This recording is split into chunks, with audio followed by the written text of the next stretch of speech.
Welcome to Tyla Walker Romance. You're about to dive into one of Miss Tyla's free full audiobooks. She always knows how to make you forget your life with handsome alpha male billionaire heroes and sassy strong heroines who grab love with both hands. In order for this content to be free, we have to take out the dirty details. Otherwise, we risk disrupting this platform's rules and guidelines. Buy the unabridged version of any Tyla Walker audiobook from TylaWalker.com, and with code SAVE40, you can get 40% off any digital product at checkout. Take this moment to subscribe to the channel, and remember that liking and commenting is what makes these free full audiobooks possible. Thank you for choosing to treat yourself with Miss Tyla.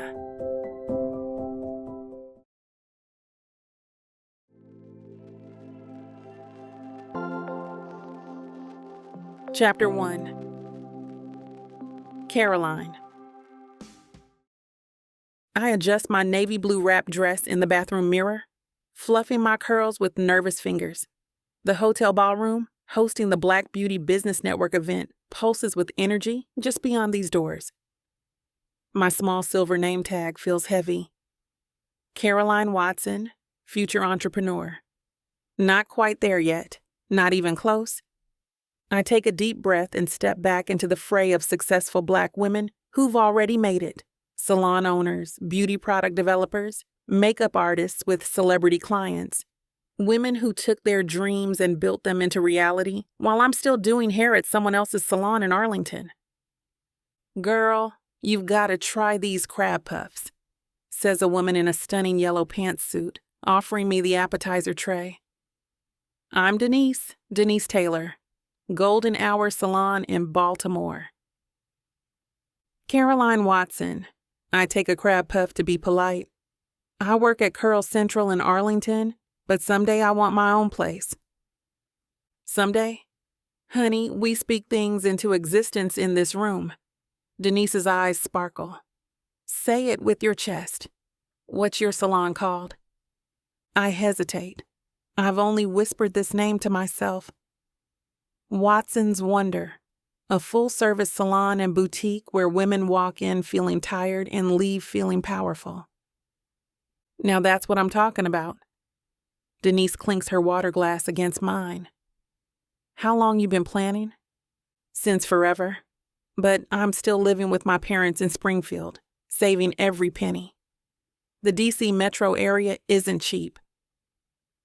Springfield? That's what, 20 minutes outside the city? On a good traffic day? Which doesn't exist. I laugh. My dad wants me to stick with the stable job I have. Says the economy's too unpredictable for new businesses. A tall woman with immaculate box braids joins our circle. Your daddy sounds like mine 15 years ago. Now he's my accountant. I'm Latrice. Latrice owns 4 locations now, Denise adds, clearly impressed. My eyes widen. 4? How did you? Connections. Latrice hands me her business card. This room is full of women who can help you.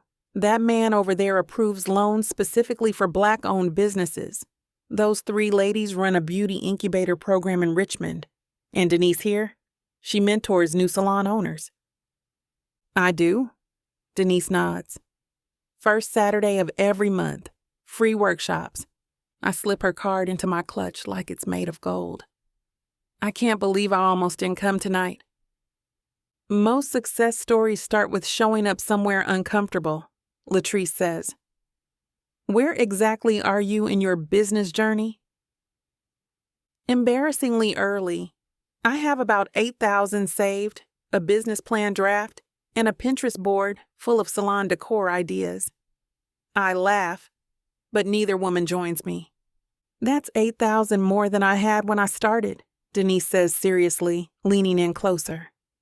Her perfume, something expensive and subtle, wafts between us.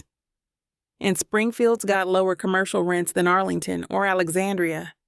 You'd be surprised how much further your dollar stretches just a few miles out.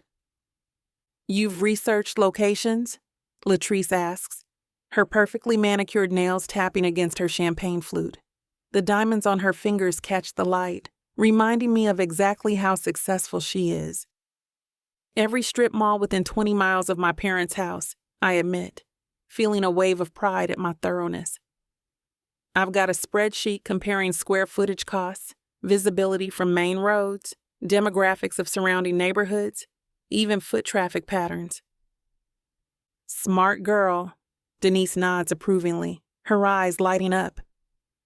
Damn, you're more prepared than half the entrepreneurs I mentor. Now, who've you talked to about microloans? There's a program specifically for women of color that doesn't require the same credit history as traditional banks. The conversation shifts into specifics, funding opportunities I'd never even heard of, license requirements that could trip up new salon owners, vendor relationships that could save me thousands in startup costs. I scramble to take notes on my phone, my fingers flying across the screen, afraid I'll miss something crucial.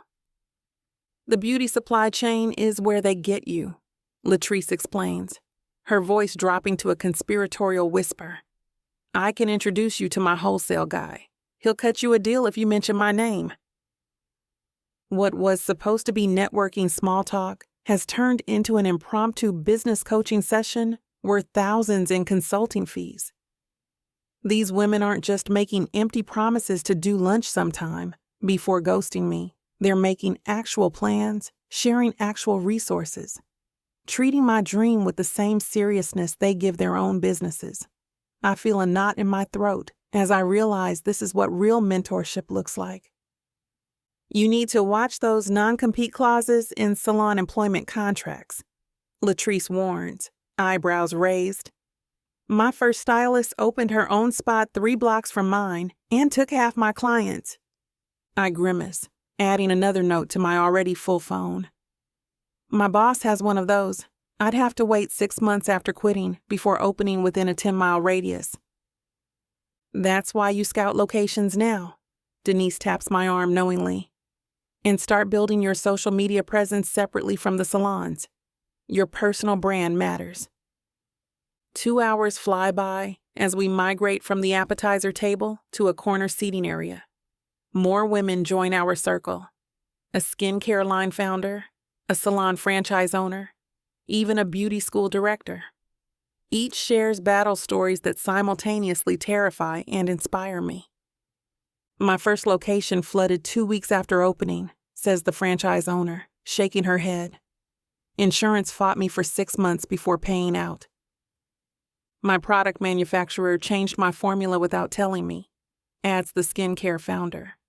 Had customers breaking out in hives, and of course, I took all of the blame. My reputation took a massive hit, too. I'm scribbling furiously, creating a mental checklist of potential disasters to prepare for. The pressure to succeed weighs heavily. These women overcame serious setbacks, and they had more resources than I do. How will I manage? You look overwhelmed, honey, Denise notices, touching my shoulder. Don't be. We're not trying to scare you. Just prepare you, Latrice adds. Black women entrepreneurs don't get second chances like some folks. We have to get it right. I nod, swallowing hard. I appreciate the honesty. Better to know now than learn the hard way. That's the spirit, the beauty school director says. And remember, everyone in this room has your back. We lift as we climb.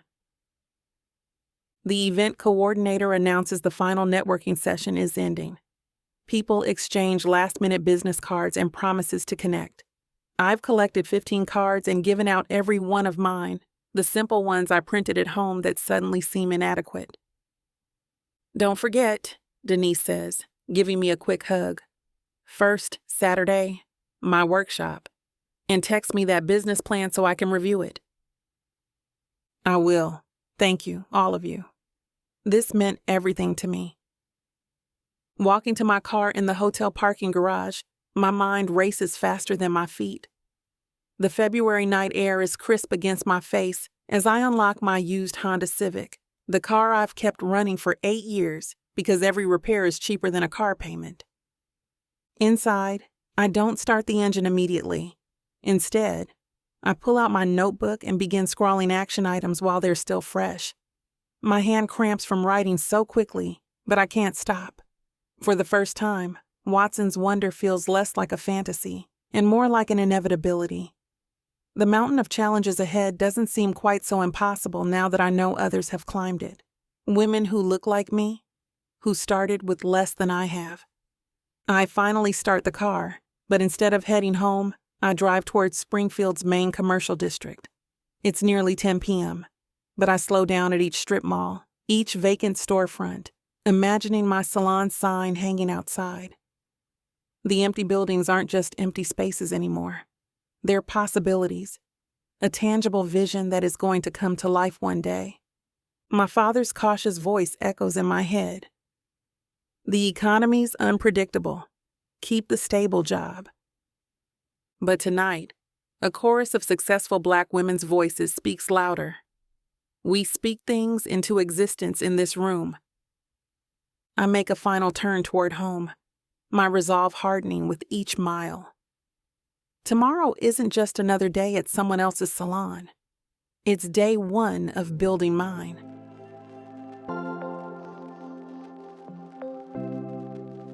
Chapter 2.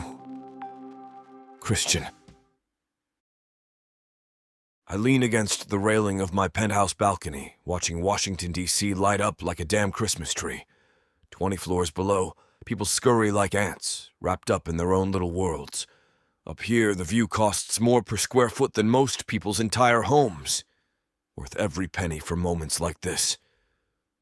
When I need to think away from the rest of the world. "Alani," I mutter, taking a swig from my whiskey. The last text from her still burns on my phone screen. Found someone who can actually keep up with me. Don't wait up. Translation, she's pissed I wouldn't fly her to Paris this weekend on a whim. This game we play. It's exhausting. 6 months of her storming out, me not chasing. Her showing up at my door and something barely there, me letting her in. Wash, rinse, repeat. At 35, Alani knows exactly what she brings to the table. Youth, beauty, status on my arm at events, and she makes damn sure I pay premium for it. The city lights blur as I drain my glass. Robertson Hotel Group didn't build itself while I was distracted by relationship drama. Yet here I am, 50 years old, and still getting played like some lovesick college kid. My phone buzzes. I ignore it. If it's Alani changing her mind, she can wait. If it's business, it'll keep till morning. Tonight's charity gala downstairs went smoothly without her.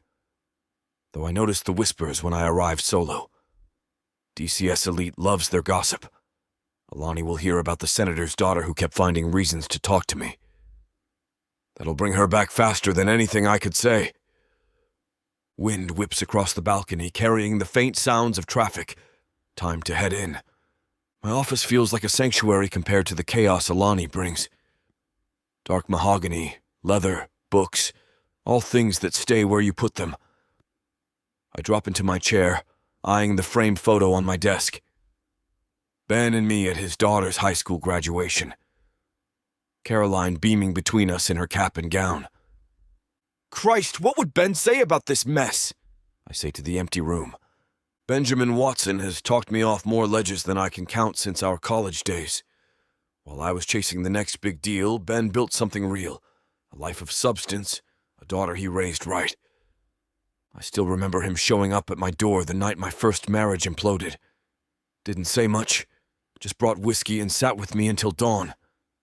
"This too shall pass," he'd said. Simple words that kept me from driving my car into the Potomac. When Robertson Hotels was just a pipe dream, Ben was the one who helped me draft that first business plan. "Dreams need structure," he'd said, ever the pragmatist. I reached for my phone, tempted to call him. But what would I say? Hey, the woman half my age is playing me again. Surprise, surprise. I can already hear Ben's response. "You're looking for diamonds in a rhinestone mine, Chris." Ben never approved of Alani, saw through her from day one. "She's there for what you have, not who you are," he'd warned. I should have listened. I scroll through my recent calls and pause on his name.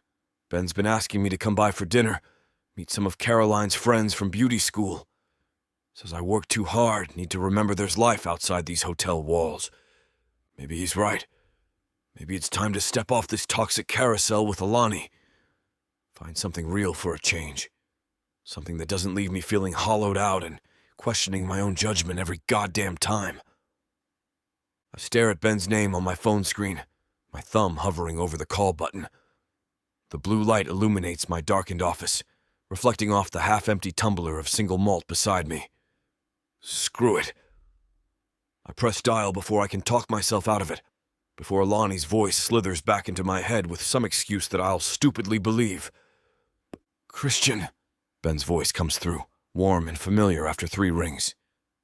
The background noise tells me he's probably in his workshop, classic rock playing softly. Was just thinking about you, man. Your ESP working overtime again? I laugh, tension easing from my shoulders like someone's untied a knot that's been there all day. How's it going, Ben? Well, can't complain.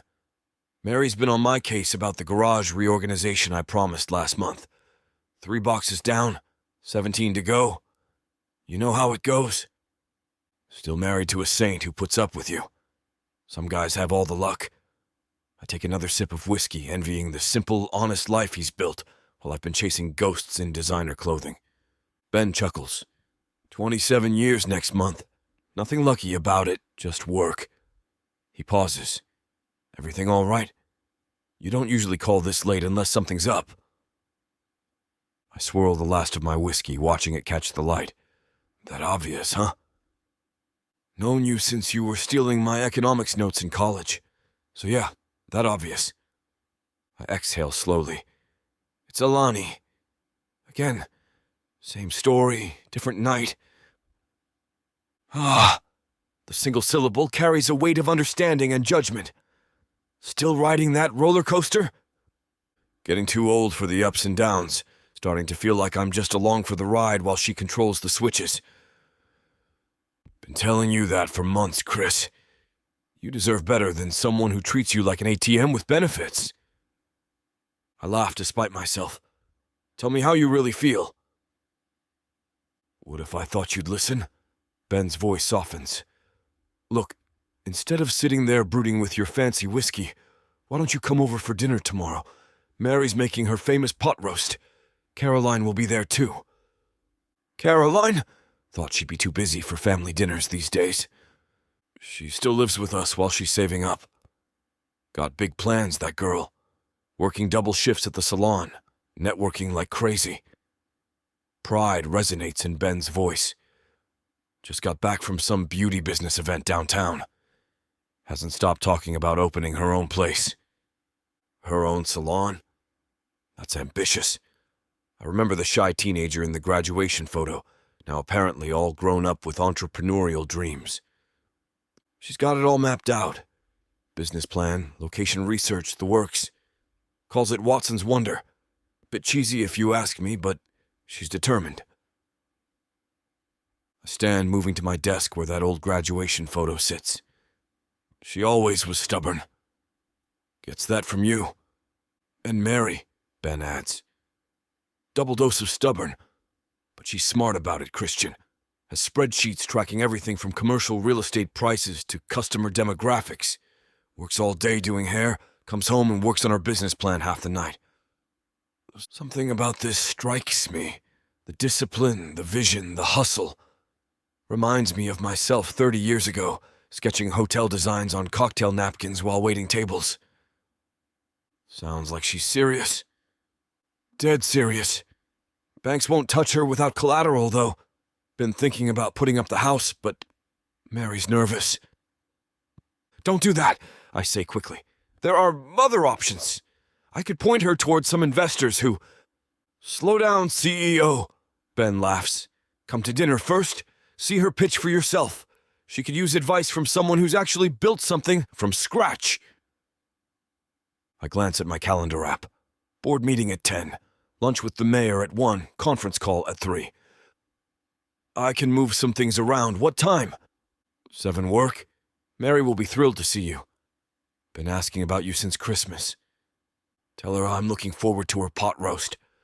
Been living on room service and regret lately. Ben snorts. Bring a good bottle of red. And leave the hotel talk at the door. Mary's still mad about that conference in Vegas, where they lost her reservation. That was 8 years ago. Watson women have memories like steel traps, man. After we hang up, I find myself staring at that old graduation photo again. Caroline Watson. Last time I saw her was, 3-4 years ago. Christmas at their place. She'd been in beauty school then, full of excitement about learning color theory and styling techniques. Now she's planning her own business. The image of the teenager in my mind collides with this new information. A young woman with drive and ambition. I catch myself smiling, impressed by the determination Ben described. The apple didn't fall far from the tree, but she's clearly blazing her own path. Something refreshing about that level of clarity and purpose. As I pour another finger of whiskey, my phone buzzes with a text from Alani. Miss me yet? I leave it unanswered, suddenly looking forward to tomorrow's dinner more than I have anything in months. Chapter 3. Caroline. I slice carrots with a practiced hand, watching Mom stress about the pot roast like it's for the president, and not just Dad's college buddy.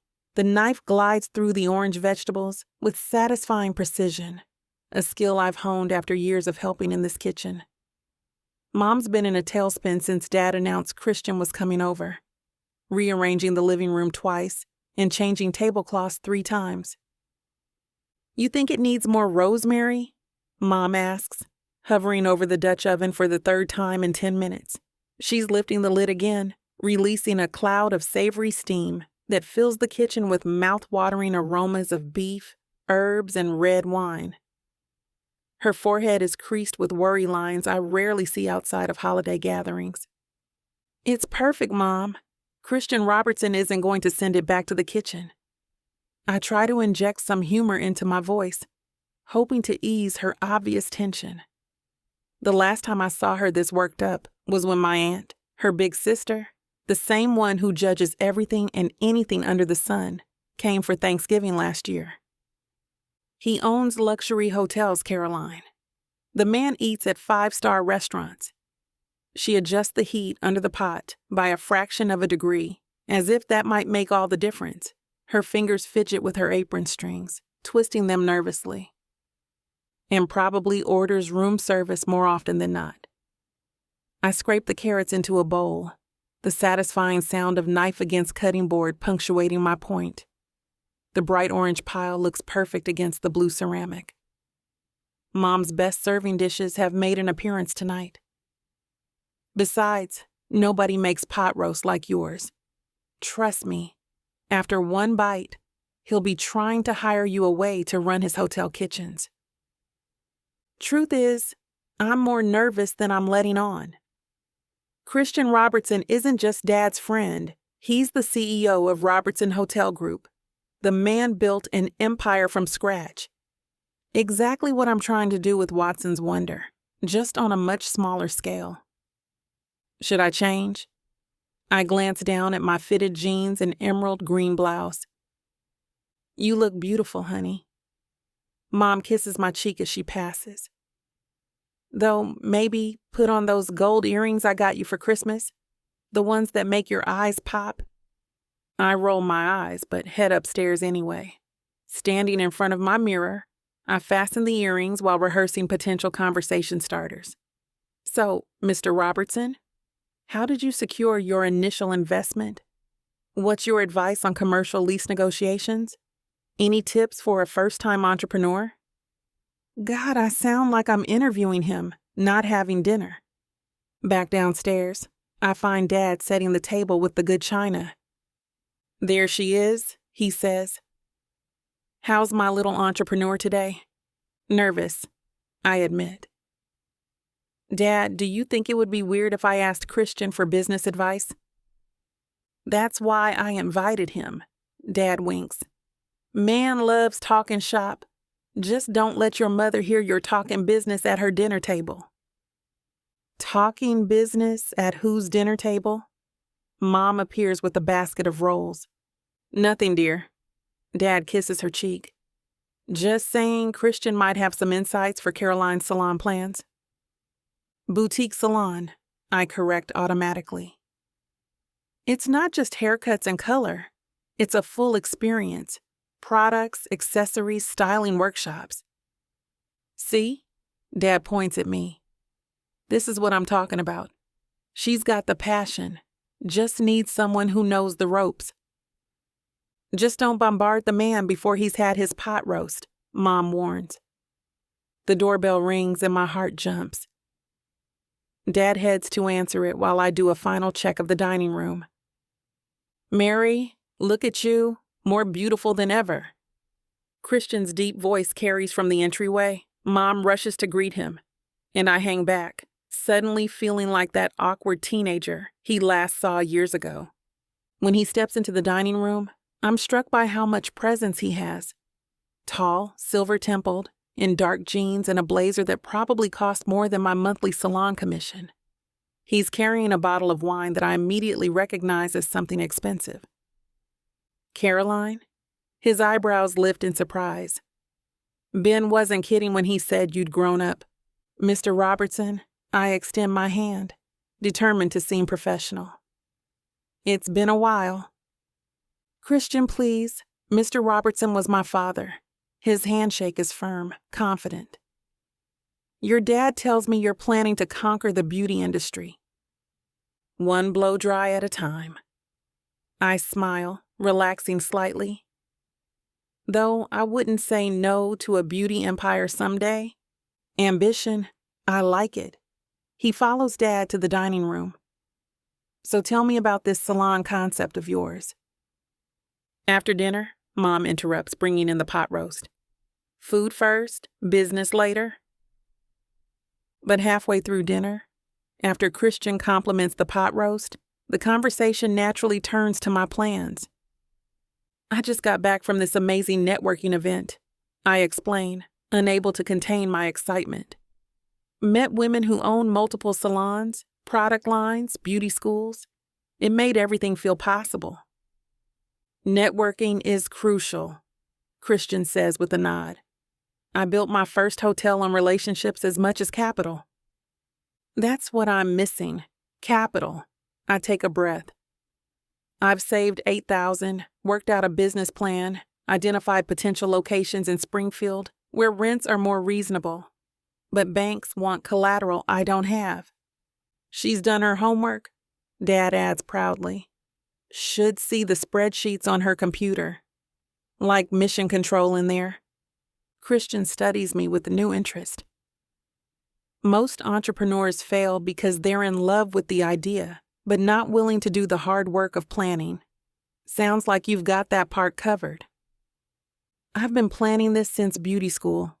It's not just a dream, it's my future.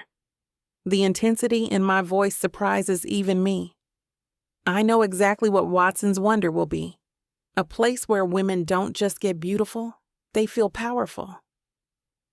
Mom reaches over to squeeze my hand, and I realize I've been gesturing with my fork, talking faster than I meant to. Sorry, I laugh. Once I get started. Don't apologize for passion, Christian says, setting down his wine glass. That fire is what gets you through the tough days. And trust me, there will be plenty. His eyes meet mine across the table, and for a brief moment I see something there. Recognition, maybe? The look of someone who remembers what it's like to stand at the starting line of something big. I'd like to see this business plan of yours after dinner, he says casually. If you wouldn't mind. I nearly dropped my fork. I wouldn't mind at all. Dinner conversation flows like the expensive red wine Christian brought, which Dad clearly appreciates more than he's letting on. Mom's pot roast is a hit. Christian helps himself to seconds without any prompting. Watching him interact with my parents feels strange. This powerful CEO who runs luxury hotels worldwide is swapping old college stories with my dad like they're still 20. Remember that road trip to Virginia Beach? Christian laughs, wiping his mouth with Mom's good linen napkin. That rusted-out Chevy you insisted would make it? We made it, Dad protests. Eventually. After 3 roadside stops and that sketchy mechanic who charged us double, I catch myself smiling at their easy rapport. It's hard to reconcile this relaxed, laughing man with the imposing businessman whose hotels I could never afford to stay in. When Mom brings out her apple cobbler, Christian groans appreciatively. Mary, you're going to put my hotel restaurants out of business. The secret's in the cinnamon, she says, clearly pleased. After dessert, I take a deep breath. So, Christian, I was wondering if you'd like to see my business plan. I've been working on it for months. I'd love to. He sounds genuinely interested, not just humoring me. Caroline's room is upstairs, first door on the right, Mom offers. I'll clear the table while you two talk shop. I lead Christian up the familiar creaky stairs, suddenly hyper-aware that I'm bringing a 50-year-old CEO into my childhood bedroom. I haven't redecorated since high school. The walls still showcase posters of beauty icons alongside my vision boards. Sorry about the mess, I say, quickly kicking a pair of shoes under my bed.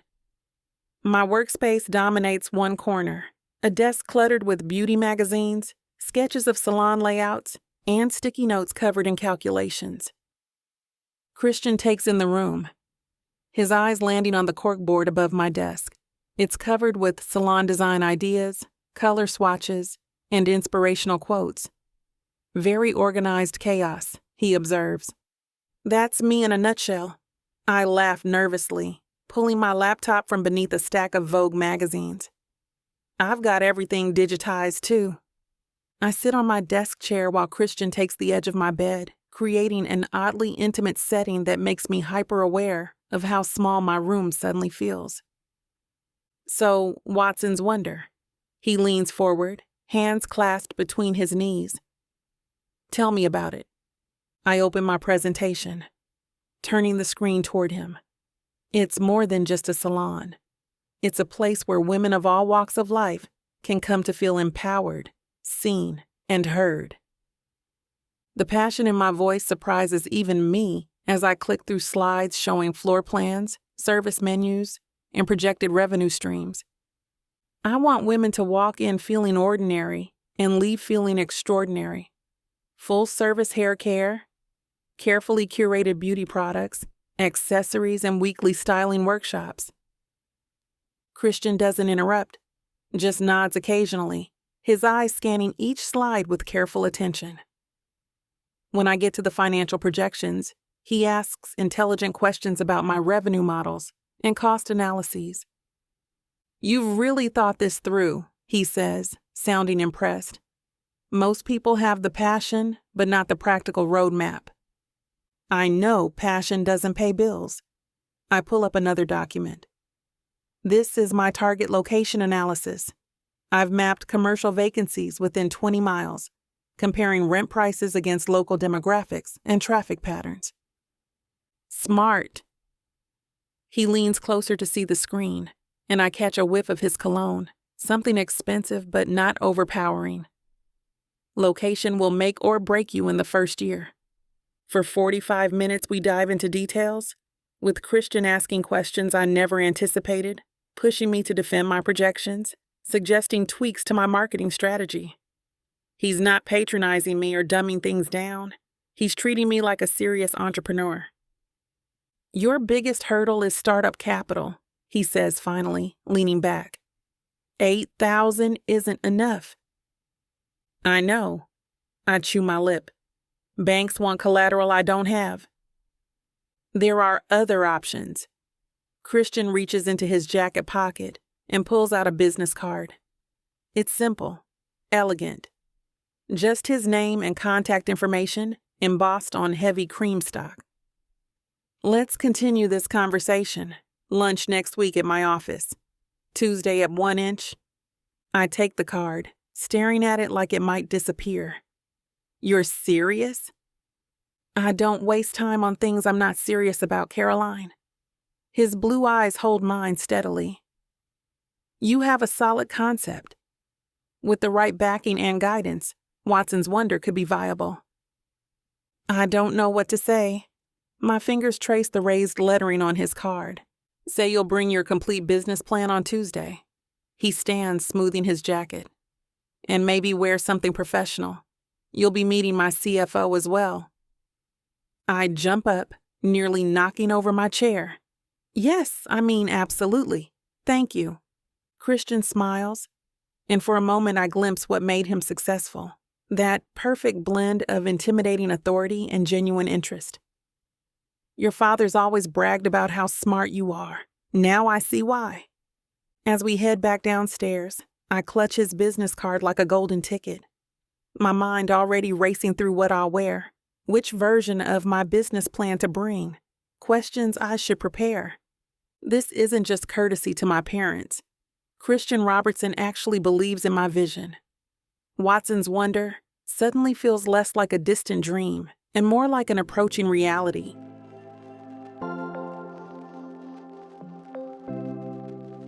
Chapter 4. Christian. I watch Caroline intently as she walks Oliver through her 5-year growth projections. The private dining room at Le Diplomat wasn't my first choice. Too trendy, too loud, but their back room offers the privacy we need. Caroline showed up 15 minutes early in a tailored black dress that screams professionalism without trying too hard. Smart girl. These customer retention estimates seem optimistic, Oliver says, adjusting his glasses as he studies her spreadsheet. 40% return rate in the first quarter? Based on industry averages for high-end salons, Caroline replies without missing a beat. My target demographic is professional women who prioritize consistent styling. Once they find someone who understands their hair, they become incredibly loyal. Oliver raises an eyebrow at me, impressed. I nod slightly, enjoying watching him reassess his initial skepticism. When I told him we were meeting Ben's daughter about a potential business opportunity, he'd given me that look. The one that says, not another charity case. Your overhead calculations account for equipment leasing rather than purchasing, Oliver notes, flipping through another page. Smart move for initial cash flow. I'd rather invest more up front in quality stylists and inventory, Caroline explains. Equipment can be upgraded as revenue increases. The waiter interrupts with our entrees. Steak frites for me, salmon for Oliver, and a niçoise salad for Caroline. She hasn't touched her wine, too focused on making her case. Let's eat before it gets cold, I say, breaking the business tension. Caroline, I have a proposition I've been considering. She sets her folder aside, eyes wide with anticipation. I'm all ears. I cut into my steak, taking my time. In business, timing matters. The boutique space in our DC flagship hotel is becoming available next month. Current tenant's lease is up and they're not renewing. Oliver's fork pauses halfway to his mouth. This is news to him. Good. Keeps him on his toes. It's a premium location, I continue. Heavy foot traffic, hotel guests with disposable income, locals who come for our restaurants and spa. 1,200 square feet with built-in fixtures. Caroline's mouth parts slightly. She's trying to maintain composure, but I can see the calculations running behind those sharp eyes. Are you suggesting... She doesn't finish, perhaps afraid to jinx it. I'm suggesting Watson's Wonder would be an excellent fit for that space. I take a sip of water. We've been looking for a boutique concept that complements our luxury brand. Something exclusive but accessible. Oliver clears his throat. Christian, perhaps we should discuss the logistics before. The logistics are simple, I cut him off. We offer favorable lease terms for the first 2 years. Caroline provides upscale salon services that enhance our guests' experience. Symbiotic relationship. With all due respect to Miss Watson, Oliver persists, she has no track record running a business. The location typically commands premium rent from established brands. Caroline straightens her shoulders. Fair point. I lack operational experience, but I bring fresh perspective and specialized expertise in an underserved market. Your hotel caters to travelers who want convenience without sacrificing quality. I can deliver that. I fight back a smile. She doesn't back down. Reminds me of myself 30 years ago. The space would need significant renovation for salon use, Oliver counters. Plumbing, electrical, ventilation. Well, I've factored those costs into my projections, Caroline interrupts, flipping to a detailed page of her business plan. Including compliance with DC building codes for beauty establishments. I've also researched sound insulation to ensure dryers and music won't disturb hotel guests. Oliver looks at me, exasperation clear in his eyes. You already discussed this with her? No, Caroline answers for me. I just do my homework in case I ever got the chance to start a salon in a 5-star hotel. I set my fork down, decision made. Here's my offer. 6-month trial period with reduced rent. If you meet performance metrics we established together, we extend to a 2-year lease with gradual rent increases. Hotel guests receive preferred booking and discounts, driving traffic to you while enhancing our amenities. Caroline's face remains professional, but her eyes dance with excitement. And if I don't meet those metrics, then you walk away with 6 months of experience in a premium location, and we part ways. No hard feelings. I lean forward. I'm not doing this as a favor to your father, Caroline. I'm doing it because your concept has merit, and I believe you have what it takes. Christian, Oliver interjects, voice low. We should discuss the financial implications. The financial implications of having an empty retail space for months while we find the right tenant? I counter. Or the implications of adding a unique amenity that differentiates us from every other luxury hotel in the district. Oliver sighs, knowing I've made up my mind. After 20 years together, he knows when to stop pushing. When could I move in? Caroline asks, already shifting to implementation mode. Previous tenant vacates on May 1st. You'd have 30 days for build-out before opening June 1st. I take another bite of steak. Think you can manage that timeline? Absolutely, she says without hesitation, though I know she's calculating the monumental task ahead. Oliver will draft the terms. We'll need formal business entity registration, insurance certifications, and your final build-out plans before signing. I gesture to my CFO, who nods reluctantly. I'll have everything ready within the week, Caroline promises. Don't rush quality for speed, I warn. This needs to be done right. The rest of lunch shifts to logistics, parking arrangements, security access, marketing integration. Caroline takes notes, asking pointed questions that indicate she's already thinking 10 steps ahead. As we finish our meal, I catch Oliver watching her with growing respect. When she excuses herself to the restroom, he turns to me. She's Ben's daughter, all right. Sharp as a tack. He shakes his head. Still think it's risky, but I see why you're willing to take the chance. Some risks are worth taking, I reply, thinking of my first hotel, when everyone said I was overextending. Besides, I have a good feeling about this one. When Caroline returns, her professional demeanor has slipped just enough to reveal genuine excitement. Thank you for this opportunity, Christian. I won't let you down. I know you won't. I hand her my card with my direct number written on the back. Call me anytime, day or night. This is going to be one hell of a ride. Dinner finishes smoothly once I pay the tab with the company card. Oliver shakes my hand before leaving first, and I watch as Caroline hurries out the doors with a grin on her face. After finishing my drink, I get up with a sigh. Another day well done. I push through the restaurant's revolving door into the crisp evening air, loosening my tie and taking a deep breath.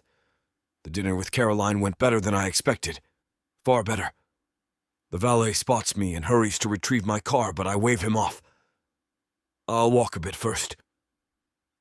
The sidewalks of D.C. bustle with the usual evening crowd.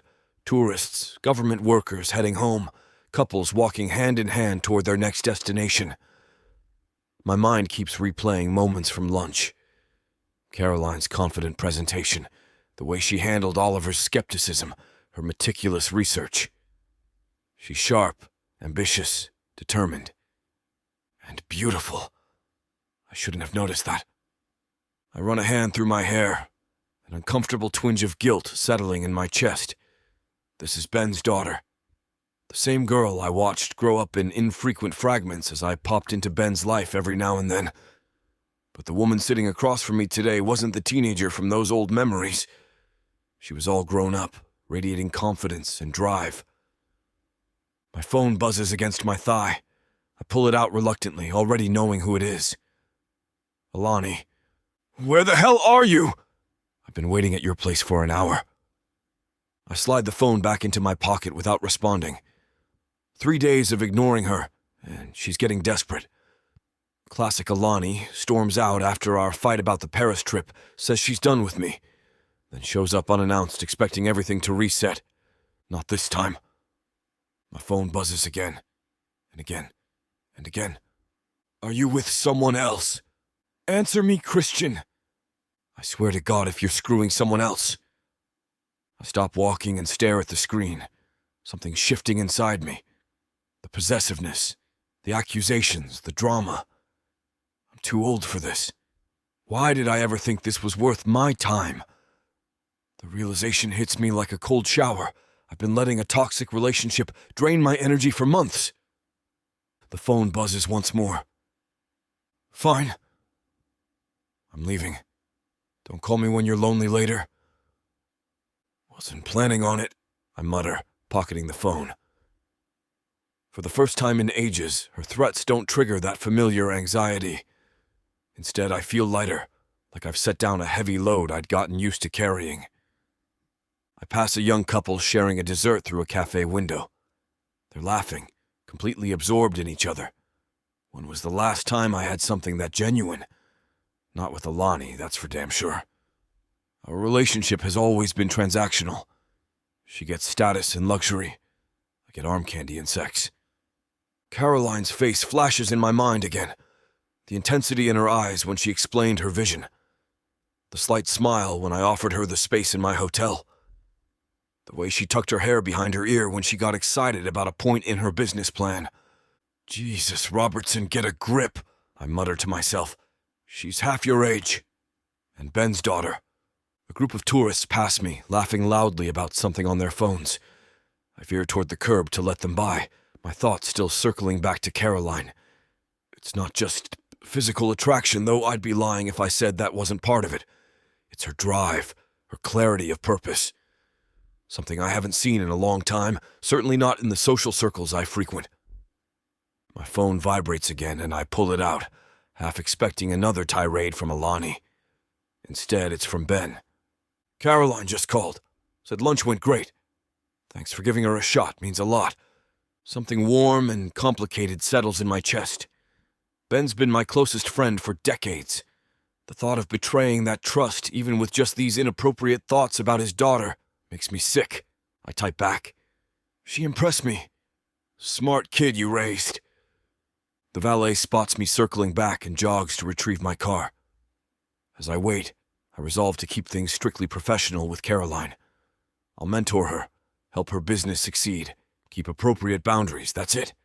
My car arrives, a sleek black Aston Martin that still turns heads, despite being 2 years old. As I slide into the leather seat, my phone buzzes one final time. From Alani this time, much to my displeasure. I left some things at your place. Coming by tomorrow to get them. Be there. I start the engine, not bothering to respond.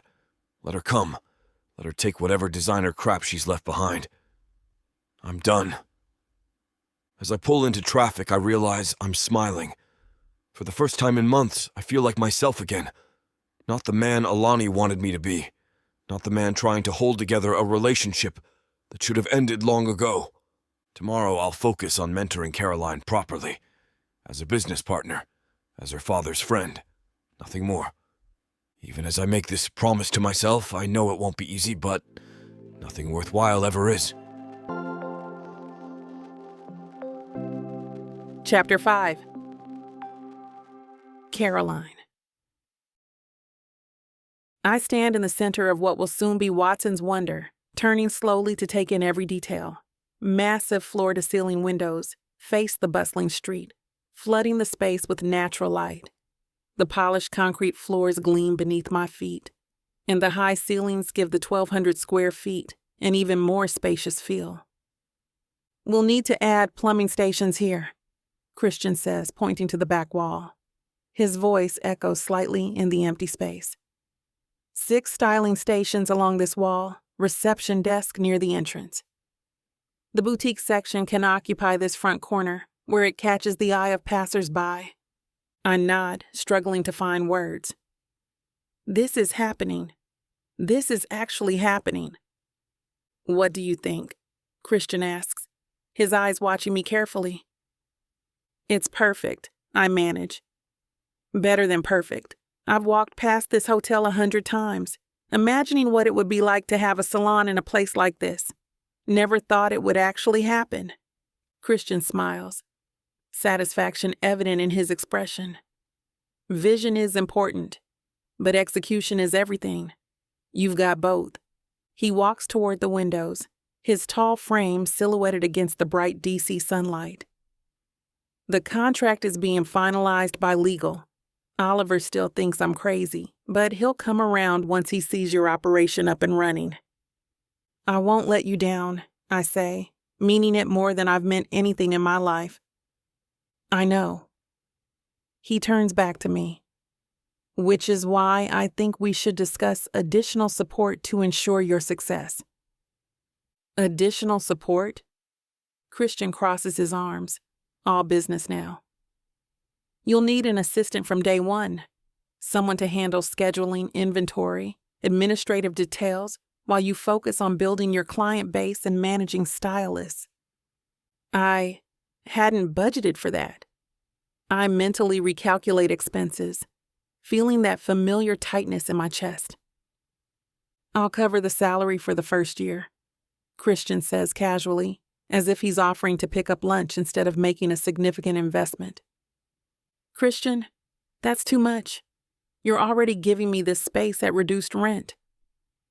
It's not charity, Caroline. It's smart business. He steps closer. Your success is my success. This hotel needs Watson's Wonder to be exceptional from day one. First impressions matter in luxury establishments. I look around again, trying to process his generosity. And the equipment, the plumbing work alone is... I've got investors interested in backing emerging businesses. Let me make some calls. We can structure it as a small business investment with favorable terms. He checks his watch, a sleek, expensive timepiece that probably costs more than my car. No need to stretch yourself thin when there's capital available. Tears prick at my eyes, and I turn away quickly, not wanting him to see me get emotional. This is exactly why I never let myself truly believe Watson's Wonder would happen. The financial reality always seemed insurmountable. Yet here's Christian, casually removing obstacles like they're nothing. Why are you doing all this for me? I ask, my voice smaller than I intend.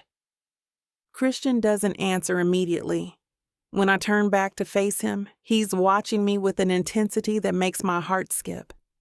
He walks toward me slowly, deliberately, until he's standing closer than strictly necessary for a business conversation. Because I see potential in you, Caroline, he says quietly, reaching up to gently brush away a tear I didn't realize had escaped. His touch is warm against my cheek, lingering just a moment too long. You remind me of myself at your age. All that drive, that hunger to build something meaningful. I can't look away from his eyes. Blue and clear and focused entirely on me. Something shifts in the air between us, a tension that wasn't there before. His hand drops from my face, but he doesn't step back. I want to help you succeed, he continues, his voice dropping lower. Not just because you're Ben's daughter, but because you deserve the chance to make your vision reality. Thank you, I whisper, suddenly aware of how alone we are in this empty space. how close he's standing, how the air feels charged with something I shouldn't acknowledge. For a split second, I think he might move closer. His eyes drop briefly to my lips, and my breath catches in my throat. The moment stretches, taut with possibility. Then, Christian clears his throat and takes a deliberate step back. We should get the architects in here next week to start the design work. The sooner we begin construction, the better. Just like that, we're back to business. But something has changed. I felt it, and I know he did too. Right, I say, smoothing my dress with suddenly nervous hands. I have some design concepts I'd like to show you. They're in my car. Perfect. Let's wrap up here and grab lunch. We can go over the designs and talk about staffing strategy.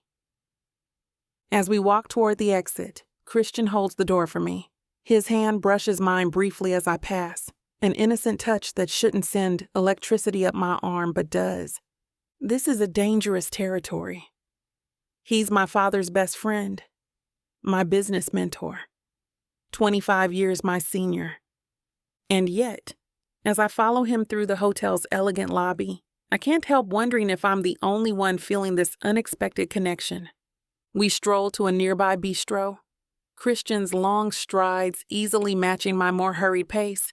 He walks with the confidence of someone who commands attention wherever he goes. I catch curious glances from women we pass, their eyes lingering on his broad shoulders and confident posture. "Table for two," Christian tells the hostess, who immediately straightens up at the sound of his deep voice. "Something private, if possible." She leads us to a corner table, tucked away from the main dining area. It's intimate without feeling romantic, with natural light streaming through tall windows. "This is perfect," I say, sliding into my seat. I wasn't expecting such a nice lunch. I thought we might grab something quick. "Good business is never rushed." Christian unfolds his napkin with a practiced motion. "Besides, I want to hear more about your vision for Watson's Wonder." His phone buzzes on the table. He glances at it, his jaw tightening slightly before he flips it face down. "Sorry about that," he says. "Where were we?" I launch into my ideas for the salon's layout, excited to have his full attention. Christian listens intently, asking thoughtful questions that push me to think deeper about my business model. His phone buzzes twice more during our conversation, but he ignores it completely. "You've really thought this through," he says after our food arrives. "Most people have the passion, but lack the practical roadmap." I know passion doesn't pay bills. I take a bite of my salad. My dad taught me that. Christian's phone vibrates again, this time longer. A call rather than a text. He checks the screen briefly before declining it. "Someone really wants to reach you," I observe, unable to contain my curiosity any longer. "Nothing important." He dismisses it with a wave of his hand. "Just someone who doesn't understand boundaries." I nod, not pushing further, though I wonder what kind of woman would be so persistent. Probably some model or socialite. A man like Christian must have women lined up around the block. "How's your salmon?" I ask instead. "Excellent, but not as impressive as your marketing strategy." He leans forward. "You know what I like about your approach, Caroline? You're not just selling services. You're selling transformation." "That's exactly it," I exclaim, surprised at how perfectly he articulates my vision. I want women to leave feeling powerful, not just pretty. Christian's eyes hold mine across the table. That's what separates good businesses from great ones, understanding the emotional component of what you're selling. The way he focuses on me makes me feel like the only person in the room. No wonder he's so successful. He has a gift for making people feel heard and valued. His phone buzzes yet again. This time he picks it up, reads the message, and his expression hardens momentarily before he puts it away. "Persistent," I comment with a small smile. "And annoying." He sighs. Occupational hazard of being in my position, I suppose. We finish our lunch discussing financial projections. Christian suggests several modifications to my business plan that I hadn't considered. Ways to maximize revenue during typically slow periods. Strategies for upselling premium services. You've given me a lot to think about, I say as we exit the restaurant. I can't thank you enough for your time. Actually, Christian says as we stand on the sidewalk, I have a penthouse office where I keep my architectural models for upcoming properties. I think you might find it helpful to see how I approach spatial design. Would you be interested in stopping by later this week? My heart skips. An invitation to Christian Robertson's penthouse? The networking opportunity alone is priceless. That would be incredible, I say, trying not to sound too eager. I'd love to see your design process. Perfect. Thursday evening, 7 o'clock. He pulls out his phone. I'll text you the address. His phone buzzes yet again. He silences it without looking. Whoever she is, she's determined, I say with a small laugh. Christian raises an eyebrow. What makes you think it's a woman? Just a guess? I shrug, suddenly embarrassed. Sorry, that was presumptuous. No, you're right. He smiles, but it doesn't quite reach his eyes. Let's just say I'm reevaluating certain relationships at the moment. Been there, I reply. Sometimes the hardest part is knowing when to walk away. Exactly. His expression softens. Thursday at 7 then? I'll be there, I promise, already mentally planning what to wear. Professional but confident, nothing that could be misinterpreted. As we part ways, I can't help but notice how Christian turns back to look at me one more time before rounding the corner.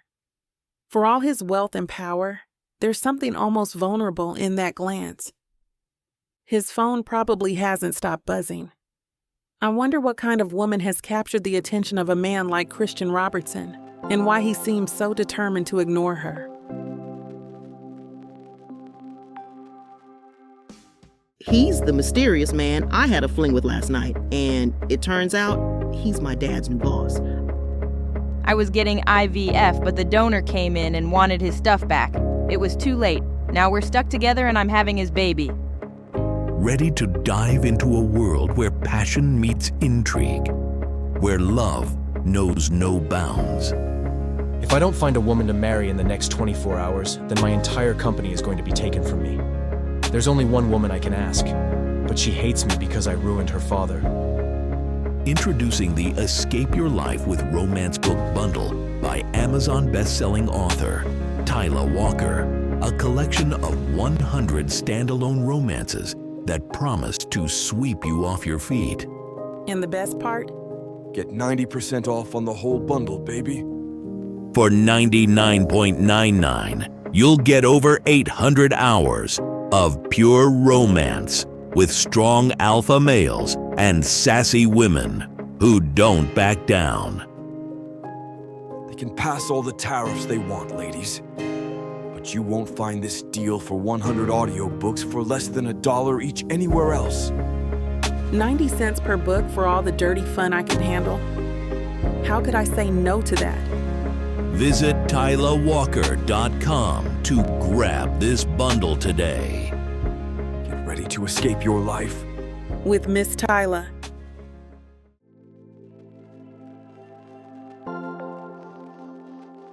Chapter 6. Christian. I straighten the Bordeaux on the dining table one last time, then step back to survey the scene. The penthouse is spotless, lighting perfect. Not too bright, not too dim. I've been preparing for hours, which is ridiculous, considering this is strictly business. A mentor meeting his protege to discuss floor plans and business strategy. Nothing more. Christian! Are you even listening to me? Alani's voice cuts through my thoughts like nails on a chalkboard. She's been here for nearly an hour, dramatically collecting her belongings while finding ways to extend her stay. The Louis Vuitton suitcase at her feet is only half packed, items deliberately scattered to prolong this painful exit. There's nothing left to discuss, I say, checking my watch. 45 minutes until Caroline arrives. We've been over this. We're done. Done? After everything I've given you? Alani paces across the living room, high heels clicking against hardwood. 6 months of my life, Christian. 6 months. Which consisted primarily of you spending my money while threatening to leave every other week. I straighten a design book on the coffee table. Pack your things and go. She narrows her eyes, scanning the penthouse. You've cleaned up. Set the table for 2. Her voice drops dangerously. Who is she? None of your business. I move toward the kitchen, checking the temperature of the chilling wine. Alani follows, her designer dress clinging to every curve, a weapon she's deployed countless times. It's that little salon girl, isn't it? I freeze, then turn slowly. How do you know about Caroline? Please. She laughs, the sound brittle. I've seen your texts. Looking forward to dinner. Can't wait to show you my designs. So transparent, Christian. You went through my phone? My voice drops, cold fury replacing irritation. That's a new low, even for you. She's half your age. Alani's voice rises, bouncing off the high ceilings. What, did you get tired of someone your own age? Needed some young thing to make you feel powerful again? I step closer, towering over her. You need to leave. Now. Or what? She smirks, running one perfectly manicured finger down my chest. You'll throw me out before your little date arrives? Create a scene? Caroline is a business associate. I catch her wrist, removing her hand from my body. But yes, I will physically remove you if necessary. Alani's eyes flash. You wouldn't dare. Try me. We stare at each other, locked in silent combat. I can see the calculations running behind her eyes, what she can salvage, how to inflict maximum damage on the way out. Fine, she wrenches her arm away. I'll go. But this little midlife crisis won't last. When she figures out you're just a lonely old man trying to recapture his youth, call me. I might answer. I say nothing, watching as she stuffs the remaining items into her suitcase with violent efficiency. She slams it shut, straightens her back, and fixes me with one last venomous look. She won't understand you like I do, Christian. She can't give you what you need. What I need, I say quietly, is for you to get out of my life. Permanently. The elevator doors slide open at my command. Alani drags her suitcase inside, chin high with practiced dignity. Just before the doors close, she smiles. That razor-sharp smile I once found intoxicating. Enjoy your little girl, Christian. Hope she's worth it. The doors shut, and silence descends. I exhale slowly, tension draining from my shoulders. 6 months of manipulation, drama, and emotional blackmail, finally over. I check my watch again. 30 minutes until Caroline arrives. Just enough time to shower and change, erasing any lingering trace of Alani's presence. Under the hot spray, I try to clear my head. Alani's accusations echo uncomfortably. Is that what this looks like from the outside? A middle-aged man pursuing someone half his age? The thought makes me uneasy. This is business. Caroline has talent, vision, drive. I'm mentoring her because she deserves the chance I never had. Nothing more. So why did I spend 3 hours preparing for this meeting? Why the expensive wine? The carefully planned dinner? Get yourself together, Robertson, I mutter, shutting off the water. I dress quickly, dark jeans, a light blue button-down that brings out my eyes. Professional, but not stuffy. I fix my tie, studying my reflection critically. Silver at my temples, lines around my eyes. 50 years staring back at me. What the hell am I doing? The intercom buzzes. I check my watch. She's early. Perfect. I press the button. Caroline? Hi. Hope I'm not too early. Her voice comes through clear and bright. Not at all. Come up. I make one final adjustment to the table setting, then stand by the elevator, hands in pockets, trying to look casual. The doors slide open, and there she is. Caroline in a simple black dress, professional but flattering, hair falling in soft curls around her shoulders. "Wow," she says, stepping into the penthouse. "This view is incredible." "One of the perks of building the hotel," I smile, taking her coat. "You can design your own penthouse." "Smart man." She laughs, setting her portfolio case by the door. "I brought the revised floor plans we discussed." "Perfect. We'll get to those." I guide her toward the living area. "Wine?" "Please." I pour 2 glasses of Bordeaux, handing her one. "I thought we'd go over the plans over dinner. I had my chef prepare something before he left." "You didn't have to go to all this trouble," she says, but her smile tells me she's pleased. No trouble. Hard to think on an empty stomach. I lead her to the dining table, pulling out her chair. The city lights spread below us through vast windows, DC transformed into a glittering tapestry. "This is..." She pauses, taking it all in. "Breathtaking?" "Yes," I say, not looking at the view. "It is." Caroline takes another sip of wine, her eyes brightening as the rich Bordeaux warms her from the inside out. I notice a slight twinkle in her eyes, and her gestures become more animated as she leans forward over the spread of floor plans we've laid out on the coffee table. "So I'm thinking we convert this back area into a VIP styling section," she says, tracing her finger along the blueprint. "Private, intimate, where clients can feel like they're getting exclusive treatment." I lean closer, ostensibly to examine the area she's indicating. "Smart. Exclusivity commands premium pricing." "Exactly!" She beams up at me, her enthusiasm infectious. "And we could partner with your hotel spa for package deals. Hair, massage, facial, the works." Her business acumen continues to impress me. The wine has relaxed her professional guard, but her mind remains sharp, creative. There's something undeniably charming about watching her in this state. Passionate about her vision, slightly uninhibited, completely herself. "I like how your mind works," I tell her, moving from my chair to join her on the sofa. "Most entrepreneurs focus solely on their own business. You're already thinking about symbiotic relationships." She tucks a curl behind her ear, a gesture I've noticed she makes when pleased. "My dad always says success is built on connections." "Your father is a wise man." I reach for the wine bottle. "Another glass?" "I probably shouldn't." She laughs, then pushes her glass toward me anyway. "But these floors plans aren't going to review themselves." I pour her another, our fingers brushing as I hand the glass back. That brief contact sends an unexpected jolt through me. I've been hyper-aware of our physical proximity all evening, fighting to keep my thoughts strictly professional. "Tell me about your stylists," I say, deliberately steering us back to business. "How many are you planning to hire initially?" Caroline launches into her staffing strategy, leaning over the plans again. I find myself watching the curve of her neck, the way her lips form around certain words. This is exactly what I promised myself wouldn't happen. "What do you think?"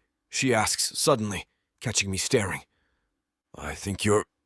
I pause, searching for an appropriate response. "Extraordinarily thorough." She smiles, pleased with the compliment. "I've been planning this for years." It shows. We fall into a comfortable silence as she makes notes on the margins of her plans. Without thinking, I place my hand on her arm when she points out a potential issue with the plumbing layout. "That's easy to fix," I say, but I don't remove my hand. She doesn't pull away. The conversation shifts naturally from business to more personal territory. I find myself telling her about my first hotel, the mistakes I made, the nights I lay awake wondering if I'd lose everything. "I can't imagine you being that uncertain," she says, eyes wide. "You always seem so confident." "Appearances can be deceiving." My hand slides to her knee as I reach for my wine glass with the other. Again, she doesn't object. If anything, she shifts slightly closer. "What about you?" I ask. "Any doubts about this venture?" "Constantly," she admits. "I wake up at 3 in the morning thinking about all the ways I could fail." "That's how I know you'll succeed," I tell her. "The ones who never worry are the ones who crash and burn." Her eyes meet mine, holding my gaze longer than strictly necessary. There's something there. A question, an invitation.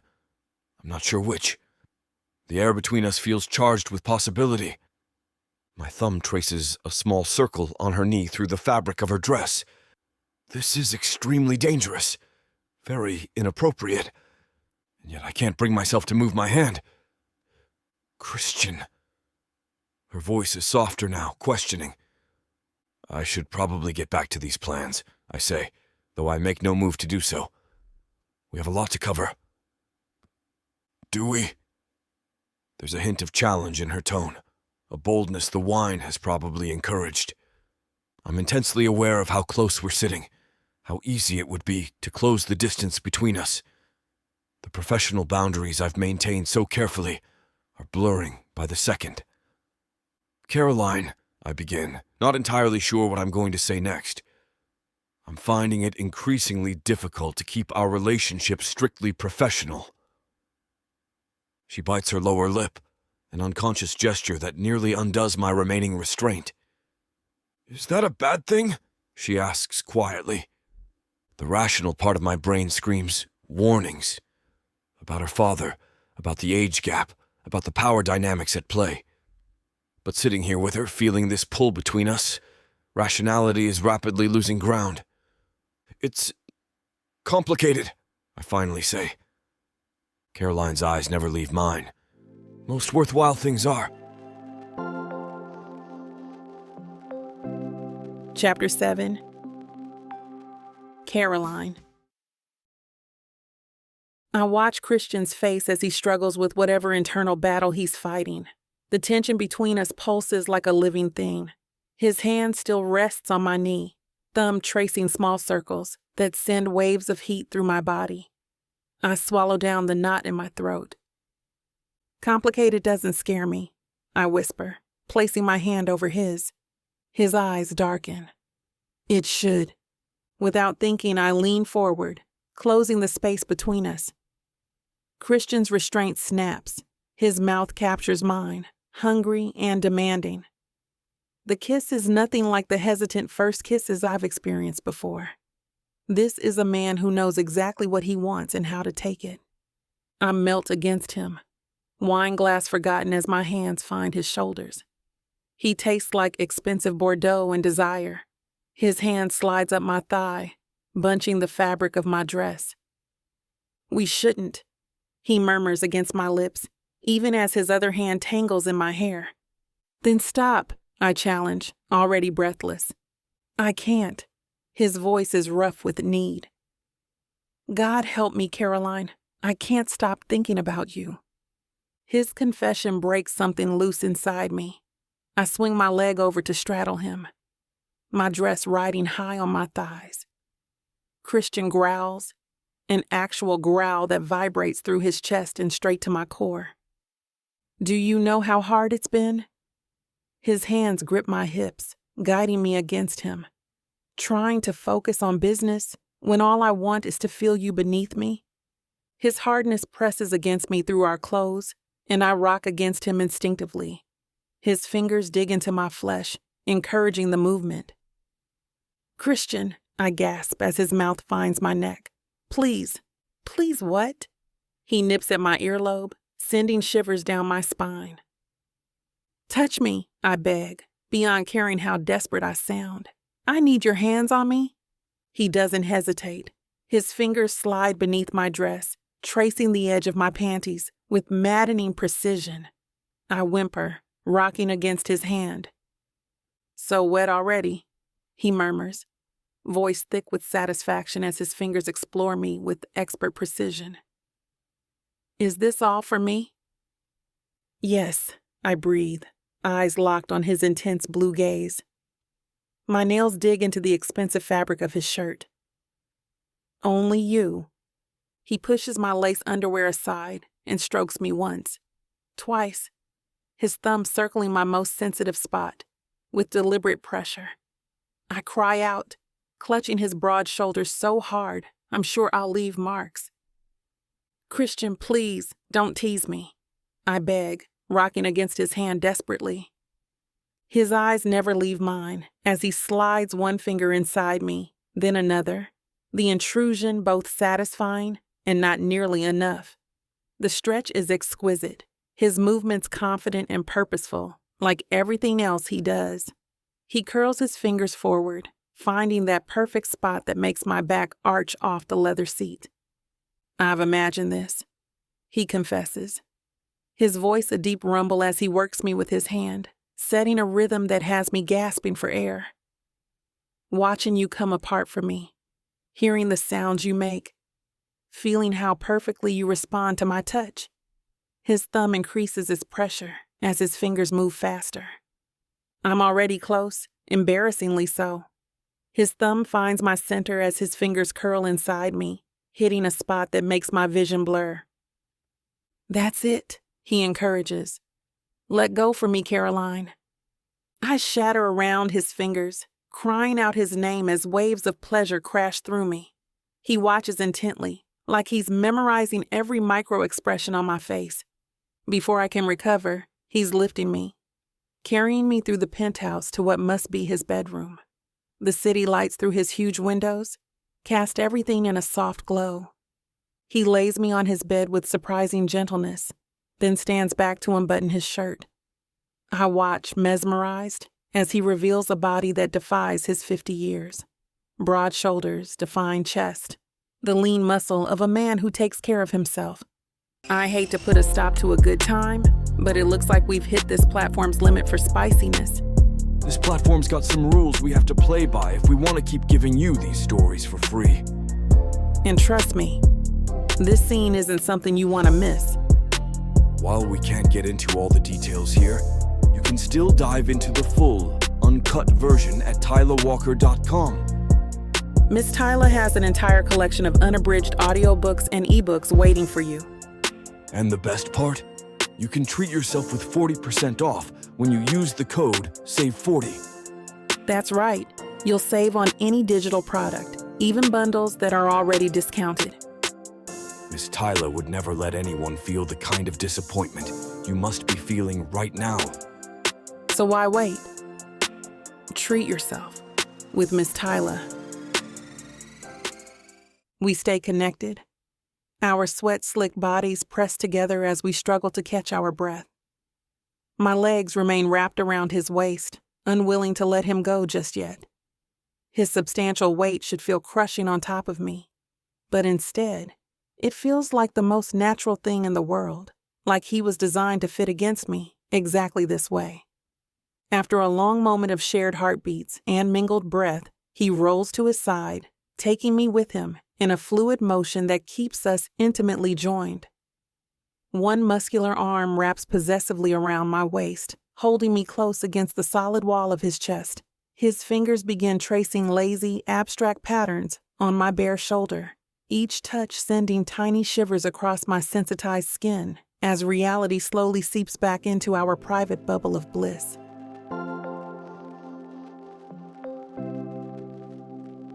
Chapter 8. Christian. I jolt awake to blinding sunlight streaming through the windows I forgot to close last night. My head pounds with the unmistakable throb of regret before I even open my eyes fully. The space beside me is empty, still warm. Damn, I mutter, rolling onto my back and throwing an arm over my face. What have I done? I crossed every line I promised myself I wouldn't cross. I slept with Caroline, Ben's daughter, my best friend's daughter. The memory of her beneath me, calling my name, her body responding so perfectly to mine. Christ, I'm getting hard again just thinking about it. What kind of sick bastard am I? I force myself to sit up, scanning the room for any sign of her. The bathroom door is open, light off. Her dress isn't on the floor where I peeled it off her last night. The only evidence she was ever here is the faint scent of her perfume lingering on my sheets and the slight indentation on the pillow next to mine. My phone buzzes on the nightstand. Ben's name flashes on the screen, and my stomach drops through the floor. She told him. Of course she told him.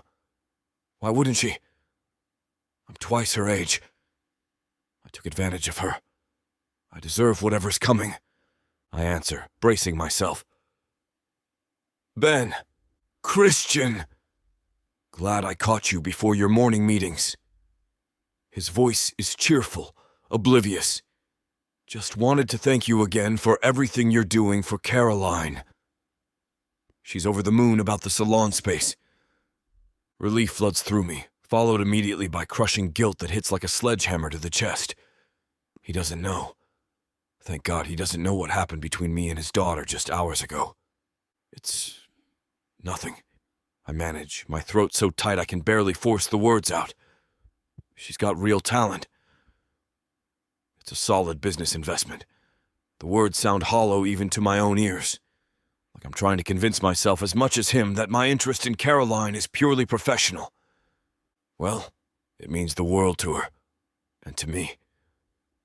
Ben's voice warms with that unmistakable paternal pride that makes my stomach twist into knots. Never seen her so focused, so driven. Whatever advice you're giving her, it's working. She talks about you constantly. I close my eyes, gripping the phone harder, remembering exactly what I gave her last night. The way she moaned beneath me, her nails digging into my back, her lips against my ear, whispering for more. Jesus Christ, I'm the worst kind of bastard. Anyway, Ben continues, completely oblivious to the fact I'm sitting here picturing his daughter naked in my bed. Mary wants to have you over for dinner next week, to celebrate Caroline's salon progress. You know how Mary gets. She's already planning a whole menu. You free Thursday? Caroline will be there too, of course. Thursday. I rub my temples. Let me check my calendar and get back to you. Sure thing. Hey, you okay? You sound off. Just a late night, I say, which isn't technically a lie. Project planning. Don't work too hard, Ben chuckles. See you soon. I end the call and immediately head for the shower, turning the water as cold as it will go. I stand under the punishing spray, letting it batter my skin as if it might wash away my betrayal, along with Caroline's scent. What the hell was I thinking? She's 25. 25! Ben and Mary trust me, and I... Something white catches my eye when I step out of the shower. A folded piece of paper on my dresser that wasn't there before. I wrap a towel around my waist and pick it up, already knowing who it's from. Christian, last night was incredible. I've never experienced anything like it before, but we both know this can't continue. You're my mentor, my business partner, and most importantly, my father's friend. For the sake of Watson's Wonder and our professional reputations, I think it's best if we keep our relationship strictly business from now on. Thank you for everything to Caroline. I read it twice, then a third time. Her handwriting is neat, decisive, just like everything else about her. She's right, of course. This can't happen again. It was a mistake. A beautiful, mind-blowing mistake that I'd repeat in a heartbeat if given the chance. Which makes me an even bigger jerk. I crumple the note in my fist, then smooth it out again. She had the good sense to end this before it became something more complicated. Something that would hurt Ben, hurt her business prospects, hurt everyone involved. I toss the note in the shredder and get dressed, movements mechanical. The right decision feels like trash, but that doesn't make it any less right. I need to respect her boundaries, keep things professional, help her succeed with Watson's Wonder while maintaining appropriate distance. Simple, straightforward, impossible. My phone buzzes with a calendar alert. Meeting with the hotel's executive team in 30 minutes. I do my best to shake off the intense guilt that is currently ravaging my soul. No one looking at me would guess I just betrayed my best friend in the most fundamental way possible. No one would know I'm already wondering how long I can stay away from Caroline before my resolve crumbles. Because despite everything, the guilt, the shame, the certain knowledge that what we did was wrong. All I can think about is when I might hold her again. My clothes go on automatically while my mind wanders. Somehow I've managed to get my pants and shirt on. Now my hands are working on the tie. Damn, I look guilty. The bags under my eyes betray my sleepless night. But the shower at least washed away Caroline's scent from my skin. Not from my memory, though. Every time I close my eyes, I see her, writhing beneath me, calling my name, her body responding to my touch like we were made for each other. "Pull yourself together," I mutter, splashing cold water on my face one more time. I grab my briefcase and head out, pausing only to take one last look at the rumpled bed where I crossed a line I can never uncross. The cleaning staff will erase the physical evidence, but nothing will erase what I've done. My driver waits outside with the Bentley, silent as always. Thank God. I'm in no mood for small talk. As we glide through DC morning traffic, I check my emails, trying to focus on anything but the memory of Caroline's body pressed against mine. The way she whispered my name when she came. The executive boardroom is already filled when I arrive. 8 faces turn toward me, expectant, eager to please the boss. "Morning," I say curtly, taking my seat at the head of the table. "Let's get started." Oliver launches into the quarterly projections, but I'm only half listening. My mind keeps drifting back to last night, to the way Caroline's skin felt under my hands. The guilt gnaws at my insides like acid. "Christian!" I snap back to the present. "Sorry, what was that?" "I was asking about the Watson's Wonder build-out timeline," Oliver says, eyebrows raised. "The contractor needs approval on the plumbing specs today." Just hearing the name sends a jolt through me. Approve whatever they need. I want this done right. No cutting corners. "It's going to put us over budget by about 40,000, Oliver cautions. I don't care. My tone makes it clear this isn't up for debate. Watson's Wonder is going to be the flagship boutique salon for all our properties if it succeeds. Consider it an investment in future expansion. The team exchanges glances. I've never been this cavalier about budget overruns before. Speaking of which, I continue, I want daily progress reports on the build-out. Photos, contractor updates, everything. And I want the designs for the salon workstations resubmitted with higher-end materials. The current proposal looks cheap. Oliver makes notes, a slight frown creasing his forehead. We'll need to adjust the lease terms to account for the additional investment. No. The word comes out sharper than intended. The terms stay exactly as agreed. Now everyone is staring. I never make emotional business decisions. Never. But here I am, throwing money at Caroline's salon like some lovesick teenager. Is there something we should know about this partnership? Oliver asks carefully. I meet his gaze steadily, even as my stomach churns. What I see is an opportunity to develop a boutique concept that can be replicated across all our properties. Watson has vision and skill. The investment will pay off. The meeting continues, moving on to other properties, other projects. I force myself to engage, to be the CEO they expect. But underneath it all, I keep wondering when I'll see Caroline again. If she regrets what happened, if she'll want more, if she'll tell her father. The thought sends a cold wave of dread through me. Ben would never forgive me. 30 years of friendship, destroyed in one night of weakness. After the meeting, I retreat to my office, closing the door firmly behind me. My phone sits on the desk, silent. No messages from Caroline. Is she waiting for me to reach out first? Is she avoiding me? Did it mean nothing to her? I pull up her number, staring at it for a long moment before setting the phone back down. What the hell would I even say? Sorry I screwed you senseless after promising myself I wouldn't cross that line. Sorry I can't stop thinking about doing it again. Mr. Robertson, my assistant's voice comes through the intercom. The Watson's Wonder contractor is on line 1. I take a deep breath, switching to CEO mode. Put him through.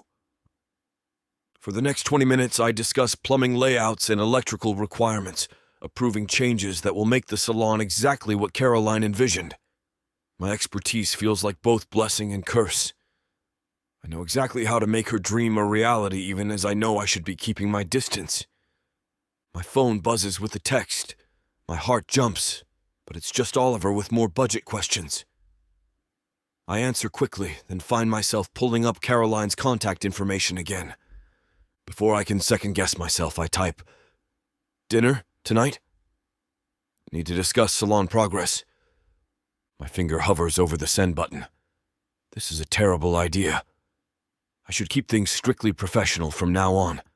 Better yet, I should recuse myself from the project entirely, hand it over to Oliver.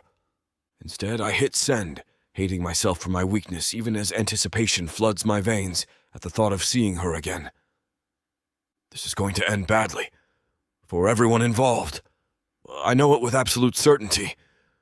But as my phone buzzes with her reply, "Yes, your place, 8 p.m., I realize I don't care. For the first time in years, I feel alive. Terrified, guilty, but alive. God help me, I'm not strong enough to walk away. Chapter 9. Caroline. I smooth my dress for the 10th time as the elevator climbs to Christian's penthouse. My heart pounds against my ribs, betraying the calm I'm desperate to project. Last night was a mistake. A mind-blowing, earth-shattering mistake, but a mistake nonetheless. Tonight is strictly business. I've rehearsed this mantra all day, whispering it while selecting this conservative navy dress, repeating it during the Uber ride here. Business only. Professional boundaries. No more complications. The elevator doors slide open to reveal Christian waiting, looking devastatingly handsome, in dark jeans and a charcoal button-down that emphasizes his broad shoulders. My resolve wavers instantly. "Caroline!" His voice wraps around my name like a caress. "Come in." I step into the penthouse, careful to maintain distance between us. The air feels charged already, memories of last night hovering like ghosts. I brought the updated color samples for the salon walls. My voice comes out steadier than I feel. I hold up my portfolio like a shield. "Perfect. Let's look at them over dinner." He gestures toward the dining table, already set with fine china and crystal glasses. I notice he's placed us at opposite ends of the table, a good 6 feet apart, so he's feeling it too, this need for physical distance to maintain control. "I spoke with your contractor today," Christian says, serving grilled salmon onto my plate. "The plumbing upgrades are more extensive than initially planned, but I've approved the additional costs." "You didn't have to do that," I say, flustered. "I can adjust my budget to cover. Consider it an investment in our future partnership." His eyes meet mine briefly before looking away. "Your success is the hotel's success." We fall into shop talk. Construction timelines, permit approvals, staffing plans. It feels safe, this professional dialogue. I'd almost convince myself we can move past what happened and maintain a proper business relationship. Until our hands brush as he passes me the wine bottle, and electricity shoots up my arm. His eyes darken instantly, and I know he felt it too. "The color samples," I say quickly, pulling out my portfolio. I'm leaning toward this warm cream for the main walls, with accent walls in this deeper shade. Christian studies the samples, his brow furrowed in concentration. "The lighter shade will make the space feel larger. Good choice." "That's what I thought, and these darker panels will frame the styling stations, creating visual separation without actual walls." He nods appreciatively. "Smart design. Your spatial awareness is impressive." I've been obsessed with interior design since I was a teenager, I admit. Used to rearrange my bedroom furniture weekly, drove my dad crazy. Christian smiles, a genuine smile that reaches his eyes. "Ben mentioned that. Said you turned your bedroom into a mini salon when you were 16. The mention of my father lands like a bucket of ice water between us. We both fall silent, the weight of our betrayal suddenly palpable. "Caroline," Christian begins, his voice low and strained. "We don't need to discuss it," I interrupt. "Last night it happened, but it can't happen again." "I know." He runs a hand through his silver-streaked hair. "I've been telling myself that all day. My salon is too important, and my dad," I swallow hard. "I can't hurt him like that." Christian nods, his expression pained. "The last thing I want is to cause problems between you and Ben. He's been my closest friend for—" A sudden, aggressive knocking at the door cuts him off. 3 sharp raps that echo through the penthouse. Christian frowns, checking his watch. "I'm not expecting anyone." The knocking comes again, louder and more insistent. "Excuse me," he says, rising from the table. "This will just take a moment." I nod, taking a sip of wine as he strides toward the door. I hear it open, followed immediately by a woman's voice, loud, angry, and definitely not happy to be kept waiting. "Really, Christian? Not answering my calls is one thing, but making me stand in the hallway like some delivery person?" I freeze, wine glass halfway to my lips. The voice is sultry, even in anger, with a hint of an accent I can't quite place. Christian's response is too low for me to hear clearly, but his tone is tense, controlled. The woman's voice rises again. "I don't care who you're with. We need to talk about Paris." I set down my glass, stomach twisting uncomfortably. This must be the woman from his phone, the one whose calls he kept ignoring during our lunch. Christian's complicated relationship. More muffled conversation follows, punctuated by the woman's increasingly agitated responses. Against my better judgment, I rise from my chair and move closer to the entryway, staying out of sight, but able to glimpse the scene at the door. Christian stands with his back to me, his posture rigid. Beyond him, I catch sight of the woman, tall, stunning, with glossy dark hair, and the kind of curves that make men stare. She's dressed expensively, her makeup flawless, even in obvious anger. "You can't just discard me because you found some new toy," she hisses, trying to push past him into the apartment. Christian blocks her entry, one arm braced against the doorframe. "This isn't the time or place, Alani. I told you we're done." "Done?" She laughs, the sound sharp and bitter. "We're done when I say we're done. Now let me in so we can discuss this like adults." There's nothing to discuss. Christian's voice hardens. "What we had is over. It's been over for weeks." "Is she here?" The woman, Alani, tries to peer around him into the apartment. "Your little salon girl? Did you tell her you were just with me weeks ago?" My heart lurches painfully in my chest. "Is that true? That would mean—" "Leave, now." Christian's voice drops to a dangerous register I've never heard before. "Or I'll call security." Alani's face contorts with rage. "You'll regret this, Christian.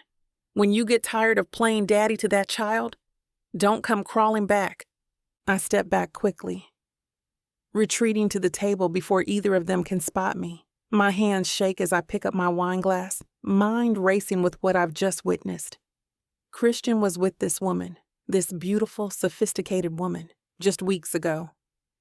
While he was helping me with my salon plans, while he was looking at me the way he did. I hear the door close firmly, followed by Christian's heavy footsteps, returning to the dining room. I keep my eyes fixed on my plate, heart hammering against my ribs. My stomach twists into a tight knot as I stare at Christian, standing there looking shaken by Alani's unexpected appearance. The beautiful, sophisticated woman who just called me a little salon girl and implied she was with Christian mere weeks ago, when he was already helping me with my business plans, when he was looking at me like I was special. I take a small sip of wine, grateful for something to do with my hands. The burning sensation in my chest feels ridiculous, childish. I have no right to feel jealous.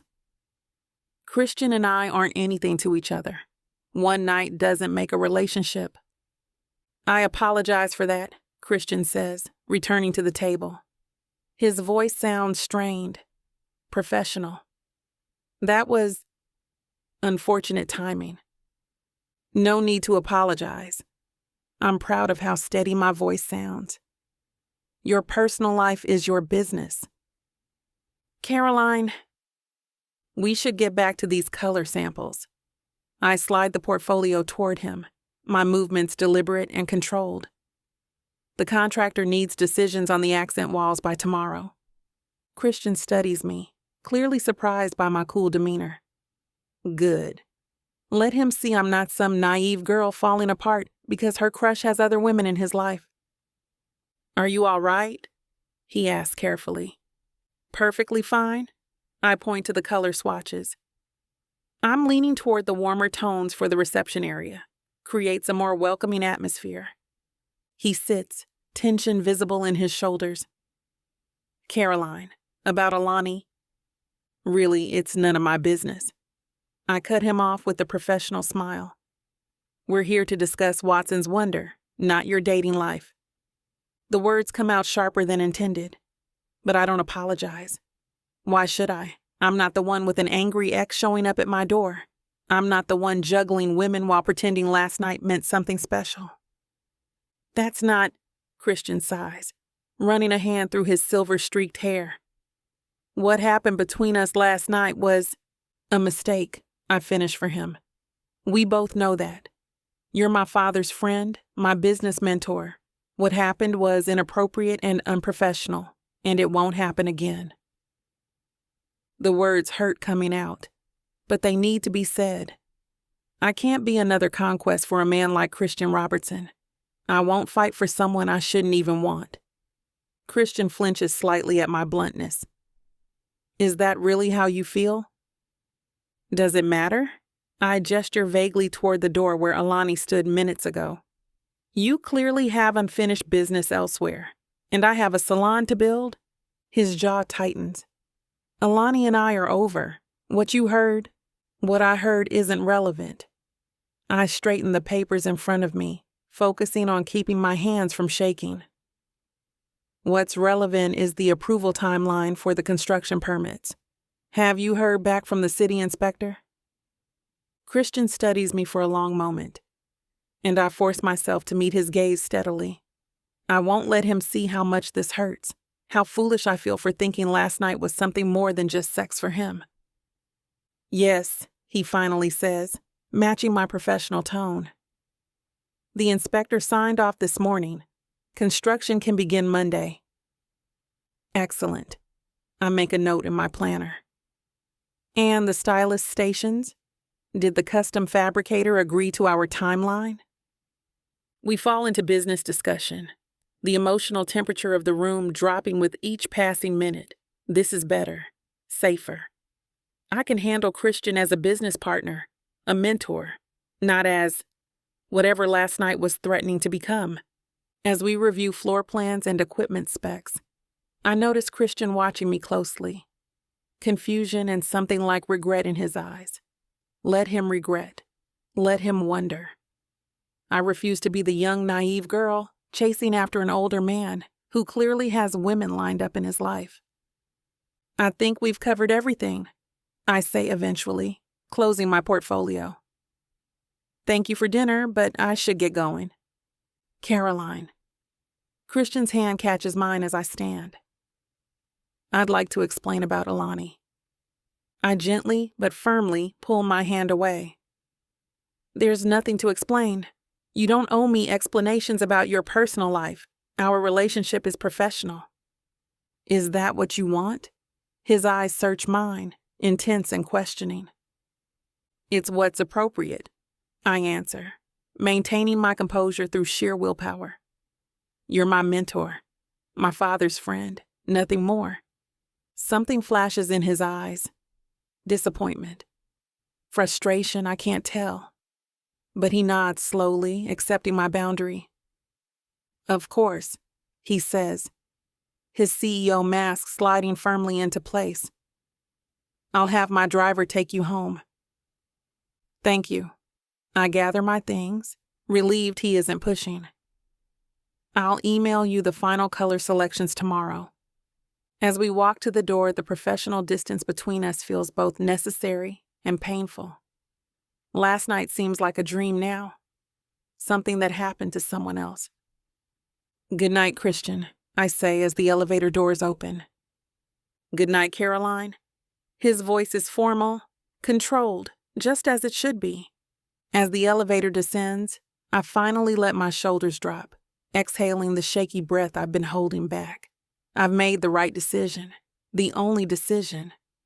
Whatever was starting between us needs to end before it complicates everything.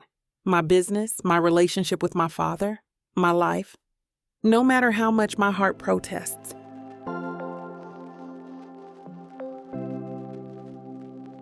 Chapter 10. Christian. I stride through the hotel lobby, nodding at staff who scramble to attention as I pass. My mind isn't on their deferential greetings or the immaculate surroundings I've spent years perfecting. 3 days have passed since Caroline's abrupt exit from my penthouse, and I can't stop thinking about the wall she erected between us. Not that I can blame her. Alani's timing couldn't have been worse. Or perhaps it was perfect, depending on your perspective. Maybe Caroline needed that wake-up call before things got more complicated. Before I dragged her deeper into a relationship that would damage her reputation and destroy my friendship with her father. I take the service elevator down to the construction zone. Watson's Wonder is beginning to take shape, the walls framed out, plumbing rough-ins complete, electrical work underway. I've reviewed every invoice, approved every change order, stayed intimately involved in a project I should probably delegate. As I approach the doorway, I hear Caroline's laugh, bright and genuine, followed by a deeper, male chuckle. I pause, suddenly hesitant to interrupt whatever conversation is happening inside. So you're saying I could add another station here without redoing the plumbing? Caroline asks, her voice warm and animated. Absolutely, a man responds. We just need to extend this line. No big deal. I step into the doorway and freeze. Caroline stands near the back wall, blueprint spread across a makeshift table. She's pointing at something on the paper, leaning forward slightly. The plumber, Mike, if I remember correctly, stands close beside her, one hand braced on the table, the other gesturing at the plans. Their shoulders touch as they both study the blueprint. And that wouldn't increase the cost significantly? Caroline asks, looking up at him with that eager, determined expression I've come to know so well. Her eyes are bright with excitement, hands gesturing animatedly as she taps the blueprint with her perfectly manicured nail. Mike grins down at her, leaning in closer than necessary. For you? I might be able to work something out. His voice drops to a confidential tone, like they're sharing some private joke. The jerk even has the audacity to brush his shoulder against hers. My jaw clenches involuntarily, muscles tightening until I feel a dull ache. He's flirting with her, openly, blatantly flirting with her right in my goddamn building. And she's smiling back, not discouraging him at all, seemingly oblivious to how this prick is undressing her with his eyes. That would be amazing, Caroline says, touching his arm briefly, her slender fingers resting on his forearm for a second too long. You're a lifesaver, Mike. Seriously, this would make such a difference for my business layout. Anything for the prettiest salon owner in D.C., he replies with a wink, puffing out his chest like some peacock. Maybe we could discuss the details over coffee sometime? Something possessive and primal surges through me, hot and violent. It's visceral, this territorial rage that floods my system. I've never felt this kind of jealousy before. Not with Alani, not with anyone. My hands ball into fists at my sides as I imagine grabbing this jerk by his shirt collar. Before I can stop myself, I clear my throat loudly, deliberately. The sound cuts through their little moment like a knife. Both heads snap in my direction, Caroline's eyes widening with surprise. Mr. Robertson! Mike straightens immediately, stepping away from Caroline. Didn't expect you today, sir. Clearly, I say, my voice cooler than intended. I make it a point to check all active construction sites weekly. How are we progressing? Caroline's expression shifts from surprise to something more guarded. Actually, Mike was just showing me how we could add an additional styling station without major changes to the plumbing design. Is that right? I approached them, deliberately placing myself between Mike and Caroline. And what would that cost adjustment look like? Mike swallows visibly. Well, sir, I was explaining to Miss Watson that we could probably work something out that wouldn't impact the budget significantly. Were you? It's not a question. My tone makes it clear exactly what I think of him. Working something out with Caroline. I'd like to see that cost breakdown in writing. Today, the temperature in the room seems to drop 10 degrees. Mike nods quickly. Yes, sir. I'll have that to you by end of day. Good. I turn to Caroline. Do you have a moment to discuss the rest of the build-out? Her eyes narrow slightly. She recognizes my tone for what it is. Territorial. Commanding. A muscle twitches in her jaw before she nods. Of course. Mike, thanks for your help. I'll look forward to seeing those numbers. No problem, Caroline. Mike smiles at her, though it's noticeably less flirtatious with me glaring at him. I'll send them over as soon as they're ready. Caroline returns his smile warmly. You're the best. I feel my blood pressure spike. The best? For suggesting a minor plumbing adjustment. Christ. Mike gathers his tools and exits quickly, leaving Caroline and me alone in the half-constructed salon. The silence between us feels charged with unspoken tension. Was there something specific you wanted to discuss? Caroline asks, her voice carefully professional. Or did you just come down to intimidate my contractors? I wasn't aware intimidation was the word for ensuring proper project management, I reply, matching her tone. He works for me, Caroline, not for you. And that gives you the right to be a jerk to him because he was being helpful. Helpful. I can't keep the sarcasm from my voice. Is that what we're calling it? Her eyes flash dangerously. What exactly are you implying, Christian? I'm not implying anything. I'm stating a fact. He was flirting with you, and you were encouraging it. So, what if he was? She crosses her arms, chin tilted defiantly. Maybe I enjoy talking to men who don't have angry exes banging down their door. The hit lands exactly where intended. Caroline. No. She cuts me off. You don't get to do this.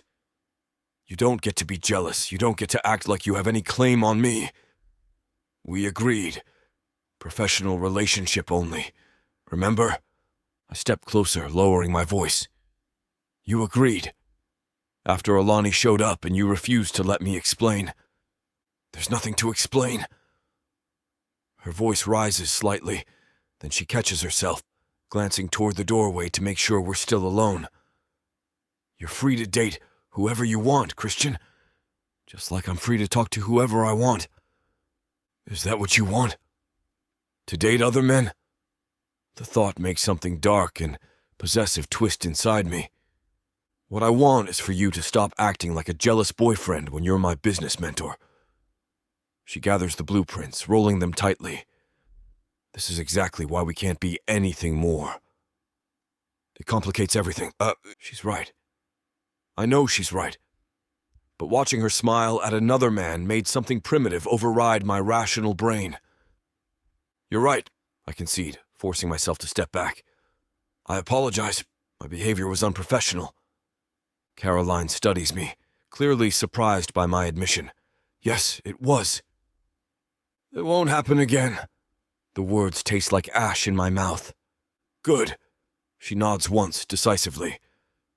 Now, did you actually have something to discuss about the build-out, or was that just a pretext? I straightened my tie, reclaiming my CEO composure. The electrician reported some issues with the circuit load for the styling stations. I wanted to go over the options with you. Just like that, we're back to business. The easy rapport we once shared is gone, replaced by this stilted, formal interaction. For the next 20 minutes, we discuss electrical loads and circuit breakers like two strangers forced to work together. When we finish, Caroline checks her watch. I should go. I have a meeting with potential stylists at 3. Of course. I nod, maintaining professional distance. Keep me updated on those interviews. I will. She starts to leave, then pauses. Christian? Yes? She meets my eyes directly. I need this to work. The salon, our professional relationship, all of it. I can't afford distractions or complications. Not when I'm so close to making my dream a reality. The vulnerability in her expression cuts through me. For all her strength and determination, she's risking everything on this venture, and I'm adding unnecessary stress to an already challenging situation. I understand, I tell her, meaning it. Your success is my priority. I promise you I'll keep things strictly professional from now on. Something like relief crosses her face, though there's a hint of regret there too. Or maybe I'm just seeing what I want to see. Thank you. She offers a small smile. I'll email you those stylist profiles once I've conducted the interviews. I watch her walk away, straight-backed and determined. The right decision has never felt so wrong. But it doesn't matter what I want. What matters is giving Caroline the space she needs to succeed, even if it kills me to keep my distance. Chapter 11. Caroline. I stand at the kitchen counter, dicing onions with perhaps more force than necessary. The steady rhythm of the knife hitting the cutting board helps me focus on something other than the confusion swirling inside me. 3 weeks have passed since that tense confrontation with Christian in the salon space, and we've maintained a strictly professional relationship since, which is exactly what I wanted, exactly what I asked for. So why do I feel so unsettled? Caroline, honey, careful with that knife. You're going to take a finger off, Mom says, stirring a pot of her famous gumbo. The rich, spicy aroma fills our kitchen, comforting and familiar.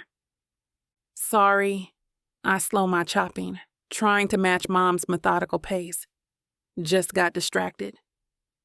Thinking about the salon, she glances over with that knowing look Mother's perfect. Opening day is coming up fast. Yeah, it's not a lie, just not the whole truth. The salon is constantly on my mind, but lately, so is Christian. His measured politeness during our meetings, the careful distance he maintains, the way his eyes still follow me when he thinks I'm not looking. Dad turns a page of his newspaper at the kitchen table, comfortable in the domestic scene. How's the hiring coming along? Find enough stylists yet? Almost there. Still need one more senior stylist and a nail tech. I scrape the onions into Mom's waiting pot. Everyone wants to work for established places. Taking a chance on a new salon is scary. They'll come around when they see how successful you'll be, Mom says with unwavering maternal confidence. I smile despite myself. From your mouth to God's ears. Speaking of success, Dad folds his newspaper. I ran into Christian at the golf club yesterday. He seemed distracted, not his usual sharp self. My heart does a little skip at the mention of his name. I keep my expression neutral as I reach for a bell pepper. Oh? Yeah, said he's been dealing with some personal stuff. That gold digger girlfriend of his has been giving him hell. The knife pauses mid-chop. Gold digger girlfriend. Alani something, foreign gal, stunning looking, but cold as ice. Dad shakes his head. Been trying to sink her claws into him for months. Christian's been trying to distance himself, but she's not taking the hint. So Christian wasn't lying. He and Alani really were over. The realization makes something warm unfurl in my chest, which I immediately try to squash. That's unfortunate, I manage, focusing intently on the perfect symmetry of my pepper slices. Always told him he could do better. Dad takes a sip of his coffee. Man like Christian needs someone with substance, not just a pretty face. Someone who understands what he's built, who shares his values. Mom shoots me a quick glance, eyebrows slightly raised. I pretend not to notice. Christian's got a good head on his shoulders, Dad continues. Best business mind I've ever known.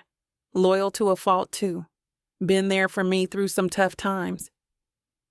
I swallow hard, guilt creeping up my spine. If Dad knew what happened between us, what I let happen. He's been so supportive of Caroline's salon, Mom chimes in, giving the gumbo a stir. That's rare, finding a mentor who truly believes in you. That's Christian for you. Dad's voice swells with pride, like he's talking about his own son. Always said he was family, more than just my best friend, the brother I never had. Each word of praise feels like a tiny needle pricking my conscience. I'd slept with my father's best friend, his brother in all but blood. The weight of that betrayal sits heavy in my stomach. He speaks very highly of you too, I say, hoping my voice sounds normal. Says your friendship keeps him grounded. Dad chuckles. Someone's got to keep that workaholic in check. Told him yesterday he needs to find himself a good woman, settle down. Man's too successful to be alone. Ben, Mom admonishes gently, stop trying to play matchmaker. I'm just saying, man's 50, not dead, still has time for a family of his own. I reach for another vegetable, my hands slightly unsteady. The idea of Christian with someone else, someone appropriate, someone his own age, shouldn't bother me. But it does. It bothers me a lot. Maybe he likes being single, I suggest, aiming for casual indifference. Nah, Dad shakes his head decisively. Christian's a family man at heart, always has been. Just hasn't found the right woman yet. Or maybe he had, and she'd pushed him away, insisting on professional boundaries. Stop it, I scold myself. This line of thinking leads nowhere good. The salon's really coming together, I say, deliberately changing the subject. Christian's team has been incredibly efficient with the build-out. That's my girl, always steering the conversation back to business. Dad laughs, rising to refill his coffee mug. You remind me of Christian sometimes.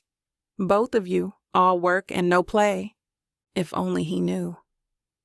The gumbo needs another 20 minutes, Mom announces. Caroline, could you set the table, honey? I welcome the task, needing something to do with my hands. As I arrange plates and silverware, I can't help wondering what Christian is doing right now. Is he working? Is he thinking about me? Is he actually free of Alani? The questions swirl, unwelcome but persistent. I shouldn't care. I've made my choice. My salon comes first. Romance, especially complicated romance, has no place in my life right now. But as I sit down to dinner with my parents, nodding along to Dad's stories about Christian's business acumen and loyalty, I can't ignore the warmth that floods my chest every time I hear his name. I shouldn't feel relieved that Christian and Alani are truly over. I shouldn't feel pleased that my father thinks so highly of him. And I definitely shouldn't be remembering how it felt to be in his arms, his mouth on mine, his hands. Caroline, you with us, sweetheart? Mom's voice breaks through my thoughts. I blink rapidly, heat rising to my cheeks. Sorry, just thinking about the salon opening. Dad pats my hand. That's my girl. Always focused on the goal. I smile back weakly, the weight of my secret sitting heavily between us. What would they think of their focused, ambitious daughter if they knew the truth? After dinner, I slip away to my bedroom with a murmured excuse about needing to review some salon paperwork. The truth is, I need space to process what Dad said about Christian and Alani. My laptop opens with a soft click as I settle cross-legged on my bed, the glow of the screen illuminating my face in the dimly lit room. I hesitate for a moment, fingers hovering over the keyboard. This is ridiculous. I shouldn't care about Christian's romantic history. We've established boundaries. We're strictly professional now. But my fingers type anyway. Christian Robertson Alani relationship. The search results load instantly, and my stomach drops. Pages of gossip blog posts, society page mentions, and paparazzi photos fill my screen. I click on the first link, an entertainment news site with a gallery of photos spanning the last year. Christian and Alani arriving at charity galas, her arm possessively looped through his. Christian in a tuxedo, Alani in a skin-tight red dress with a neckline that plunges to her navel. The two of them exiting expensive restaurants, her face tilted up to his, laughing at something he said. She's absolutely stunning. Tall and curvaceous with flawless skin and glossy dark hair. In every photo, she's styled impeccably. Designer clothes, perfect makeup, not a strand of hair out of place. She looks like she belongs on Christian's arm, like they're a match set of beautiful, successful people. I click through to another site, this one detailing their relationship timeline. According to the gossip columnist, they met at a charity auction where Alani was modeling jewelry. Christian apparently outbid everyone for both the necklace and, as the writer crudely puts it, the gorgeous neck it was displayed on. My throat tightens as I read about their jet-setting lifestyle. Weekends in Paris, holidays in the Maldives, shopping sprees where Christian reportedly spent thousands on designer clothes for Alani. Real power couple vibes, the article concludes. Robertson finally seems to have met his match in the ambitious and beautiful Hendricks. I scroll through comments, which paint a different picture. Gold digger alert. Another model trading looks for luxury. Saw them fighting at Saucony's last month. She was screaming at him for talking to another woman. My friend works at the Four Seasons, says they check in separately half the time, and she's always demanding upgrades. I click on a YouTube link titled Alani Hendricks Meltdown at DC Fashion Week and watch with widening eyes as the woman I glimpsed at Christian's door throws a champagne glass at a photographer, screaming obscenities while Christian tries to calm her down. His face in the video is a mask of controlled embarrassment. The look of a man who's been through this before and is simply waiting for the storm to pass.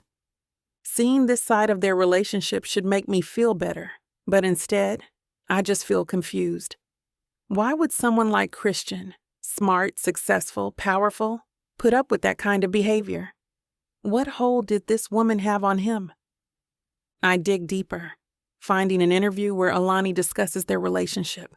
Christian appreciates a woman who knows what she wants. She purrs to the camera. I challenge him. Keep him on his toes. Men like Christian don't want some basic girl who just says yes to everything. Is that what I am in comparison? Basic? Easy? The thought makes my stomach churn. I close the laptop abruptly, unable to look at any more photos of them together. This is stupid. I'm torturing myself for no reason. Christian and I agreed to keep things professional. His past relationships shouldn't matter to me, but they do. I can't help imagining him with her, in glamorous restaurants, luxury hotels, his penthouse bed, the same bed where he and I flop back against my pillows, staring at the ceiling. What did he see in her? What did he see in me? Were we just both convenient distractions at different points in his life? No. I shake my head firmly. That night with Christian wasn't just physical attraction. There was a connection there. Something real and powerful that frightened both of us with its intensity. And maybe that's why he stayed with someone like Alani for so long. Maybe the drama and chaos were safer than something genuine. Maybe shallow and demanding was easier to walk away from than real connection. I sit up again, reaching for my phone, scrolling until I find the last text Christian sent me about salon equipment vendors. It's perfectly professional, not a hint of the passion we shared, just as I requested. The truth settles over me like a heavy blanket. Alani Hendricks may be gorgeous, sophisticated, and completely his type on paper. But she isn't what Christian truly wants or needs.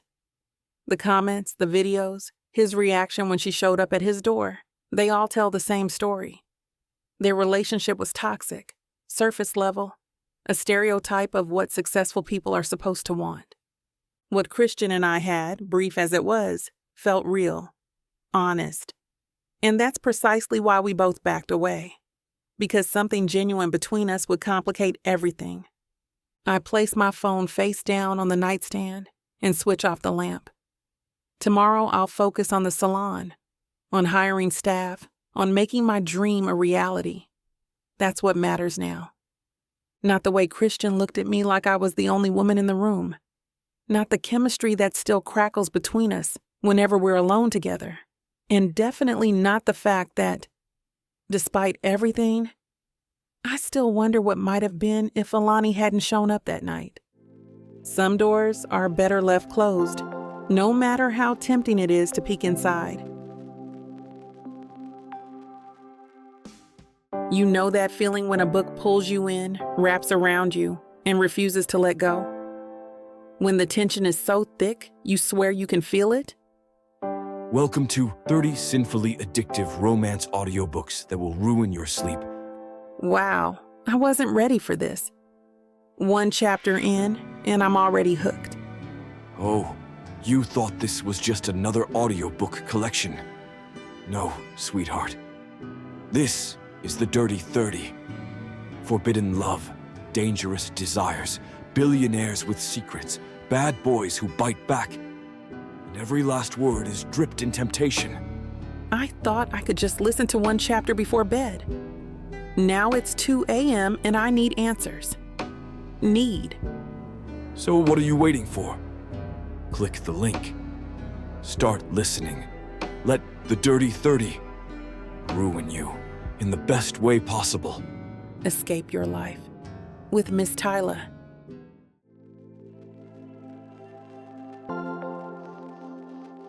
Chapter 12. Christian. I stand at the podium, surveying the crowd of journalists and local business reporters gathered in the hotel's main event space. The opening of Watson's Wonder isn't just another tenant launch. It's become the cornerstone of our property's revitalization strategy. At least that's what I tell myself to justify my obsessive involvement with every detail of Caroline's salon. Ladies and gentlemen, I begin, voice carrying through the perfect acoustics of the room. Today marks an important milestone for both the Robertson Hotel Group and for one remarkable entrepreneur who embodies the spirit of innovation we value in our partners. My eyes find Caroline instantly. She stands off to the side, radiant in a tailored cream suit that accentuates her curves while projecting professional confidence. Pride swells in my chest as I watch her interact with her new staff, 6 stylists and 2 nail technicians, all hand-selected for their talent and vision. They orbit around her like satellites, drawn to her natural leadership and warmth. Watson's Wonder represents the future of luxury beauty services, I continue, forcing my attention back to the audience. An experience that combines technical excellence with personalized care, exactly what our discerning hotel guests and local clientele demand. The facts and figures flow effortlessly as I outline the economic benefits, the jobs created, the exclusive product lines. But it's all window dressing for what I really want to say. Look at her. Look at this extraordinary woman who built something from nothing but determination and talent. The Robertson Group believes in supporting visionary entrepreneurs, I say instead. We're proud to have Watson's Wonder as our flagship salon partner, with plans to expand this concept across our hotel properties nationwide. Caroline's head snaps up at this announcement, one we hadn't officially finalized. Her eyes widen slightly, those expressive brown irises conveying both surprise and excitement. Damn, I love watching emotions play across her face. It's been torture maintaining professional distance these past weeks. And now I'd like to introduce the woman whose vision made this possible. I gesture toward her. Caroline Watson, founder and creative director of Watson's Wonder. The applause feels electric as Caroline approaches the podium. Our fingers brush as we exchange places, sending that familiar jolt through my system. The light catches on her face, highlighting her high cheekbones and the determination in her eyes. "Thank you, Mr. Robertson, for that generous introduction." Her voice is steady, professional, betraying none of the intimacy we once shared. "And thank you all for being here today." I move to the side, watching her command the room with natural grace. She speaks about empowerment through beauty, about creating spaces where women feel valued, about the journey that led her here. The press hangs on every word, captivated by her genuine passion. "Watson's Wonder isn't just about looking good," she tells them. "It's about feeling confident, celebrating your uniqueness, and walking out those doors knowing exactly how powerful you are." Damn, she's incredible. The cameras flash continuously, capturing her in her element. My social media team hovers nearby, documenting every moment for the digital campaign we've launched. I spared no expense. Top influencers, targeted ads, exclusive content. The salon's Instagram following already exceeds 10,000, and they haven't even opened their doors. When she finishes, the questions come rapid fire. Caroline handles them with aplomb, deftly navigating inquiries about financing, competition, and future plans. She credits me appropriately for mentorship and support, but makes it clear this is her vision, her execution. I wouldn't have it any other way. "And will the Robertson Group be taking an ownership stake in Watson's Wonder as it expands?"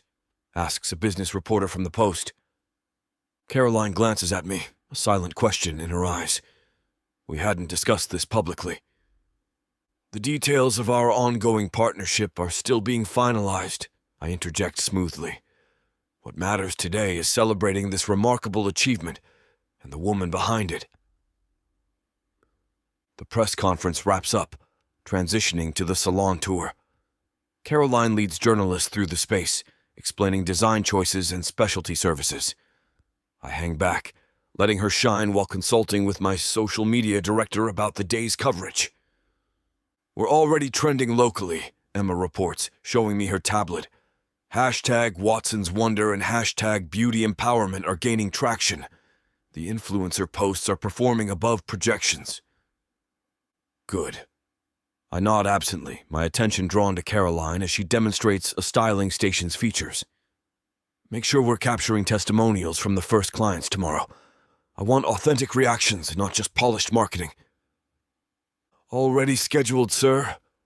Emma follows my gaze knowingly. She's quite impressive. "Yes, she is," I agree, perhaps too quickly.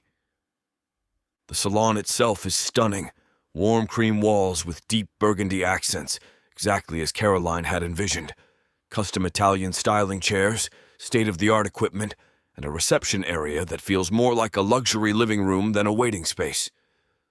The lighting is perfect, highlighting the salon's features while flattering every skin tone. I approved every upgrade, every enhancement, ignoring budget concerns with single-minded determination to give Caroline exactly what she wanted.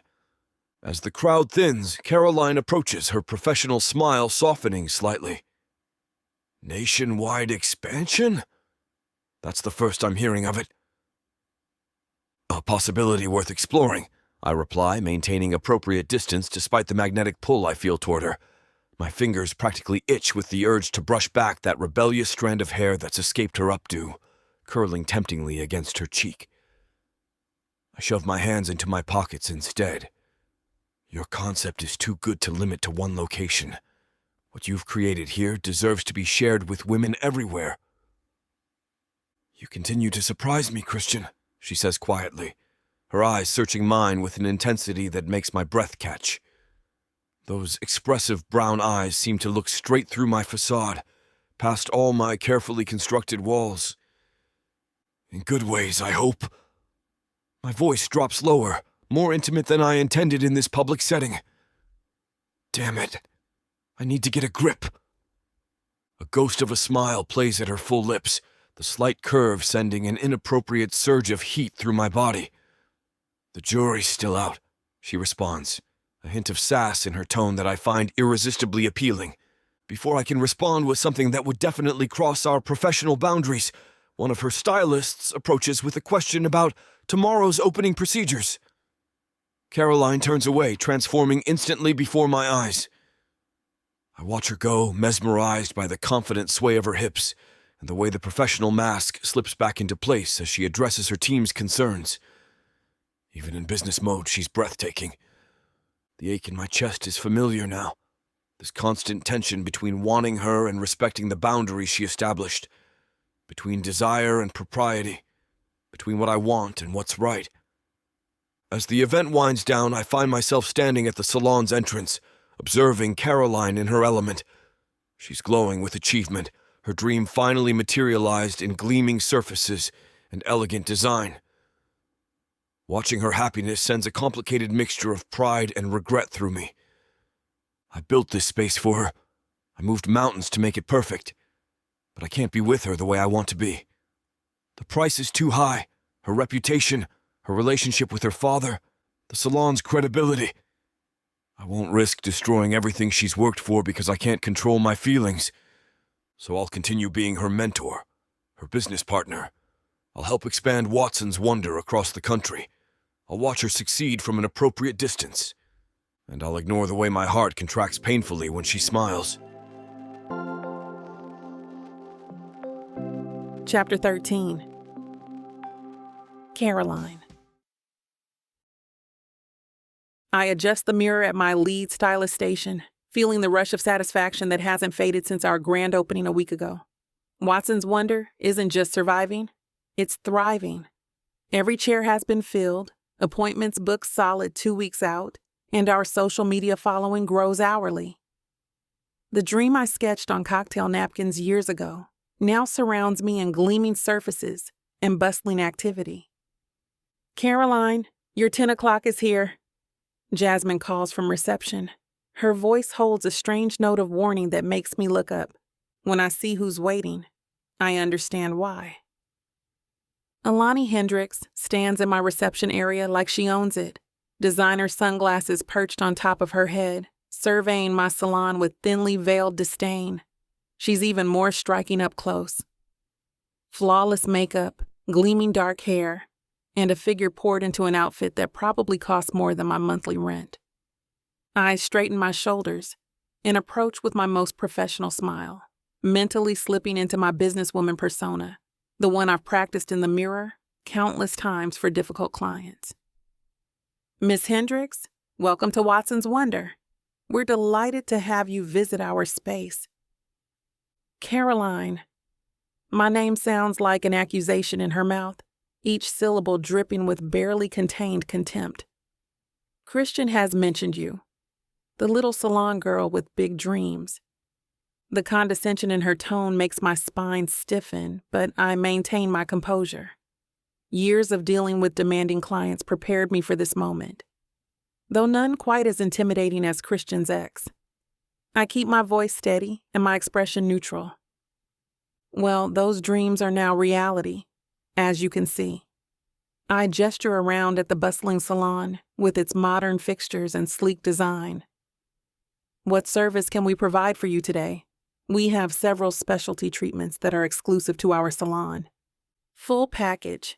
She drops into the waiting area's velvet chair with practiced grace, crossing her long legs and adjusting her designer handbag beside her. Her eyes scan the room, assessing every detail like she's tallying up flaws. Hair, nails, makeup. I have an important event tonight. One that Christian will be attending. That last bit was clearly meant to sting, but I refuse to give her the satisfaction of a reaction. Of course. I gesture toward my station, where everything is immaculately arranged and ready. I'll handle your hair personally. Tia will take care of your nails afterward. She's our specialist for intricate designs if you're interested. Our makeup artist, Dion, has worked with several celebrities if you prefer him, or I can do that as well. As I guide her to my chair, I feel the eyes of my staff following us. They've all seen the gossip photos, the tabloid headlines. Everyone knows who Alani is and what she once was to Christian. So, Alani says as I drape the cape around her shoulders, this is what Christian built for you. Impressive what men will do when they're motivated. I meet her eyes in the mirror. Christian didn't build this. I did. He provided the space and business guidance. But Watson's wonder is my creation. She laughs, the sound sharp and dismissive. Honey, men like Christian don't provide guidance without expecting something in return. Trust me, I know exactly what kind of guidance he offers young, ambitious women. I focus on sectioning her hair, refusing to take the bait. What are we doing with your hair today? Just a blowout, volume, but keep the length. She examines her manicure. I must say I'm surprised by the quality of this place. When Christian mentioned investing in some salon, I pictured something much more basic. Our metrics are outperforming projections by 27%, I say, unable to keep the pride from my voice. Turns out there's high demand for what we offer. Alani's eyes narrow slightly. And what exactly is that? A beauty experience that celebrates individuality rather than enforcing stereotypes. I begin washing her hair, keeping my movements professional, despite the tension radiating between us. As much as I want to grab her by the scalp and throw her out of my business, I hold back on that urge.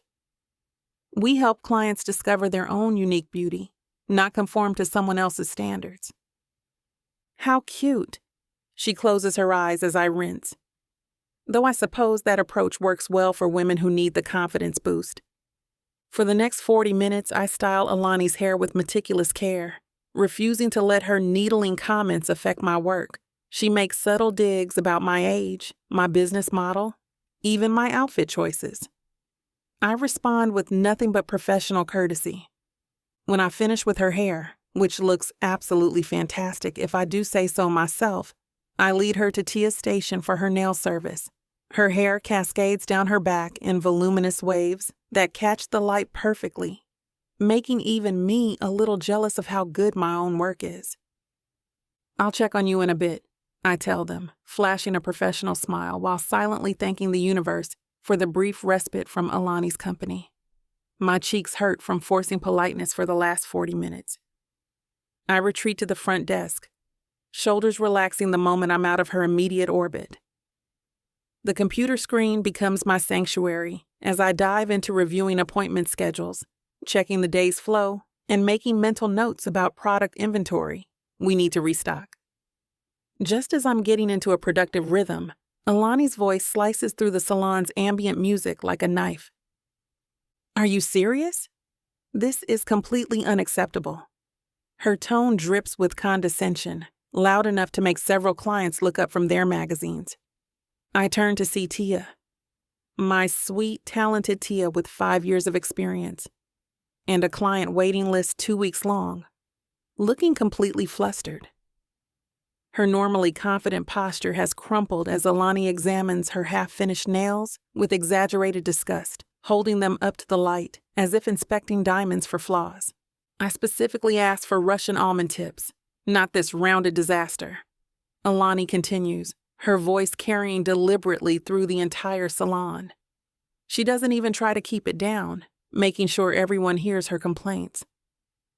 Do you even know what you're doing? This is amateur work at best. I've seen better nail art from beauty school dropouts. I cross the floor quickly. Is there a problem? Your so-called nail technician is completely incompetent. Alani snaps, holding up her hand. Look at this shape. It's all wrong. Tia, one of my most skilled technicians, looks mortified. Miss Hendricks changed her mind about the shape halfway through, and I did not change my mind, Alani cuts in. You weren't listening. This is why discount salons fail. They hire people who can't follow basic instructions. The salon has gone quiet, clients and staff watching the scene unfold. Heat spreads across my body, not from embarrassment, but from anger. Tia is one of the most talented nail artists in D.C., I say, keeping my voice steady despite the fury building inside me. If there was a miscommunication, we're happy to correct it. Miscommunication? Alani laughs coldly. The only miscommunication was Christian making me think this place was worth my time. And there it is, the real reason for her visit. This has nothing to do with hair or nails. It's about Christian. Miss Hendricks, I say, dropping all pretense of customer service politeness, I think it's best if we end your service here. She blinks, clearly not expecting resistance. Excuse me? I won't have you disrespecting my staff. We maintain a positive environment at Watson's Wonder, and unfortunately, you don't seem to align with those values. You're throwing me out? Alani stands, towering in her stilettos. Do you have any idea who I am? Yes, I meet her gaze steadily. You're someone who's no longer welcome in my salon. Jasmine will waive today's charges, but we won't be booking you for future appointments. The gasps from nearby clients only fuel Alani's rage. Her eyes narrow dangerously. You stupid little girl. You think you've won because he built you a pretty playhouse? Christian gets bored easily. I should know. She grabs her purse, her movements sharp with anger. This pathetic business will be closed within a year, and you'll be nothing but an embarrassing memory to him. I stand my ground, though her words strike closer to my insecurities than I'd like. Goodbye, Miss Hendricks. As she storms toward the door, she turns for one final parting shot. This won't go unpunished, Caroline. I promise you that. The door slams behind her, leaving a shocked silence in her wake. I take a deep breath and turn to face my team and clients. I apologize for that disruption, I announce calmly. At Watson's Wonder, we believe beauty should empower, not diminish. Now, who's ready for some actual wonder? The tension breaks as clients and staff alike burst into applause. Tia mouths thank you from her station, and I give her a reassuring nod. But as I return to my work, Alani's threat echoes in my mind. I've made an enemy today, one with connections, money, and a personal vendetta. I just hope her promise of punishment is as empty as her soul seems to be.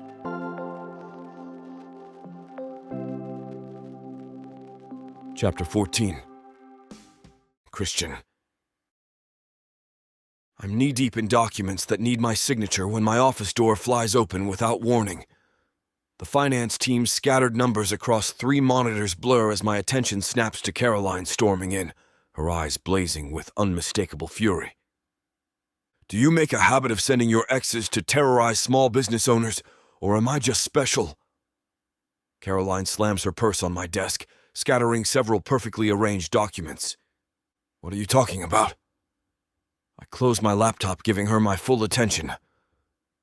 Alani Hendricks just came into my salon, demanded a full service package, then proceeded to publicly humiliate my nail tech before I had to throw her out. Caroline paces in front of my desk, her hands gesturing wildly. She made it abundantly clear she was there because of you. Anger rises inside me, hot and immediate. I didn't send her. Well, she certainly name-dropped you enough. Made sure everyone in my salon knew exactly what your relationship was. Caroline stops pacing, planting her hands on my desk and leaning forward. I won't have your romantic drama endangering what I've built. The fury in her eyes, the determination in her stance. It's mesmerizing. Caroline Watson defending her territory is a sight to behold. I'll handle Alani. I stand coming around the desk. She won't bother you again. Damn right she won't. I've banned her from the premises. Caroline squares her shoulders. And while we're setting boundaries, I need to make something crystal clear. I don't care who you've slept with, who you're sleeping with, or who you plan to sleep with. But I will not tolerate anyone using those connections to undermine my business.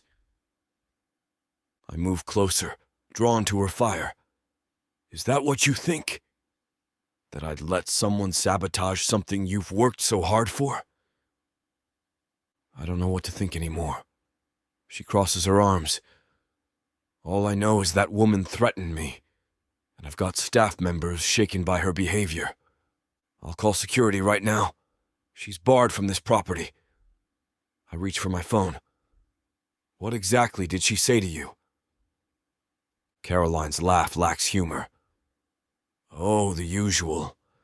That you get bored easily, that I'm just your latest plaything, that my business will fail, and I'll be nothing but an embarrassing memory.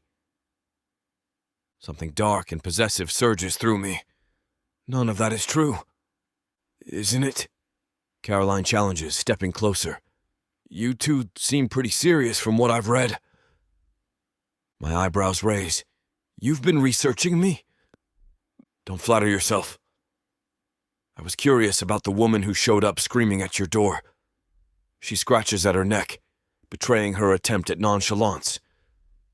Seems like you have a type. What type is that? Gorgeous women who cause scenes in public. I can't help the smile that tugs at my lips. Are you jealous, Caroline? Screw you. She shoves my chest, but there's no real force behind it. I'm pissed, not jealous. There's a difference. Is there? I step closer, eliminating the space between us. Because from where I'm standing, it sounds like you care who I've been with. Her eyes narrow dangerously. What I care about is my business, my reputation, my staff's well-being. And nothing else? I'm close enough now to smell her perfume, to see the rapid pulse at her throat. Nothing else matters, she insists, but her voice has lost some of its conviction. We're standing toe-to-toe now, her fiery indignation meeting my barely contained desire. The tension between us is palpable, electric. I should step back. I should respect the boundaries we've established. I should behave like the professional mentor she wants me to be. Instead, I cup her face in my hands and crush my mouth to hers. She freezes for a heartbeat, just long enough for doubt to flicker through me, before her arms wrap around my neck, pulling me closer. Her lips part beneath mine, hungry and demanding. I back her against the desk, lifting her slightly as our kiss deepens, months of restraint shattering in an instant. I pull Caroline against me, one hand tangling in her hair as the other presses into the small of her back. Our kiss intensifies, weeks of tension exploding into something raw and desperate. The edge of my desk digs into her thighs as I press her harder against it, needing to feel her body completely against mine. Her hands roam across my chest, fingers gripping my shirt like she might drown if she lets go. I taste her lipstick. Her perfume fills my lungs, and every rational thought I've had about professional boundaries disappears under the heat of her touch. Christian, she gasps against my mouth, her body arching into mine. The sound of my name on her lips makes me growl, a primal sound I barely recognize as my own. Heat courses through my veins, setting fire to every inch of my skin where she touches me. I want to consume her, to make her mine in every way possible. And suddenly her hands are on my chest, pushing instead of pulling. The pressure is gentle but firm, a physical barrier I can't ignore despite the roaring in my blood. Wait! Stop! I freeze immediately, breathing hard, my hands still holding her, but loosening their grip. Caroline's eyes are wide, pupils dilated, her chest rising and falling rapidly. Her lips, swollen from my kisses, tremble slightly as she takes a shaky breath. We can't, she whispers, though she doesn't move away. Her fingers curl against my shirt, contradicting her words with their desperate clutch. This is exactly what I said wouldn't happen again. The conflict in her eyes is palpable, desire warring with principles, want battling should. Screw what you said! My voice is rough with need, scraping out of my throat like gravel. I slide my hand to the nape of her neck, feeling the rapid pulse beneath my fingers. This is what we both want. Don't deny it. I can feel it in every inch of your body pressed against mine. She shakes her head, though her eyes never leave mine. It's not about what we want. It's about what's right. My father isn't in this room. I brush my thumb across her swollen bottom lip. It's just you and me here, Caroline. She closes her eyes briefly, fighting some internal battle I can see play across her features. When she opens them again, there's resolution there, mixed with something that looks dangerously like desire. I should go, she says, but makes no move to leave. I lean in, not to kiss her again, but to speak directly against her ear. Come to my penthouse tonight. A shiver runs through her body. I feel it under my hands. Christian, just tonight. No promises, no complications. I pull back to look into her eyes. I need to touch you again. I need to feel you. Just once more. Her throat works as she swallows. And tomorrow, when we have to face reality again, when I have to look my father in the eye knowing I've betrayed him. Tomorrow we can go back to being whatever you need us to be. I brush a strand of hair from her face. Business partners? Mentor and mentee, whatever keeps your conscience clean. That easy? Skepticism colors her tone. Nothing about this is easy. I step back, giving her space even though it physically pains me to do so. But tonight could be simple. Just us. No outside world. No complications. Caroline slides off the desk, straightening her clothes with trembling hands.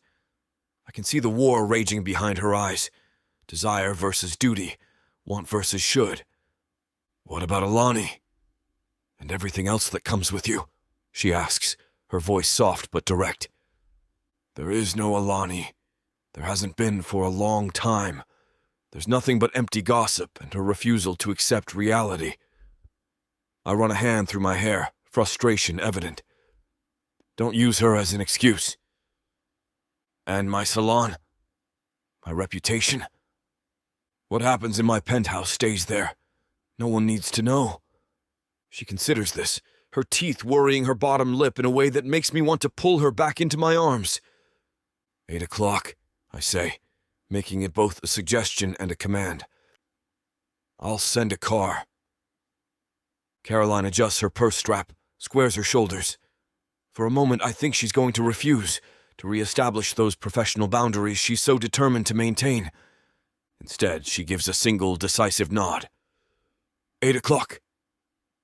She turns and walks toward the door, her composure almost fully restored. But just before she leaves, she pauses, her hand on the doorknob. Christian? Yes? For tonight, just tonight. Forget everything else. My father, my business, your hotels. Her eyes meet mine, dark and serious. I don't want to think about any of it. Done, I promise, already counting the hours until 8. She nods once more and slips out without another word, leaving me standing alone in my office. The taste of her still on my lips and the scent of her perfume lingering in the air. Chapter 15. Caroline. I check my appearance one last time in the elevator mirror, smoothing down my dress and taking a deep breath. 8 o'clock, I'm exactly on time. Christian's driver was waiting outside my apartment as promised. The sleek black car with tinted windows felt like the perfect metaphor for what we're doing.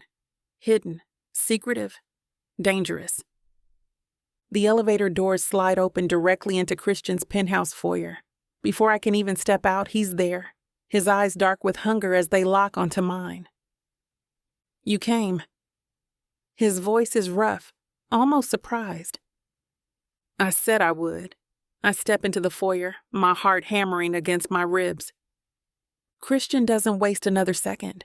He grabs my wrist and pulls me inside, shutting the door with a decisive click that sounds like fate sealing. In one fluid motion, he presses me against the door, his body flush against mine. I hate to put a stop to a good time, but it looks like we've hit this platform's limit for spiciness. This platform's got some rules we have to play by if we want to keep giving you these stories for free. And trust me, this scene isn't something you want to miss. While we can't get into all the details here, you can still dive into the full, uncut version at TylaWalker.com. Miss Tyla has an entire collection of unabridged audiobooks and ebooks waiting for you. And the best part?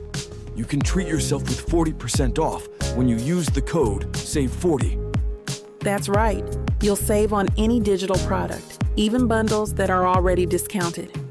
Miss Tyla would never let anyone feel the kind of disappointment you must be feeling right now. So why wait? Treat yourself with Miss Tyla. For several long moments, we stay frozen in place, both of us trembling from the intensity of what just happened. Then Christian collapses forward, carefully bracing his weight on his arms to avoid crushing me. His forehead rests against my shoulder blade, his breath coming in harsh pants against my sweat-slicked skin. "Caroline," he whispers, my name sounding like a prayer on his lips. Damn. I can only nod weakly in agreement, my body still quivering with aftershocks, completely satisfied and utterly spent.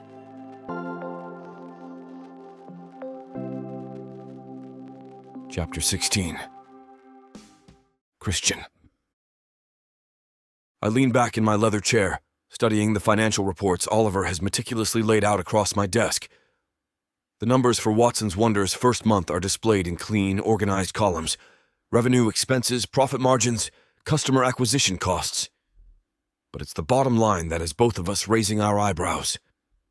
"These figures are impressive," Oliver says, adjusting his glasses as he points to the highlighted total. "Caroline has exceeded every metric we projected. Appointment bookings are 37% above forecast. Retail sales are outpacing expectations by nearly double, and customer retention is practically unheard of for a new establishment." A surge of pride rushes through me. Not professional satisfaction, though that's certainly there, but something deeper, more personal. I've watched Caroline pour her heart and soul into that salon, working relentless hours, handling every challenge with that fierce determination that first drew me to her. "She's been strategic with her staffing," I say, keeping my voice even despite the warmth spreading through my chest. "Brought in established stylists with existing client bases. Smart move." Oliver nods, flipping to the next page of analytics. The social media campaign has been particularly effective. Her content engagement metrics are off the charts. People aren't just booking appointments, they're buying into her vision. Her vision.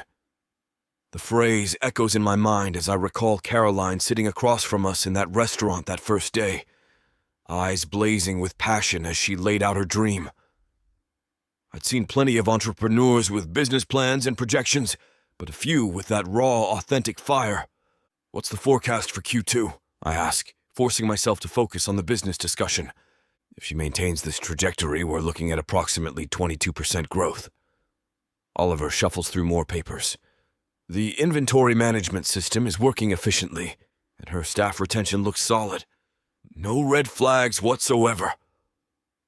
I stand, walking to the window that overlooks the city. Caroline's salon sits just floors below, her elegant logo visible from this angle. And long-term prospects. That's actually what I wanted to discuss. Oliver's tone shifts, becomes more animated. If the year's numbers remain solid, we should seriously consider expansion opportunities. Watson's Wonder would be an ideal addition to our Austin and Chicago properties. The demographics align perfectly. I turn back toward him, not bothering to hide my smile. My thoughts exactly. The ROI projections for additional locations are extremely promising.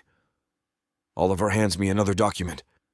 We could feasibly launch 3 new salons within 18 months if Caroline is on board. If she's on board. The woman I spent last night with, whose taste still lingers on my tongue, whose fingernail marks still brand my shoulders, is ambitious enough to see the opportunity. But she's also fiercely independent, protective of her vision. Draft a preliminary expansion proposal, I say, returning to my desk. I want options ranging from conservative to aggressive growth strategies. Caroline will want to maintain quality control, so we'll need to address staffing and training protocols. Already working on it. Oliver gathers his papers, organizing them with practiced efficiency. I've also taken the liberty of researching potential locations within our existing properties. The Denver renovation provides a particularly attractive opportunity. I nod, impressed as always by his thoroughness. Good. Let's schedule a strategy meeting for next week. I want a complete package to present to Caroline when the time is right. Oliver pauses at the door, a hint of something. Curiosity? Concern? Crossing his features. You've been particularly invested in this project, sir. More hands-on than usual. The observation hangs in the air between us. I meet his gaze steadily, revealing nothing of the complicated truth behind my interest. Watson's wonder represents a new direction for our hospitality partnerships. Its success benefits us all. He nods, accepting the explanation without pushing further. Indeed, I'll have those expansion projections on your desk by Monday. When the door closes behind him, I exhale slowly, running a hand through my hair. The professional assessment I just gave Oliver was true. Caroline's salon is a valuable asset to my business portfolio. But the satisfaction I feel seeing her succeed runs deeper than profit margins and ROI calculations. I pick up my phone, scrolling to her contact. My thumb hovers over her name, remembering how she looked this morning, sleeping in my bed, her hair spread across my pillows. How she'd slipped away before dawn with a whispered, "Just tonight," that felt more like a question than a statement. I set the phone down without calling. Caroline deserves the space to celebrate her success without complications. The expansion discussion can wait a few days. I try to refocus on the profit margins displayed across my monitors, but Ben's face keeps invading my thoughts, replacing revenue projections with decades of shared history. Years of friendship flash through my mind like a movie reel. Ben supporting me through my first divorce, me at his side when he lost his mother, countless backyard barbecues and fishing trips that anchored our busy lives. Damn. I push away from my desk and stand, pacing to the window. The morning sun catches on Watson's Wonder's elegant signage below, the salon Caroline built with her fierce determination and my silent backing. My chest tightens with conflicting emotions, pride in her success tangled with guilt over what we've done. What we keep doing. Last night wasn't supposed to happen again, but we fall back into each other like gravity can't be denied. I press my forehead against the cool glass, remembering Caroline's soft sighs, the way she arched beneath me, called my name as she came undone in my arms. Christ, I haven't felt this alive in years. Maybe ever. But at what cost? Ben would destroy me if he knew. Not just our friendship. He'd burn every bridge we've built together. And Caroline, she'd be caught in the crossfire, torn between her father and her, what, lover? Boyfriend? Neither word fits what we've become. My phone buzzes with a text from Ben himself. Golf this Saturday? Need to talk business. My stomach knots as I stare at the message. Every time we meet now, I search his face for signs he knows, analyze his words for hidden accusations. The guilt is eating me alive, but I can't seem to stop. Can't seem to want to stop. How am I supposed to look my best friend in the eye while secretly screwing his daughter? How can I sit across from him at dinner, talking about investments and real estate while remembering the taste of Caroline on my tongue just hours before? God damn it, I mutter, running a hand through my hair. I should end it, right now before anyone gets hurt worse. Before Ben finds out and the damage becomes irreparable. Before Caroline's reputation gets tarnished by association with me. The age gap, the power dynamics, the family connection. It's a PR disaster waiting to happen. But then I remember the way Caroline looked at me this morning. Sleep-mussed and vulnerable, her fingers tracing patterns on my chest as she whispered, "I've never felt this way before." The raw honesty in her eyes, unguarded in the early dawnlight, had nearly undone me. I check my watch. 3 hours until our next business meeting. My body already tightens in anticipation, even as my conscience screams in protest. This thing between us isn't just physical. That would be simpler, containable. But I'm falling for her. Her mind, her drive, her unapologetic approach to life. She challenges me, Makes me laugh, sees through my corporate armor to the man beneath. No woman has ever looked at me the way Caroline does, like she's seeing something worthy beyond the wealth and power. I turn back to my desk, staring unseeing at the numbers on the screen. The truth hits me like a physical blow. I'm in love with my best friend's daughter, and I have absolutely no idea what to do about it. Do I risk destroying a 30-year friendship? Do I break Caroline's heart, and my own, to preserve it? Is there any way forward that doesn't end with someone I care about getting hurt? The answer eludes me as I mechanically respond to Ben's text. Saturday works. The usual time. I set the phone down, already dreading the moment I'll have to face him, smile, and lie through my teeth about the most important thing happening in both our lives. Chapter 17. Caroline. I float up from a dream where Christian's hands are still on me, a lingering smile on my face as consciousness takes over. Stretching like a satisfied cat, I blink against the morning light filtering through my curtains. The same bedroom I've had since high school. Floral wallpaper my mom and I picked out together. Photos of friends lining my dresser. And the vintage vanity where I first taught myself to apply makeup. Living at home at 25 isn't ideal, but with salon startup costs and student loans, it made financial sense. Plus, Mom's cooking beats takeout any day. I grab my phone, smiling at the message from Christian sent at 3 a.m.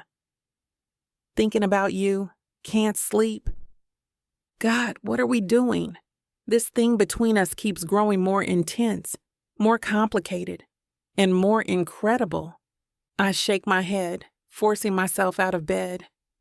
No use dwelling on something that can't last. I need coffee before I can face reality.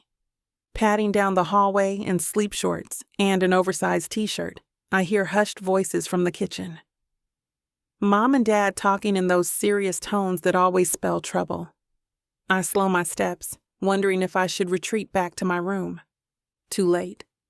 They've spotted me. Morning, I say, aiming for casual as I enter the kitchen. The scene stops me cold. Mom's eyes are red-rimmed, tissues clutched in her hand. Dad stands rigid by the counter, his face carved from stone. Between them on the table sits a folded piece of paper. What's wrong? My heart races instantly, pounding against my ribcage like it's trying to escape. Is someone hurt? Grandpa? Did something happen to him? The worst possibilities flood my mind. Hospital visits, accidents, terrible news waiting to be delivered. Dad doesn't answer. Just stares at me with an expression I've never seen before, like he's looking at a stranger wearing his daughter's face. His eyes, usually warm and crinkled at the corners when he looks at me, have gone cold and distant.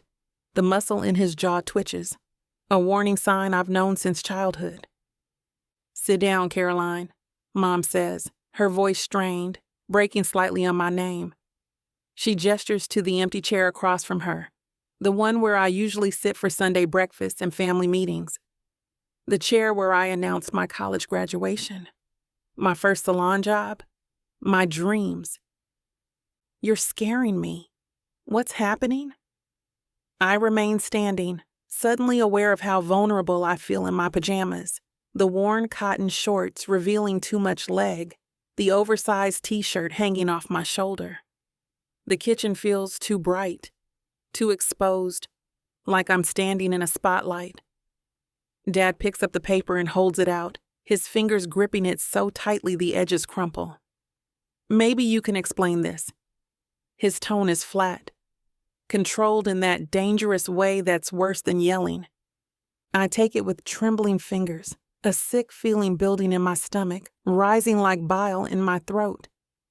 The note is handwritten on expensive stationery, the kind with watermarks and texture you can feel under your fingertips. The penmanship elegant and precise, each letter formed with deliberate care, like a beautiful knife crafted specifically to cut me open. Ben and Mary, I thought you should know what your daughter has been doing and who she's been doing it with. Caroline has been having a sexual relationship with Christian Robertson for weeks. Ask her about their private business meetings in his penthouse. Ask her why she really got that space in his hotel. Some mentorship. Your friend has been sleeping with your daughter behind your back. A concerned friend. My blood turns to ice. The note falls from my numb fingers, floating to the floor like a death sentence. The paper catches on a draft from the air vent, hovering for a terrible moment before settling on our worn kitchen tiles. The familiar home I grew up in suddenly feels alien and hostile. Is it true? Dad's voice is dangerously quiet, barely audible above the pounding of my heart in my ears. His eyes, the same eyes that had beamed with pride at every school play, every graduation, now pierce through me with hurt and betrayal. I can't speak, can't breathe. The room spins slightly as 25 years of my father's trust and respect crumble before my eyes. Words stick in my throat like glue. All those nights I spent convincing myself that what Christian and I had was worth keeping secret now seem like delusions. Caroline, Mom's voice breaks. Please tell us this isn't true. Her fingers twist nervously at the gold wedding band she never takes off, the symbol of her 30 years with my father, the symbol of everything I've risked. I look up, meeting my father's gaze. In that moment, I know I can't lie to him. Not about this. Not when the truth is written all over my face. The weight of my deception sits heavy on my shoulders, crushing me with each shallow breath. Yes, I whisper, the single word dropping like a stone into still water. Christian and I, we're involved. The confession hangs in the air between us, impossible to take back. The kitchen goes completely silent. I can hear the ticking of the clock on the wall, counting down the seconds of the life I had before this moment. The refrigerator hums in the background. Dishes still drying in the rack from dinner. Normal, everyday things continuing while my world shatters into a million irreparable pieces. How long? Dad's question comes through clenched teeth. It started after our business meeting about opening a salon in his hotel. I swallow hard. We tried to fight it, Dad. We really did. Fight it? He slams his palm against the counter, making me jump. The ceramic fruit bowl rattles dangerously close to the edge. He's my best friend, Caroline. He's twice your age, for Christ's sake. I know that. My voice rises to match his, my hands trembling as I grip the edge of the kitchen chair. Don't you think I know that? Don't you think I've spent nights awake, telling myself all the reasons this shouldn't be happening? But it just happened. We connected on a level I never expected. Things like this don't just happen, Dad says, disgust evident in his tone. His eyes, usually so warm when they look at me, are now cold with disappointment. He took advantage of you, used his position, his money, his influence to manipulate you. I've seen him do it before with other women. I never thought my own daughter would. No? I cut him off fiercely, stepping forward. It wasn't like that. Don't you dare reduce what we have to some sleazy power play. It's mutual.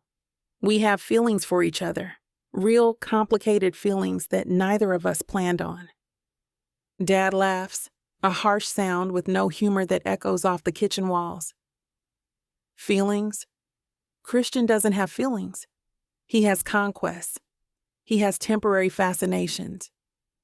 You're just the newest shiny object he's decided to collect, and when he's done, he'll discard you just like all the others. You don't know him like I do. And you don't know him like I do, Dad roars. 30 years, Caroline. I've known that man for 30 years. I've seen what he does to women, how he uses them and discards them. Mom places a restraining hand on Dad's arm. Ben, please. I wrap my arms around myself, suddenly cold despite the warm kitchen. I'm not a child, Dad. I made my own choice. A choice to betray your family? To sleep with a man who sat at our dinner table for years? Who watched you grow up? His voice breaks on the last words, and that hurts more than his anger. I can't even look at you right now. Tears stream down my face. Dad, please. I want you out of this house. His words fall like stones between us. Ben, Mom gasps. You don't mean that? I do. He doesn't look at her, keeps his eyes fixed on me. Pack your things today. I won't have you under my roof while you're with him. The finality in his voice crushes something inside me. This is worse than any scenario I imagined. The disappointment in his eyes cuts deeper than any knife. Mom, tell him he's being unreasonable, I plead, turning to my mother.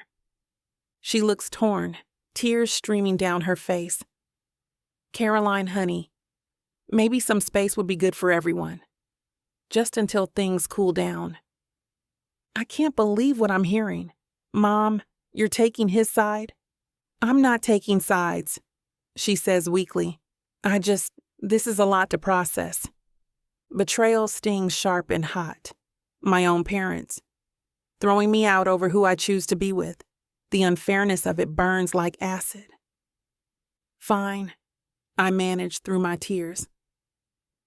I'll leave, but I'm an adult and you don't get to decide who I love. Dad flinches at the word love, his expression darkening further.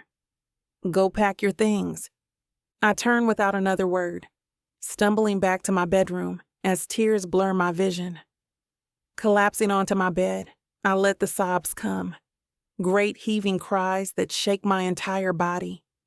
Everything I've built, my relationship with my parents, my self-respect, the life I thought I had, lies in ruins around me. And the worst part, even now with my world crashing down, all I want is Christian. I thought I was getting a fake marriage, but I didn't know my story was being told by Miss Tyla. This isn't just any fake marriage now, is it? No. You introduced me to the devil. Come on, girl. Jacob isn't that bad. Oh, I love Jacob. His family, on the other hand? Beggars can't be choosers, Nyla. You should be grateful I even let Jacob Stone look your way. I just wanted to save my granddaddy. Is that so bad? Why couldn't you let this be a normal fake marriage? Instead, you put me in a twisty story filled with money, betrayal, power, and lies. Let's not forget love. That's what keeps me going. But not gonna lie, Miss Tyla. This story you got me in ain't the simple fake marriage happy ending I thought it would be. It's not. Where would be the fun in that? Treat yourself to Say Less, I Love You. New releases every Thursday, now with longer episodes. Or skip the wait and grab the full series bundle from TylaWalker.com for up to 85% off. Treat yourself with Miss Tyla.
Chapter 18, Christian.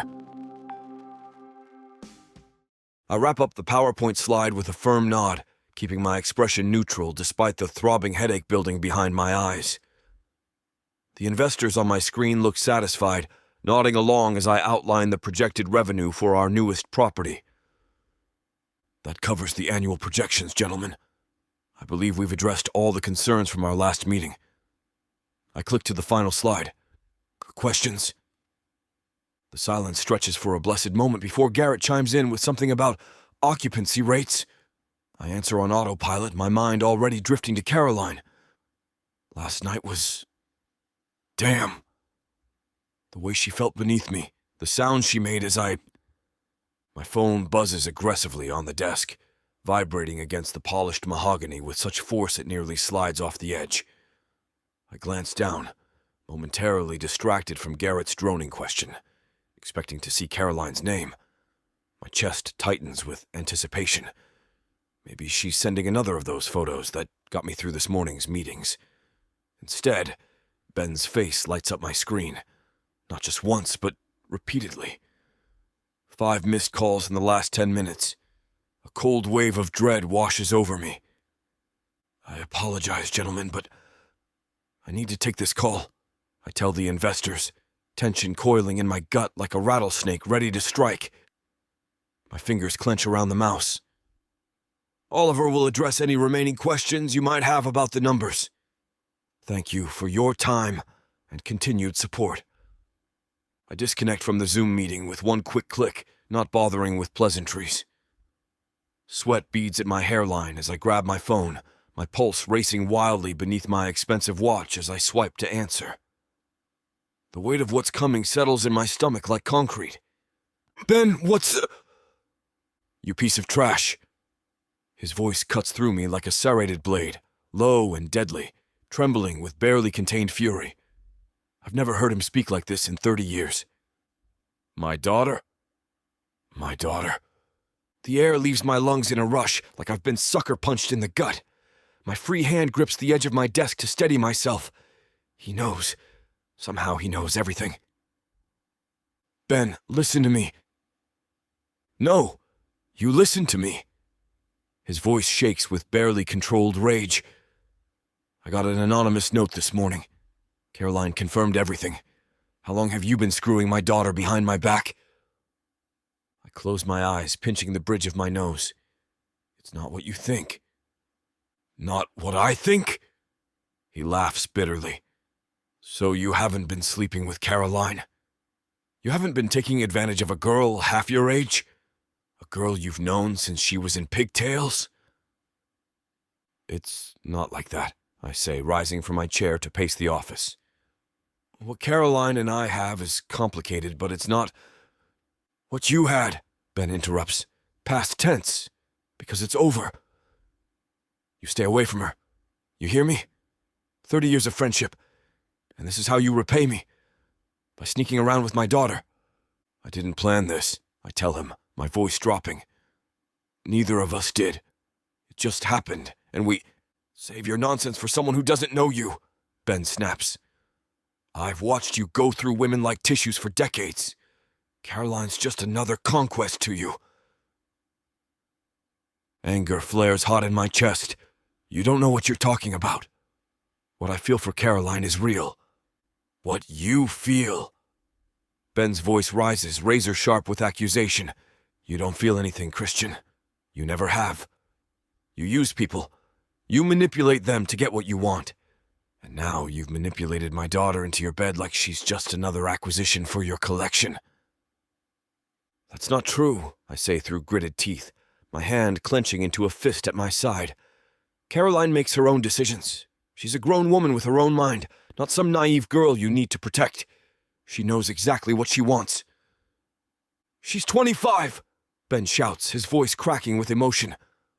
25, Christian, and you're 50. The same age as her father. You're my best friend. Or you were. We watched Super Bowls together. I helped you through your divorce.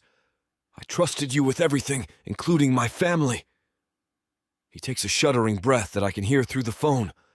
We're done. Our friendship, Our business dealings, all of it, finished, over.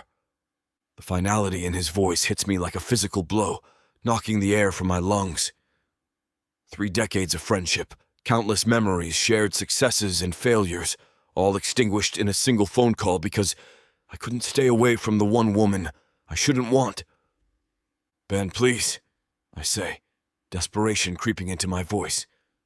I don't do this. Let's talk about this in person, man to man. Don't throw away 30 years over something we can work through. You know me better than... I just kicked my daughter out of my house because of you, he says, his voice suddenly quiet, more devastating than his shouting. My baby girl. I can't even look at her right now. Do you understand what you've done to my family? Ice spreads through my veins. You kicked her out? Where is she supposed to go? That's not my problem anymore, and it's sure as hell not yours. The bitterness in his voice stings. Stay away from Caroline. I mean it, Christian. If you care about her at all, you'll let her go before you ruin her life completely. The line goes dead before I can respond.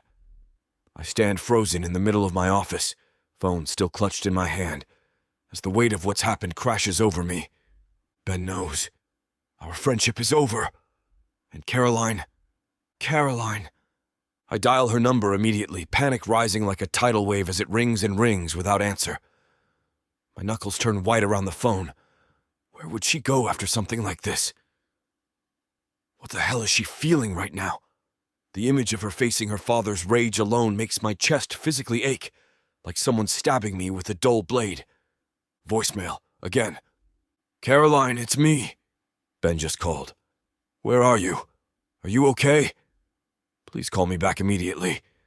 I'm worried sick about you.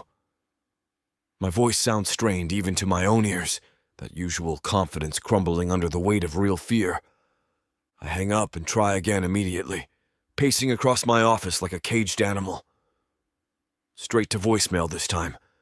She's either ignoring my calls deliberately or her phone is off. Neither option settles the hurricane in my gut. Panic surges through me, electric and raw, making my hands shake. Caroline has been thrown out of her home. Because of me. Because of us. Because I couldn't keep my distance from the one woman who was completely off limits. I grab my keys and head for the door, already texting my driver. If she's not at home, where would she go? Her salon?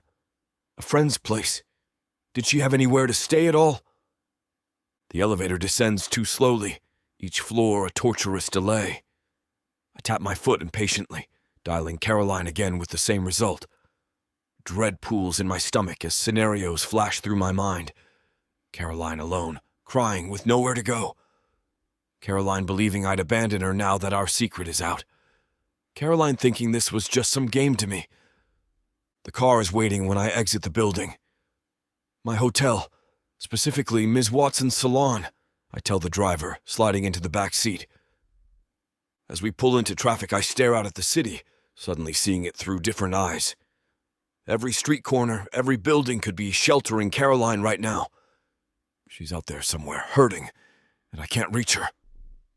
Faster, I tell the driver, though he's already weaving expertly through lanes. The salon comes into view, its elegant sign mocking me with memories of our first meeting, of Caroline's passionate pitch, of every private moment we've shared since. Where are you, Caroline? I try her phone one more time, listening to it ring uselessly as the car pulls to the curb. And for the first time in decades, I feel completely, utterly helpless. Chapter 19.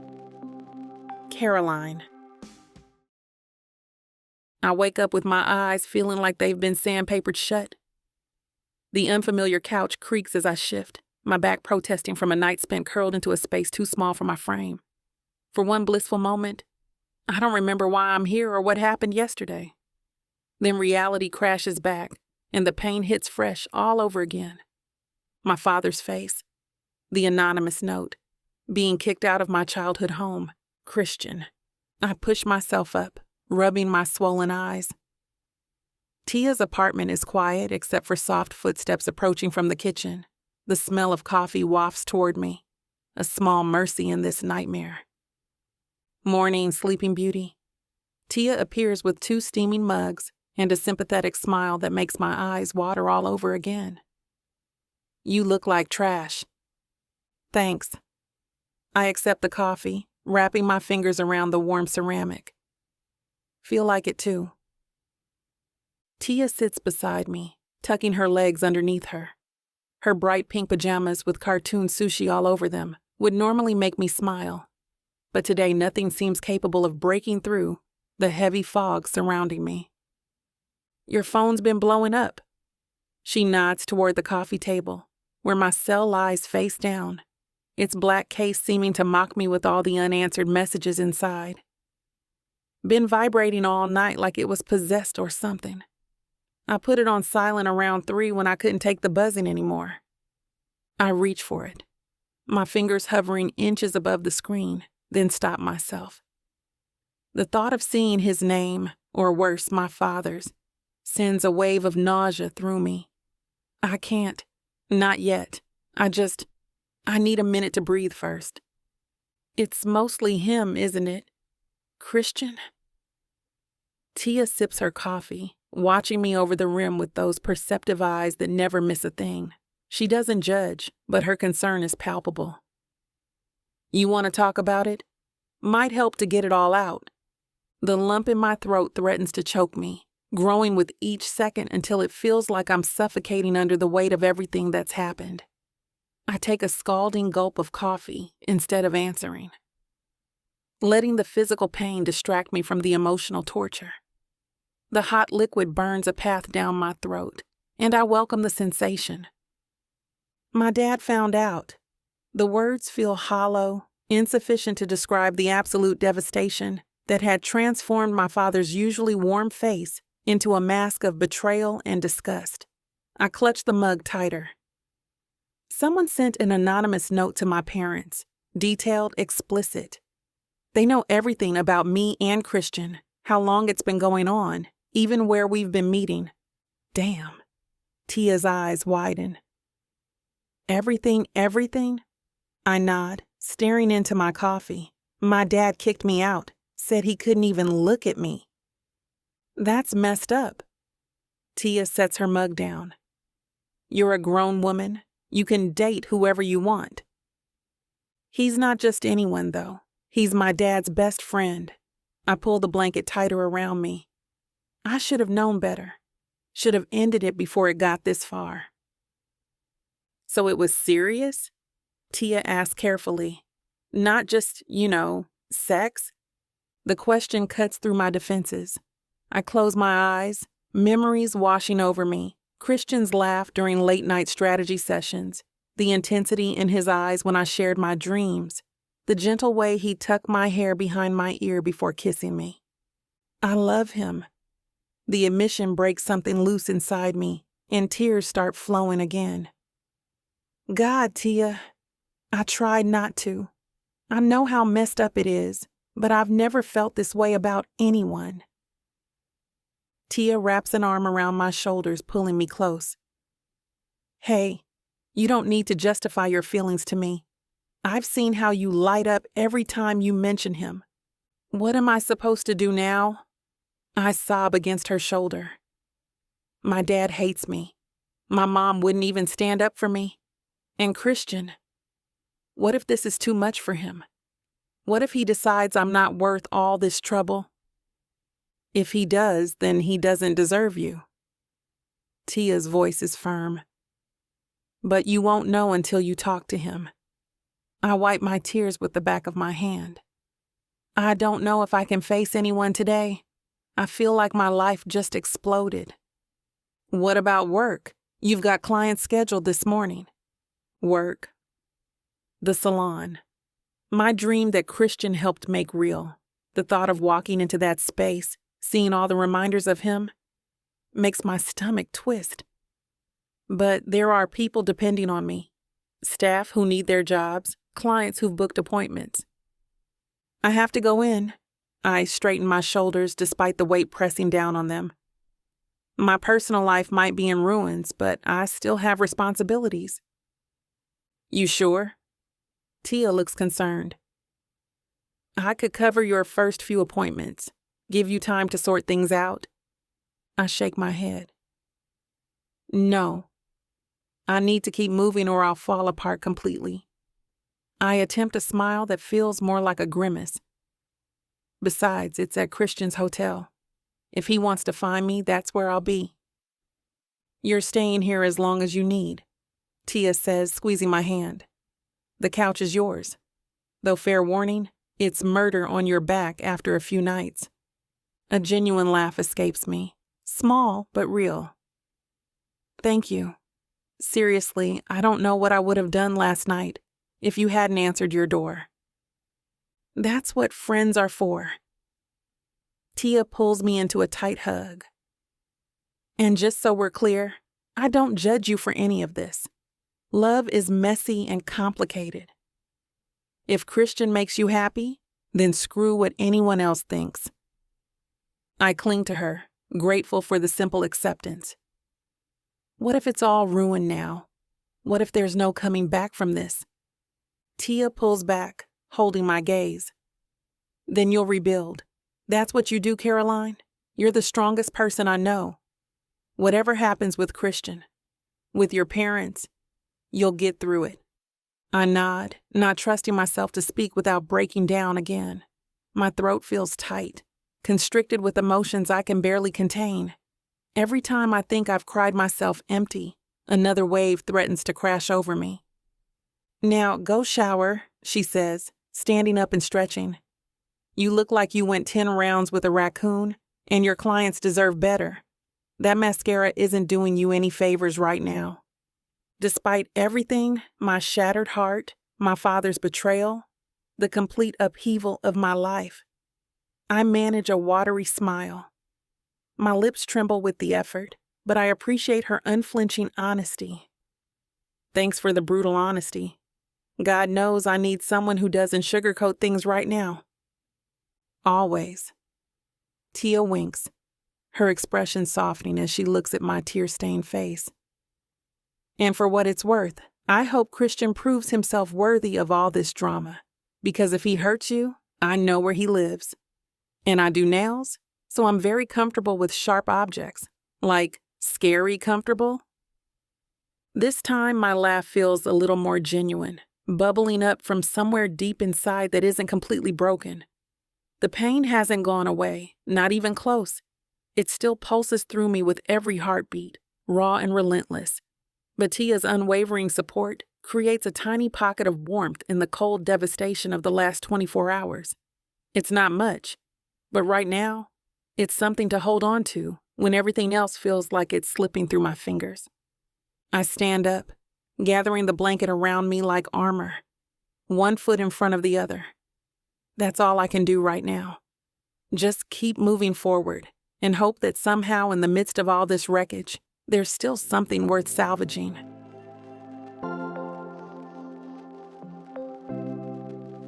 Chapter 20.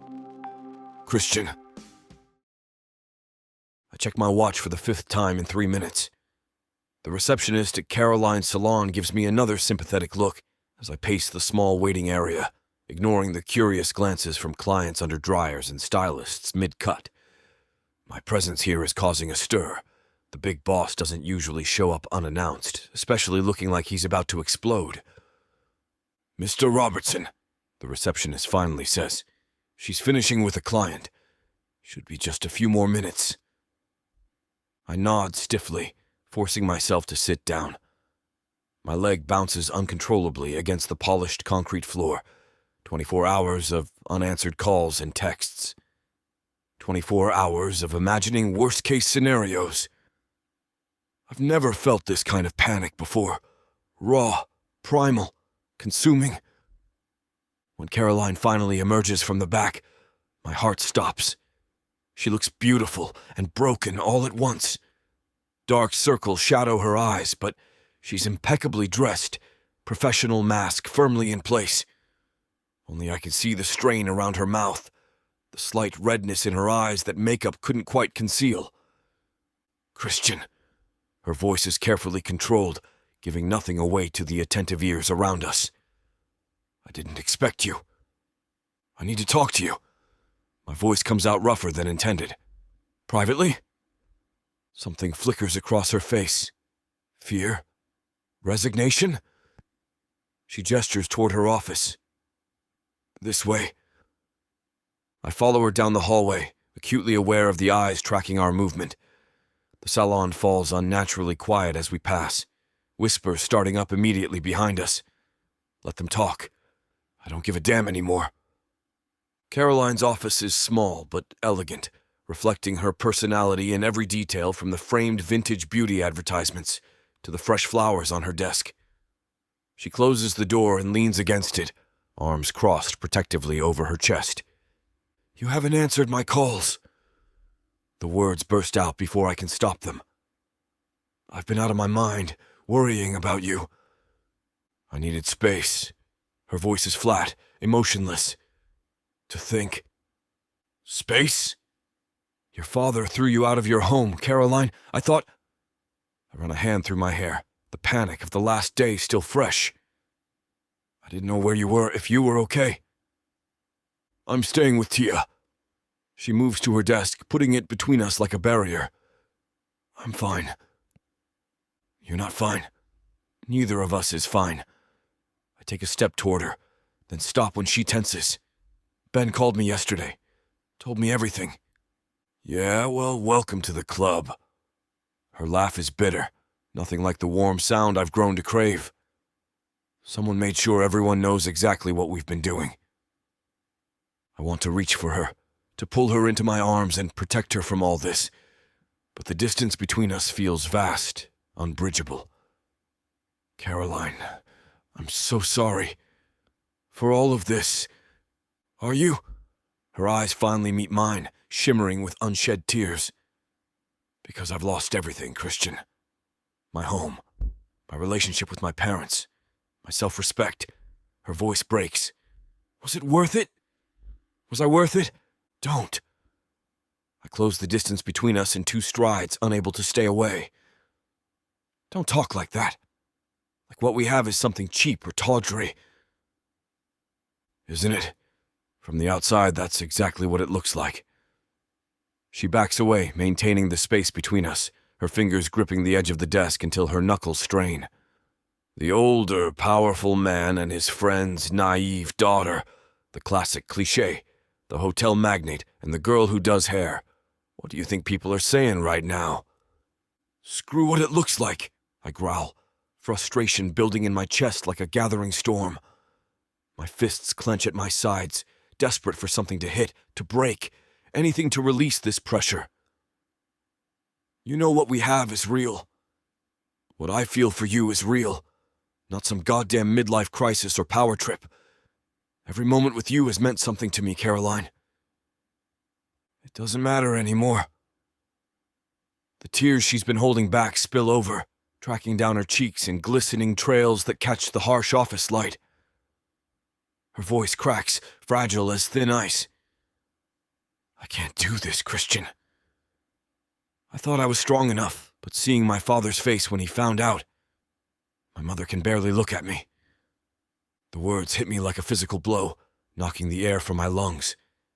My chest tightens painfully, and for a moment I forget how to breathe. The room seems to tilt around me, the floor unsteady beneath my feet. What are you saying? I manage to choke out, though I already know the answer. I can see it written across her beautiful face, in the defeated slump of her shoulders. I'm saying it's over. She wipes her tears roughly with the back of her hand, smearing her carefully applied makeup across her cheek in a dark streak. Her eyes, usually so warm and inviting, have gone hard with resolve. I can't lose my family. I won't. They're all I have, all I've ever had, and I've already hurt them enough. So that's it? After everything, you're just going to walk away? Anger flares, hot and desperate, masking the pain threatening to tear me apart. Because your father disapproves? It's not just disapproval. Caroline's voice rises, the tension making her body tremble visibly. Her eyes flash with a mixture of pain and frustration. He kicked me out of my home. The place I've lived my entire life. My mother wouldn't even look at me when I was packing my things. She just stood in the hallway with her arms crossed, like I was some stranger who betrayed her. Do you have any idea what that feels like? To become an outsider to the people who raised you overnight? No, I admit. The fight draining out of me like air from a punctured tire. My shoulders sag as the reality of her situation hits me. I don't. Her shoulders slump, and she wraps her arms around herself as if trying to hold the pieces together. I don't expect you to understand. Your family's not in your life. You've built everything without them, but mine is everything to me. She takes a shuddering breath that seems to shake her entire frame. They're my foundation, my safety net, my history. I can't choose you over them, Christian. I've tried to imagine it, but I just can't. Each word drives the knife deeper into my chest, twisting with brutal precision. The CEO in me wants to strategize, to find a solution where everyone wins. The man in me wants to argue, to convince her that what we have is worth fighting for, but the raw pain in her eyes stops me cold. I've caused this. My selfish need to have her has cost her everything that matters. I understand. My voice sounds hollow, distant, like it's coming from someone else entirely. My throat feels lined with sandpaper. If that's what you need, I'll respect your decision. The last thing I want is to be the reason you lose your family. The finality of it hangs between us, heavy and suffocating. I've lost friendships before, ended marriages, walked away from business partnerships worth millions, but nothing has ever felt like this. Like someone's reaching into my chest and ripping out something vital. I should get back to work. Caroline straightens her shoulders, professional mask sliding back into place, though her eyes remain devastated. My clients are waiting. Caroline. I reach for her hand, needing one last connection before everything ends. I never meant to hurt you. You have to know that. She lets me take her hand, her fingers cold against mine. I know. For a moment the mask slips, and I see the full depth of her pain. That's what makes this so hard. I want to pull her into my arms, to kiss her until she changes her mind, but I force myself to let go. She's right. I don't understand what she's losing. I've never had family ties worth preserving. For me, she's become everything, but I can't ask her to sacrifice her world for mine. I'll go. The words feel like glass in my throat. But if you ever need anything at all, I'm here. She nods, but we both know she won't call.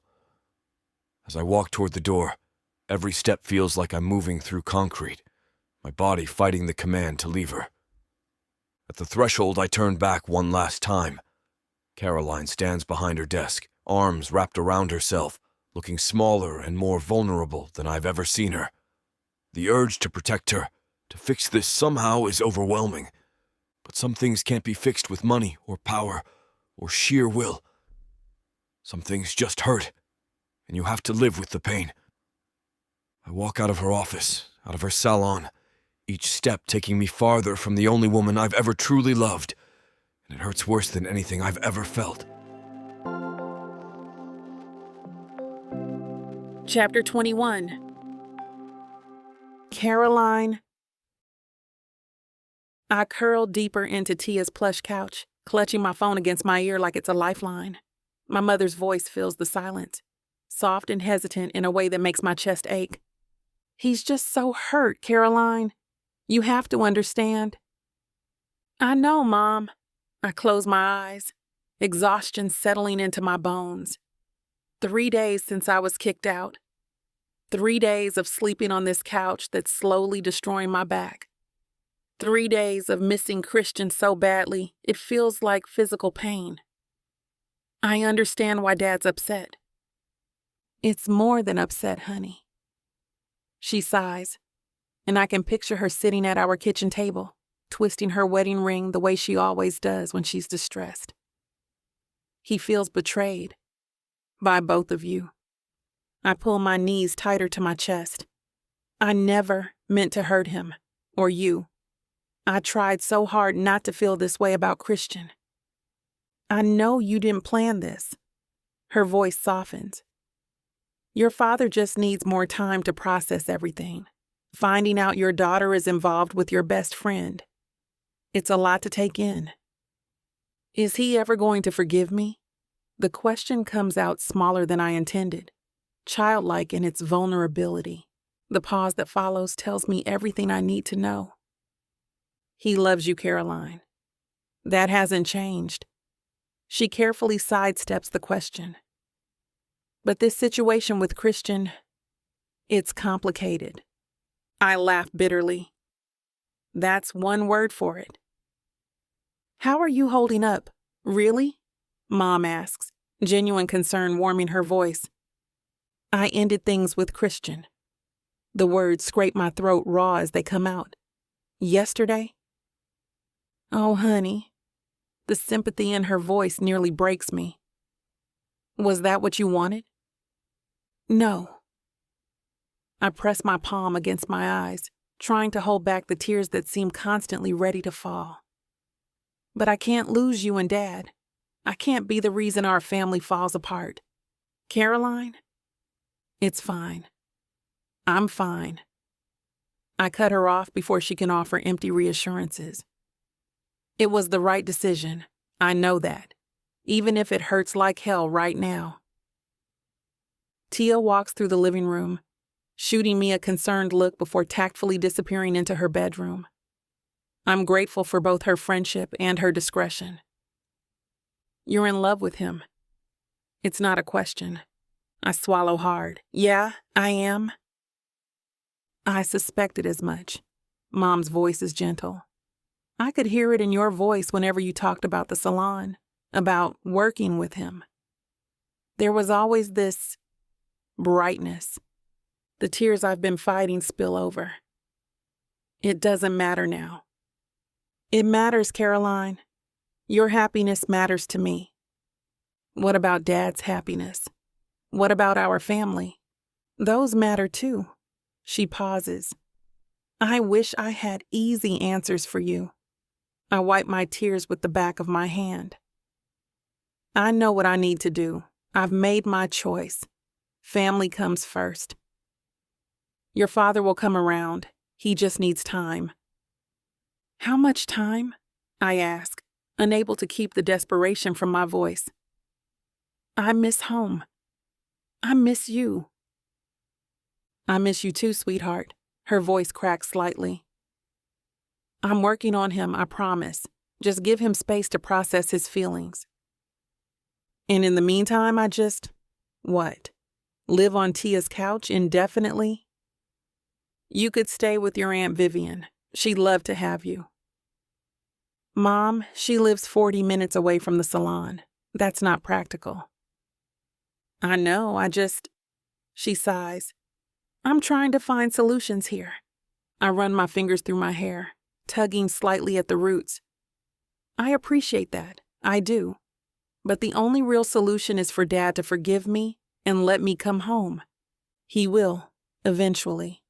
The uncertainty in her voice doesn't inspire confidence. I gave up Christian. My voice breaks. Isn't that enough? What more does he want from me? There's a long silence on the other end of the line. Your father is a proud man, she finally says. And Christian was like a brother to him. This felt like the ultimate betrayal from both sides. I close my eyes, picturing Christian's face when I ended things. The raw pain in his eyes, the way he'd reached for my hand one last time. I really love him, Mom. The admission feels pulled from somewhere deep inside me. More than I thought I could love anyone. I know, baby. Her voice is soft with understanding. And that makes this all the harder. But I chose family. I chose you and Dad. I clutched the phone tighter. That has to count for something. It does. And I'm going to make sure your father understands that. There's a new determination in her voice. You shouldn't have to choose between your heart and your family. Too late. I laugh, but it comes out more like a sob. I already did. We fall silent, the weight of everything that's happened hanging between us. I hear her sniffling quietly on the other end. I should go, I finally say. Early appointments tomorrow. Caroline? Mom's voice stops me before I can hang up. Yeah? I'm proud of you. For building your business. For standing on your own 2 feet. Even for having the courage to follow your heart. Even if the timing wasn't ideal. She pauses. You're stronger than you know. I don't feel strong. I feel broken and hollow, like someone scooped out everything that mattered and left just enough of me functioning to go through the motions. Thanks, Mom. I love you. I love you too, so much. I hang up and stare at the ceiling, tears flowing freely now. I gave up Christian to save my family, but the loss feels unbearable. His absence is a physical ache, a constant reminder of what might have been. But I made my choice. Family first. Even if it means breaking my own heart in the process. Tia peeks her head out from her bedroom door, her face softening when she sees me hanging up the phone. Her fluffy slippers make gentle swishing sounds against the hardwood as she approaches, sinking down beside me on the couch that's become my temporary home. That sounded rough, she says, tucking a leg underneath her. Your mom? I nod, wiping away fresh tears with the back of my hand. She says Dad needs time to process, whatever that means. Processing sounds like code for being stubborn as hell, Tia mutters, giving my shoulder a gentle squeeze. Look, I've been thinking, this couch is killing your back. I can see you wincing every time you move. It's fine. I attempt a smile that probably looks more like a grimace. I'm just grateful to have somewhere to crash. Well, what if that somewhere was slightly more comfortable? She stands up, looking determined. I'm getting you an air mattress. Tia, you don't have to. Nope, already decided. She cuts me off with a wave of her hand. The Target down the street is still open. We're getting you a proper bed situation, even if it's just temporary. And, she pauses dramatically. I'm thinking some takeout from that Thai place you love, plus a bottle of wine. Maybe 2 bottles. Despite everything, a genuine smile tugs at my lips. You don't need to do all that. Girl, when my ex cheated on me with his gym buddy, you showed up at my door with ice cream, wine, and those ridiculously expensive face masks. She grabs her purse from the counter. This is way worse than cheating. This calls for the full friendship emergency package. I laugh. The sound strange and a little rusty after so much crying. Apparently, giving up the man I love for my family's approval warrants fancy takeout and an air mattress. And wine. Tia grabs her keys. Don't forget the wine. It's essential for surviving family drama. She pauses, looking at me with soft eyes. Want to come with me, or would you rather stay here and wallow a bit more? Both are valid options. I think I need to wash my face first. I probably look like a horror movie extra. You said it, not me. She grins, then crosses the room to pull me into a tight hug. It's going to be okay, you know. Maybe not today or tomorrow, but eventually. You're one of the strongest people I know, Caroline.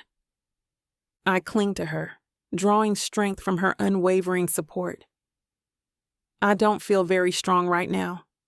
That's okay too. She pulls back, holding my shoulders. You're allowed to fall apart. I'll just be here to help pick up the pieces.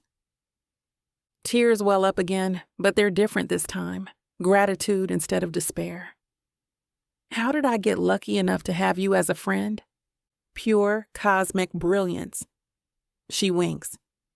Now, decide what you want from Sunan's while I go get this air mattress. Text me your order, and don't you dare pick the cheapest thing on the menu. This is comfort food night. Calories don't count. I nod, wiping my eyes. Thank you, Tia. Seriously. She squeezes my arm. That's what friends are for, to show up when the world falls apart. She grabs her jacket and heads for the door, then turns back with a smile. And when I get back, we're drinking wine and trash-talking your dad until you feel better. It's non-negotiable. As the door closes behind her, I pull the blanket tighter around my shoulders. The apartment feels quieter without Tia's vibrant energy. But for the first time since my world imploded, I don't feel completely alone. I made my choice, family over Christian. The right choice, the responsible choice. Even if it feels like I've carved out a piece of my heart and left it behind. But maybe with friends like Tia, I can survive this. One air mattress, one Thai takeout container, one day at a time.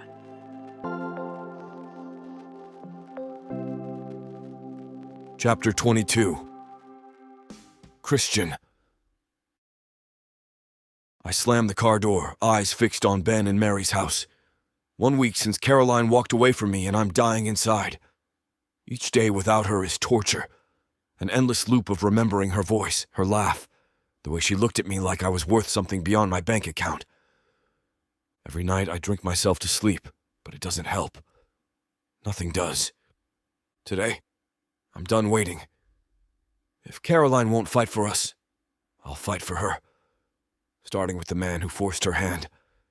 The familiar path to their front door feels different now. Hostile territory where I was once welcome. My fist pounds against the wood before I can overthink this.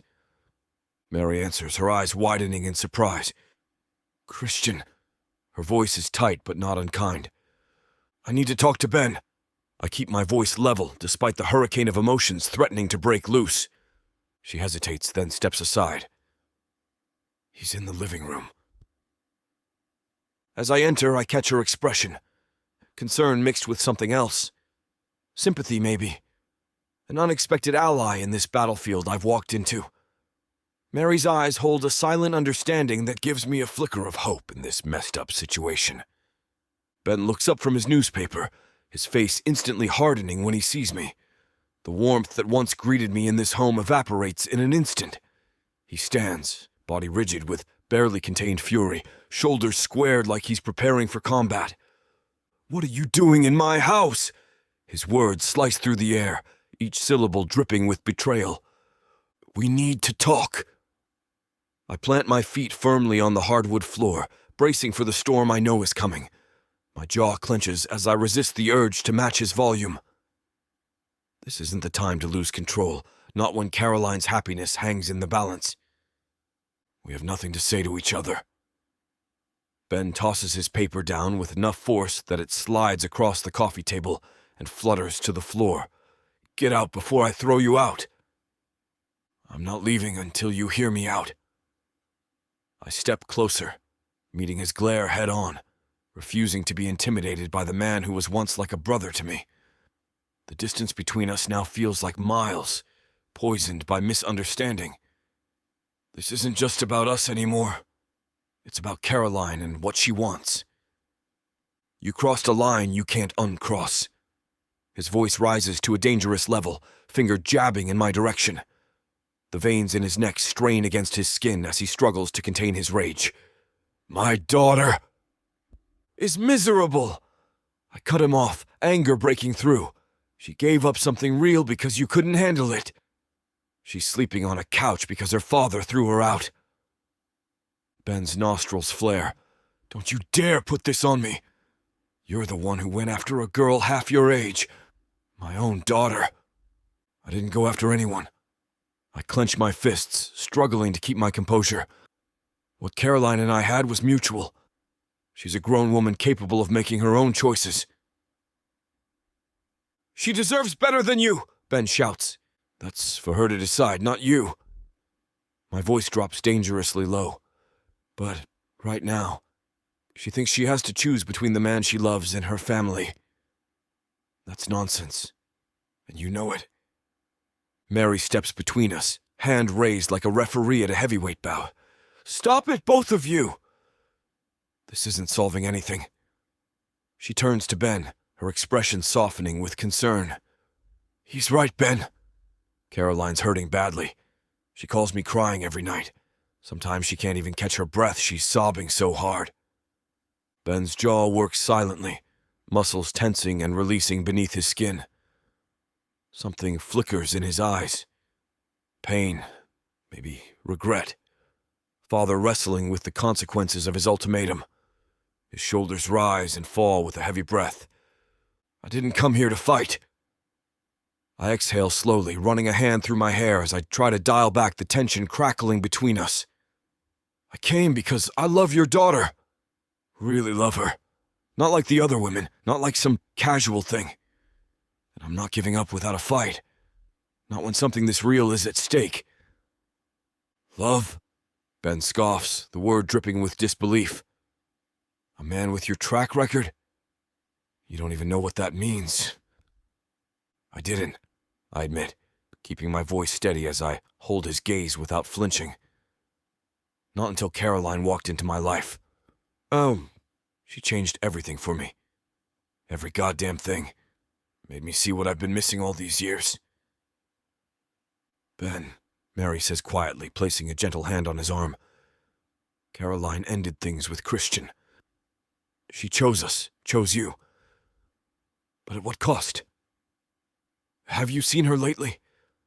She's miserable. She's going through the motions, but that light inside her is dimming every day. Ben paces across the hardwood floor, every step radiating frustration. His hands clench and unclench at his sides, jaw working as he processes my words. The tension in his shoulders could snap steel. You think I don't know that? You think I enjoy knowing my daughter's hurting?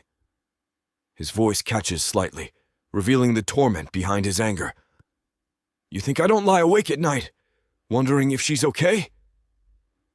Then why are you doing this? I demand, my patience fracturing. The muscle in my jaw twitches as I step forward, challenging him.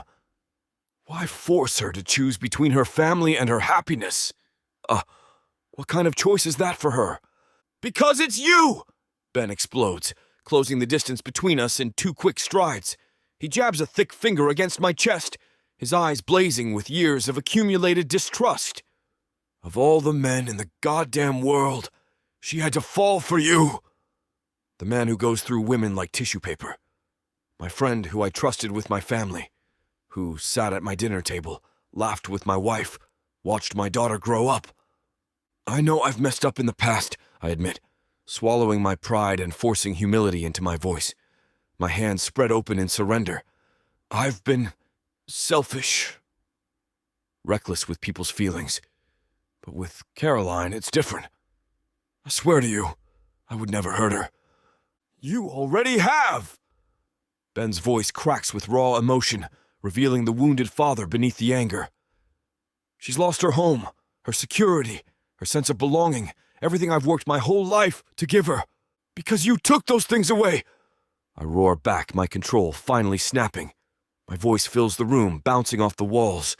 Not me! You did that, Ben. You made her choose. You weaponized her family against her. Mary places a hand on Ben's arm. Let him speak, Ben. Really listen. The room falls silent. Ben's shoulders slump slightly, the first crack in his armor. I'm not asking for your blessing, I say, measuring each word. I'm asking you to let Caroline make her own choice without punishing her for it. Let her come home. If she still wants nothing to do with me, I'll respect that. But don't make her sacrifice her family for me. Screw this. I don't need to hear this right now. Ben snatches his keys from the counter, face hardening. He brushes past me, shoulders squared like he's heading into battle. Ben, wait. Mary reaches for him, but he's already moving, determination in every step. The front door slams so hard the family photos on the wall rattle. One tilts precariously, the happy image of Ben, Mary, and Caroline at her college graduation, now hanging askew, a perfect metaphor for their family at this moment. Mary turns to me, worry etched into every line of her face. This isn't good. He's been like this since everything happened, building up pressure and then exploding. I don't know where he goes, just drives for hours sometimes. I'll go after him. The decision forms instantly. I can't let him leave like this, not when we're finally getting somewhere. Is that wise? Mary's question stops me momentarily. You two haven't exactly been rational around each other lately. That's exactly why I need to go. I move toward the door, determination replacing the uncertainty that's plagued me for days. We've been friends for 30 years. That has to count for something. I'm not letting him drive away from this conversation. Outside, Ben's taillights are already disappearing down the street. I sprint to my car, adrenaline pumping through my veins. The engine roars to life under my touch, responding to my urgency as I pull away from the curb with squealing tires. I catch sight of his sedan turning right at the end of the block. Traffic is light this time of evening. Small mercy as I accelerate, keeping a safe distance while making sure I don't lose him. My knuckles turn white against the steering wheel as I follow him onto the main road. Where's he going? Ben weaves through traffic with purpose, like he has a destination in mind. This isn't aimless driving. He's headed somewhere specific. My phone rings, Mary's name flashing on the dash display. I hit the answer button. Did you catch up to him? Her voice fills the car, tight with concern. I'm following him now. He's heading toward the harbor, I think. Christian.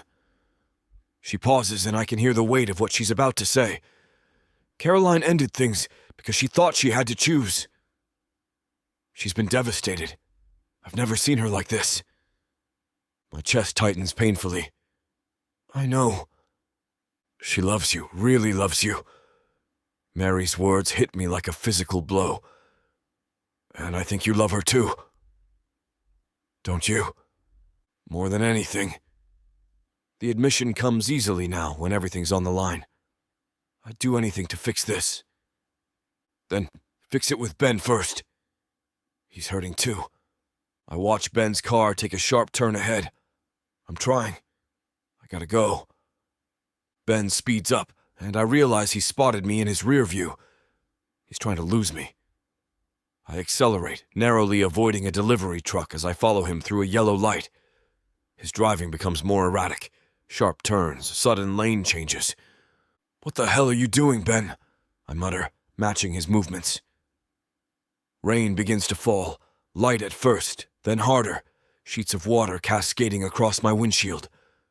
The wipers barely keep up as visibility deteriorates. Ben takes another turn, this one onto the coastal road. The rain-slicked pavement gleams ominously in my headlights. We're moving too fast for these conditions, but I can't let him go. Not now. Suddenly, I see him veer off after taking too sharp of a turn. He's losing control of the vehicle. His car skids sideways towards another car. Ben, no! Chapter 23.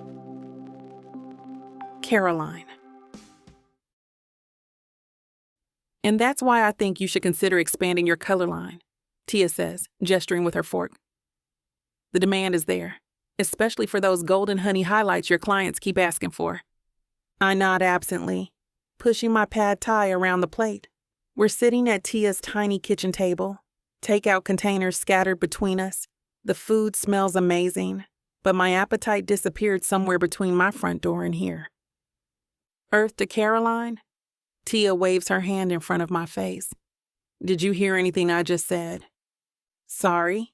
I force a smile. Something about highlights? Tia puts her fork down, studying me. You're thinking about him again? I'm not. I lie, then sigh at her skeptical expression. Okay, maybe I am. I can't help it. It's been a week. You're allowed to still be heartbroken. It's not just that. I push my plate away. I keep wondering if I made the right choice. If giving him up was worth it. Has your dad reached out yet? No, Mom says he's still processing. I make air quotes around the word. Whatever that means. My phone vibrates on the table, the screen lighting up. My heart jumps before I see it's my mother's name, not Christian's. Speak of the devil, I murmur, answering the call. Hey, Mom. The sound that comes through isn't my mother's gentle greeting, but a strangled sob that freezes my blood. Mom? What's wrong? Caroline. Her voice breaks, heavy with tears. It's your father. There's been an accident. The world stops. My fingers go numb around the phone.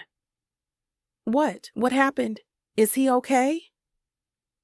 He was driving. The rain. She's crying so hard I can barely understand her. We're at Memorial Hospital. The doctors are with him now. My knees buckle. I grab the edge of the table to steady myself, knocking over my water glass. It shatters on the floor, but I barely notice. I'm coming right now, I say, my voice sounding distant and hollow in my own ears. Mom, is he? Just come, baby. Please hurry. The call ends, and I stand frozen, unable to process what I've just heard. My father, an accident, hospital. The words swirl in my head, refusing to form a coherent thought. Caroline? Tia's voice cuts through the fog. What happened? My dad. My voice catches. He was in a car accident. They're at Memorial Hospital. Tia is on her feet instantly, grabbing her keys from the counter. I'll drive you. You're in no condition. I nod numbly, unable to form words. My whole body feels disconnected, like I'm floating outside myself, watching this nightmare unfold from a distance. Your purse, Tia reminds me gently, guiding me toward the door with a hand on my back. Do you need anything else? I shake my head, unable to think beyond the crushing fear gripping my chest. This is my fault. It has to be. The stress I've caused, the family drama, the fights with Christian. It all led to this. This is all because of me, I whisper as we step into the elevator. If we hadn't. Stop that right now. Tia's voice is firm. Car accidents happen. This isn't your fault. But the guilt swells inside me anyway. A tidal wave I can't outrun. If I had never fallen for Christian, my dad wouldn't have been so angry. He wouldn't have been driving in the rain, distracted by thoughts of his daughter's betrayal. In Tia's car, I stare out the window at the rain-slicked streets, each drop on the glass mirroring the tears streaming down my face. The city lights blur together, a kaleidoscope of color that means nothing when my father's life hangs in the balance. What if he... I can't finish the sentence. Can't speak the fear out loud. He's going to be okay, Tia says, gripping the steering wheel tighter as she navigates through traffic. Your dad's strong, a fighter. I close my eyes, remembering the last time I saw him, his face full of anger, telling me to get out of his house. If that becomes our final conversation, a sob tears from my throat. Tia reaches over, squeezing my hand without taking her eyes off the road. I should have been there, I whisper. I should have fought harder to fix things. You will fix things, Tia says firmly. This isn't the end of your story with him. The hospital looms ahead, its windows glowing against the dark sky. My heart pounds against my ribs, each beat a painful reminder that I'm alive, while my father might be fighting for his life. I can't do this, I say as Tia pulls into the parking lot. I can't face it if he's... Yes, you can. She parks and turns to me, gripping my shoulders. You're Caroline Watson. You're stronger than you know, and your dad needs that strength right now. I nod, drawing a shaky breath, one foot in front of the other. That's all I can manage as we walk through the automatic doors, the antiseptic smell hitting me like a physical blow. The waiting room stretches before me, and somewhere in this building, my father lies injured. Because of me. Because of Christian. Because of choices that seemed so important, but now feel meaningless in the face of what might be lost forever. Can I help you? A nurse looks up from the reception desk, her face professionally compassionate. My father was brought in. Car accident. My voice sounds distant, like it belongs to someone else. Ben Watson. She types something into her computer. Yes, he's in room 318, third floor. Take a left when you exit the elevator. I nod mechanically, following her directions. The elevator ride stretches into eternity, each floor lighting up with excruciating slowness. When the doors finally open, I stumble out, scanning the signs for direction. My heart nearly stops when I see them in the hallway, outside room 318. My mother, her face tear-streaked and exhausted, leaning against the wall, and beside her, Christian. The sight of him knocks the air from my lungs. He looks terrible. His usually immaculate appearance replaced by rumpled clothes, stubble jaw, and haunted eyes. What is he doing here? Caroline. My mother rushes forward, pulling me into a tight embrace. Thank God you're here. Mom, what happened? How's Dad? I pull back, searching her face for answers. And why is... I can't even finish the sentence, just gesture helplessly toward Christian. Your father's stable, Mom says, squeezing my hands. He has a concussion, broken ribs, and they're monitoring some internal bruising, but he's going to be okay. Relief floods through me, so powerful my knees nearly buckle. Can I see him? He's resting now. The doctor just left. She glances at Christian, something unspoken passing between them. I turn to him, confusion and hurt mingling in my chest. What are you doing here? Christian takes a step forward, his eyes never leaving mine. I was following him. Following him? Why? We had an argument at your parents' house. His voice is rough, strained. He stormed out.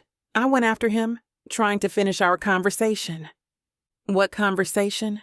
I look between them, trying to make sense of this bizarre scenario. My mother touches my arm gently. Christian came to talk to your father about you. The implication hits me like a physical blow. And then what happened? Christian runs a hand through his disheveled hair. The rain started coming down hard. He was driving too fast, trying to lose me. He took a turn too sharp and lost control.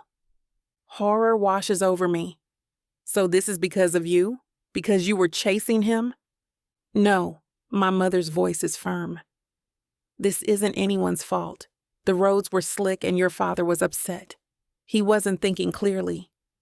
Christian steps closer, close enough that I can smell his familiar cologne. Caroline, I saw the accident happen. He veered into oncoming traffic.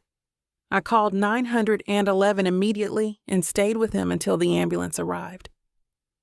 The words stick in my throat. He kept him stable until help came, my mother adds softly. The paramedics said those first minutes were crucial. If Christian hadn't been there. The unfinished sentence hangs in the air between us. If Christian hadn't been there, my father might not have survived. You saved him? I whisper, looking at Christian with new eyes. I wouldn't go that far. I just did what anyone would do. His voice drops, becomes more intimate. I couldn't let anything happen to him, Caroline. Not just because he's my friend, but because he's your father. Something breaks inside me then. All the walls I've carefully constructed since our breakup crumbling in an instant. Without thinking, I step forward and throw my arms around him, burying my face against his chest. Thank you, I whisper against his shirt. Thank you for being there for him. His arms encircle me, strong and secure, and for the first time in days, I feel like I can breathe properly. We stand like that, neither willing to let go, until my mother clears her throat gently. The doctor said your father can have visitors now. but only for a few minutes. He needs rest. I reluctantly pull away from Christian, wiping my eyes. I need to see him. Christian nods, understanding in his gaze. Of course, I should probably go anyway. No, I say, surprising myself with the firmness in my voice. Stay, please. I might need you after. Something like hope flashes across his face. I'll be here. As I follow my mother into my father's room, I glance back at Christian one last time. He's watching me with such tenderness it makes my heart ache. Whatever happens next, I know one thing for certain. The man who just saved my father's life isn't someone I'm ready to let go of. Not by a long shot. You think you can catch me? You think you can tame me? Oh, I know I can. And you know it too, baby. I gotta tell you, you're not the first to try. But don't worry, baby. I'll be the last. With sass like that, maybe I'll be the one that needs to tame you. Let's cut to the chase, big boy. What you selling me? Your appetite is big AF. I have just the thing that'll satisfy you. Oh, really? And what's that? Over 120 hours of romance audiobooks. Brought to you by Tyla Walker Romances in the Big AF Audio Bundle. 120 hours? That sounds amazing. Your knees won't work afterwards if I do my job right. Don't make promises you can't keep. Well, I can keep this promise. Because these audiobooks are unabridged with all the spicy scenes that will make you put your earbuds on. You know, Tyla can get freaky because she marked the bundle down by 69% for a limited time.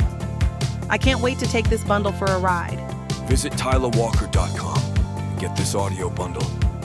Just don't start listening if you're going to be cooking dinner. Because you might just forget to feed your family. TylaWalker.com. Escape your life with Tyla.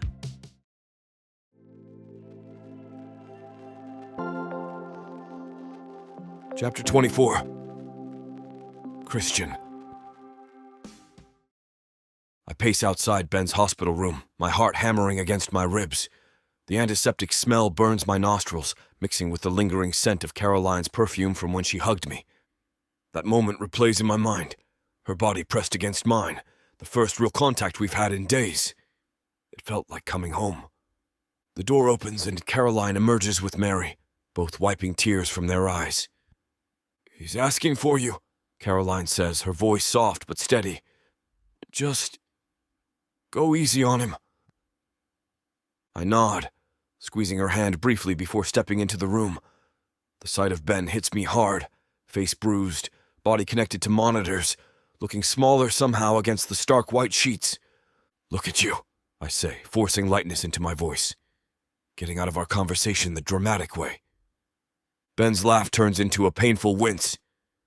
"Damn you! Hurts to laugh. Good. Serves you right for that stunt you pulled." I drop into the chair beside his bed. "You nearly gave me a heart attack, jerk," says the man who's been screwing my daughter. I flinch, but hold his gaze. "Crude, but accurate." A heavy silence falls between us, decades of friendship hanging in the balance. The steady beep of the heart monitor counts the seconds. "Doctor said you pulled me out," Ben finally says, "before the car caught fire. Don't make it into some heroic nonsense. I wasn't about to let you die mad at me." Ben's eyes search my face. "Why were you at my house in the first place?" "Because I'm in love with your daughter." The words come out raw, unfiltered. Completely in love with her. And she's miserable without you in her life. He looks away, jaw tightening. "She deserves better than me." "Yeah, probably. But for some crazy reason, she chose me." I lean forward, elbows on my knees. "And then she unchose me because of you. She's sleeping on a couch, crying herself to sleep, all because she thinks she has to pick between us. You know how that looks, right? My best friend and my daughter. I know exactly how it looks. I fought it for weeks because of that. I run a hand through my hair, frustrated. But what we have is real, Ben. It's not some midlife crisis or power trip. I love her more than I've ever loved anyone. Ben sighs, wincing at the pain it causes his broken ribs. When I saw that car coming at me, all I could think was my last conversation with Caroline was a fight, that she'd remember me as the father who threw her out. You still have time to fix that. I know. His voice softens. Life's too damn short, isn't it? Nearly dying puts things in perspective. I nod, not trusting myself to speak. She looked at me just now with so much love, Ben continues. After everything I said to her, she still loves me. His eyes meet mine, something shifting in them. She looks at you the same way, you know. My heart stutters. Ben. I'm not saying I like it. He cuts me off. I'm not saying I understand it. But my baby girl deserves to be happy. He reaches out, grabbing my wrist with surprising strength. If you're what makes her happy, who am I to stand in the way? I stare at him, disbelief warring with hope. Are you giving us your blessing? Let's call it a starting point. He releases my wrist, settling back against the pillows. I need some time to get used to all this. But I want Caroline back. And if that means accepting you two together, then I'll learn to live with it. Relief crashes over me like a wave. Thank you. Don't thank me yet. I'm still going to be watching your every move with her. His expression turns serious. You hurt her, and car crash or not, I'll find a way to end you. I'd expect nothing less. I smile, the tension between us easing for the first time in weeks. For what it's worth, I plan to spend every day making her happy. Good. Ben closes his eyes, exhaustion clear on his face. Now get out of here and send my daughter back in. I need to apologize to her properly. I stand, pausing at the door. We were friends before all this, Ben. I hope we can be again. He opens one eye. We'll see. For now, let's just say I don't hate your guts quite as much as I did yesterday. I'll take it. I step into the hallway, my heart still hammering from the conversation with Ben. The harsh fluorescent lights make everything feel surreal, like I'm moving through a dream where everything's too bright and too sharp. Caroline's sitting in one of those uncomfortable plastic chairs, her face buried in her hands. She looks up when she hears my footsteps, her eyes red-rimmed but hopeful. What did he say? Her voice is barely above a whisper. I crouch down in front of her, taking her hands in mine. He wants to see you. She grips my hands tight. Is he still angry? No, baby. Not angry. I squeeze her fingers gently. The accident, it's changed things, given him perspective.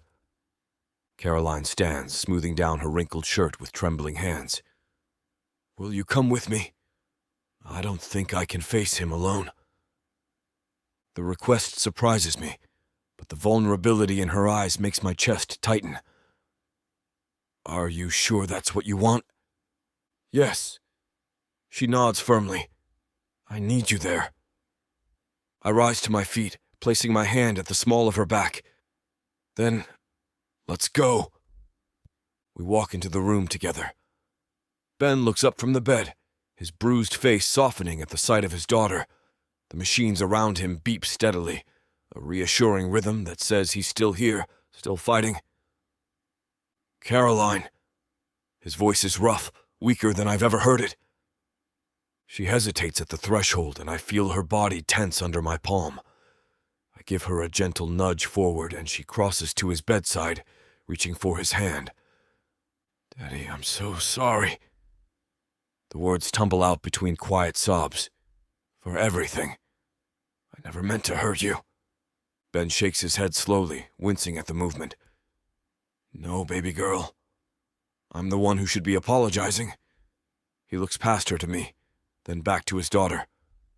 When that car was coming at me, all I could think about was you. How I'd pushed you away. How I might die with you thinking I didn't love you anymore. I never thought that, Caroline whispers, tears streaming down her face. I was wrong. Ben's voice cracks. To make you choose. To try to control your life. He shifts his gaze to me, something like acceptance in his eyes. You're a grown woman. If Christian makes you happy, that's what matters to me. Caroline's breath catches. She looks back at me, disbelief and hope mingling on her face before turning back to her father. Really? She asks, her voice small and uncertain. You mean that? Ben nods, grimacing at the pain the movement causes. Life's too short to waste it being stubborn. Nearly dying. Makes you see what's important. He squeezes her hand. And you're what's important, Caroline. Your happiness. That's all I ever wanted. She breaks then, sobbing openly as she carefully leans down to embrace her father. I hang back, giving them this moment. My own eyes burn with unexpected emotion as I watch them reconcile. I love you so much, Daddy. Caroline's voice is muffled against his shoulder. I love you too, baby girl. Ben looks over at me again, his expression softer than I've seen it in weeks. And I guess I can learn to live with your choice, even if I don't fully understand it. Caroline straightens, wiping her tears. Thank you. She reaches back for me and I step forward, taking her outstretched hand. It means everything to hear you say that. Don't thank me yet, Ben warns, though there's no real bite to his words. I'm still going to be watching him like a hawk. He fixes me with a stern look that doesn't quite hide the acceptance underneath. You better treat her right, Christian. Better than you've treated anyone in your life. I intend to, I reply, my voice steady with conviction. She's everything to me, Ben. Everything. Caroline leans into me, and I wrap my arm around her waist, feeling the weight of her against me, a weight I thought I might never feel again. I should let you rest, Ben says, his eyelids drooping with fatigue. The doctors told me you need sleep to heal, but stay a little longer, he murmurs, already half-drifting. Both of you. Just stay. Caroline looks up at me, a watery smile spreading across her face. For the first time in weeks, I see real happiness there, not just a shadow of it. I pull her closer, dropping a kiss on the top of her head. We're not going anywhere, I promise, and I mean it in more ways than one. Ben's eyes close, his breathing evening out as the medication pulls him under. Caroline and I remain standing there, her head against my chest, my arm around her waist, watching over the man who nearly died hating me, but will wake up as family. The road ahead won't be easy. There will be awkward dinners and uncomfortable conversations. But as I hold Caroline close, feeling her heartbeat align with mine, I know with absolute certainty that it's worth it. She's worth it. We're worth it. And this time I'm never letting her go. Chapter 25. Caroline. I stand before the board of directors, my heart hammering against my ribs so hard, I'm certain they can hear it. 12 pairs of eyes stare back at me, expressions ranging from curiosity to barely concealed judgment. The mahogany conference table stretches between us like an ocean I have to cross. Thank you for allowing me to speak today. I begin, my voice steadier than I expected. My hands grip the edge of my portfolio, not for reference, but for something solid to anchor me. First, I should apologize to you all. I know this isn't a typical board meeting agenda item. The chairwoman, Diana Jeffries, nods stiffly. Her silver-framed glasses catch the light as she studies me. Christian insisted. Said it was important. I glance at Christian, sitting at the far end of the table. His face is unreadable, but his eyes never leave mine. He gives me the slightest nod, permission, encouragement. I'm not sure which. I'm here because I need to be transparent about something that affects this company. I take a deep breath. As some of you may already know, Christian Robertson and I have been involved in a personal relationship. A few shifts in posture, a cleared throat, not exactly news to them. What you might not know is that this relationship began before he agreed to lease me prime retail space for Watson's Wonder at a significantly reduced rate before he invested capital in my business personally. Now I have their full attention. A man in a navy suit leans forward, eyes narrowing. I didn't come here looking for favors. I continue, forcing myself to meet their gazes one by one.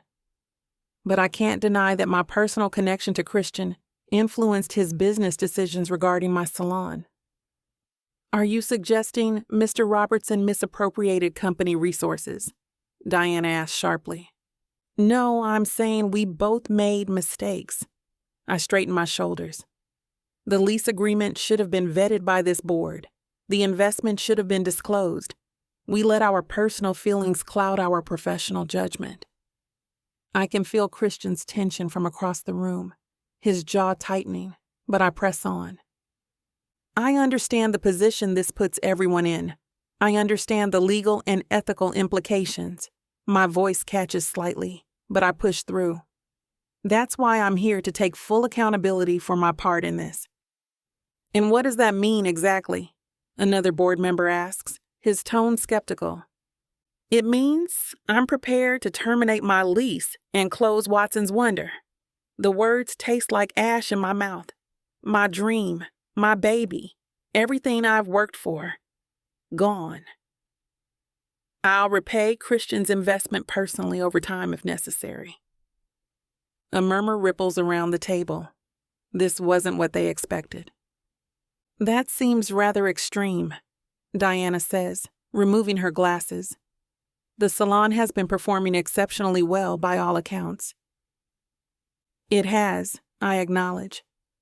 But it was built on a foundation that wasn't entirely honest. I can't continue knowing that. Christian stands abruptly, his chair scraping against the floor. This is ridiculous. Caroline didn't do anything wrong. Christian, please, I say quietly. We agreed.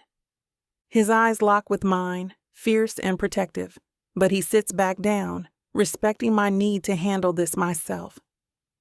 Miss Watson, Diana says, her voice softer now. I appreciate your candor. It's refreshing. Most people in your position would have denied everything. Or hired lawyers. I don't want to hide behind lawyers or excuses. What happened, happened. I take another steadying breath. My father always taught me to face consequences head on. It's the only way I know how to live with myself. The board members exchange glances, a silent conversation passing between them. While we appreciate your honesty, Diana finally says, closing a successful business seems like an overreaction. The lease terms, while favorable, aren't outside market range for a new business we wanted to attract to that location. And Christian's investment? I ask. A thin man with salt and pepper hair clears his throat. As CEO, he has discretionary investment authority up to certain limits. Your salon fell well within those parameters. The issue isn't the what, Miss Watson, Diana explains. It's the failure to disclose the relationship that could have influenced these decisions. That's where the ethical boundary was crossed. Christian leans forward. I should have been transparent with all of you from the beginning. That's on me, not Caroline. Actually, I interrupt. It's on both of us. I knew better too. A woman at the far end of the table taps her pen thoughtfully against her notepad. What if we restructured the lease to standard market rates going forward? And perhaps Mr. Robertson could transfer his investment stake to the company itself? Diana nods slowly. That would address the conflicts while allowing the business to continue operations. I blink, caught off guard by this turn. You'd do that? Miss Watson, integrity like yours is rare, Diana says, something like respect in her eyes. You walked in here ready to sacrifice everything to do the right thing. That tells me you're exactly the kind of business partner this company should maintain. Relief floods through me so intensely I have to grip the table to stay upright. Thank you. I don't know what to say. Say you'll accept our terms, Diana replies with the hint of a smile. And perhaps consider joining our small business advisory committee. We could use someone with your perspective. I catch Christian's eye across the table. He's trying to suppress a grin and failing miserably. I can almost hear his thoughts. Told you they'd see what I see in you? I'd be honored, I tell Diana, meaning every word. And I promise, complete transparency from now on. As the meeting adjourns and board members file out, Christian stays behind, waiting until we're alone before approaching me. You were incredible, he says, his voice low and intense, ready to give up everything. I shake my head. Not everything, just the salon. That's everything to you? He argues gently. No. I look up at him, all my cards on the table now. You're everything to me. The salon, the dream, they matter. But not more than doing right by the people I love, not more than us. His hands find my waist, and I reach up to touch his face, running my thumb along his jawline. For a moment, we just look at each other, savoring this freedom, this newfound openness. Then he dips his head, and our lips meet in a kiss that feels different from all the ones before it. No more secrecy, no more guilt, just us, finally able to be together without hiding. When we part, Christian's eyes are dark with emotion. I'm taking you to lunch. Right now, I glance at the stack of papers I still need to organize. Right now. He takes my hand, threading his fingers through mine. Do you know how long I've wanted to walk into a restaurant with you on my arm? To look across the table at you without worrying who might see us? The intensity in his voice makes my heart skip. What about all this? I gesture to the boardroom, the remnants of our meeting. It'll wait. He tugs me gently toward the door. I've waited too long to take the woman I love on a proper date. Everything else can wait a few hours. I can't help the smile that spreads across my face. A proper date, huh? The first of many. Christian's thumb traces small circles on the back of my hand. No more sneaking around, no more hiding how I feel about you. The relief is intoxicating. After weeks of secrecy, of stolen moments and whispered conversations, the idea of simply being together in public feels revolutionary. We take the elevator down to the lobby, and I notice Christian standing taller, his hands still firmly holding mine. As we cross through the hotel's grand entrance, I feel eyes on us, curious glances from staff who've surely heard rumors. Christian doesn't seem to notice, or if he does, he doesn't care. He leads me outside, where the spring sunshine bathes everything in golden light. Where are we going? I ask as he guides me down the street. You'll see. There's a playful glint in his eye that makes him look younger, less burdened. We turn the corner, and I spot it. Marcello's, the upscale Italian place I've mentioned wanting to try. My heart swells at the realization he's been paying attention to these little details. Is this okay? He asks, suddenly looking uncertain. If you'd rather go somewhere else. It's perfect, I interrupt, squeezing his hand. Inside, the maitre d' recognizes Christian immediately. Mr. Robertson, what a pleasure. Your usual table? Not today, Marco. Something more central. Christian's eyes meet mine, and I understand what he's doing. Choosing the most visible table, not the private corner where business deals are made. We're seated at a beautiful table in the middle of the restaurant, exposed to every curious eye. Christian pulls out my chair, his hand lingering on my shoulder as I sit. You know everyone's staring, right? I murmur as he takes his seat across from me. Let them. He reaches for my hand across the table, his thumb caressing my skin. I want the whole world to see that I'm with you. I laugh, feeling heat creep up my neck. I never thought I'd see the day when Christian Robertson didn't care what people thought. I care what you think. His voice drops, becomes more serious. Everything else is noise. The waiter brings us menus, his eyes darting between us, clearly registering our clasped hands on the table. This feels surreal, I admit after we order. Being out like this, not worrying about who might see us. Get used to it. Christian's smile is confident, almost cocky. I plan on taking you everywhere. Restaurants, theaters, charity galas, hell, even the grocery store if you want. The great Christian Robertson at a grocery store? Now that I'd pay to see? He laughs, the sound warm and rich. I'll have you know I'm very skilled at picking produce. Our food arrives, and we fall into easy conversation, talking about everything and nothing. For the first time, we're just a couple having lunch, not secret lovers stealing moments between meetings. I have to admit, I say between bites of my pasta, I kind of miss the thrill of sneaking around. Christian raises an eyebrow. Really? Not the stress or the guilt, I clarify. But there was something exciting about it being just ours, you know? Trust me, Caroline. His voice drops to that low, intimate tone that always makes my skin tingle. I can still give you plenty of thrills without the sneaking around. I clear my throat and I take a sip of water to cool down. Promises, promises. You have no idea. His eyes hold mine, intense and full of unspoken intentions. We're just getting started, you and I. Looking at him across the table, open and unguarded, I know he's right. This isn't the end of our story. It's barely the beginning.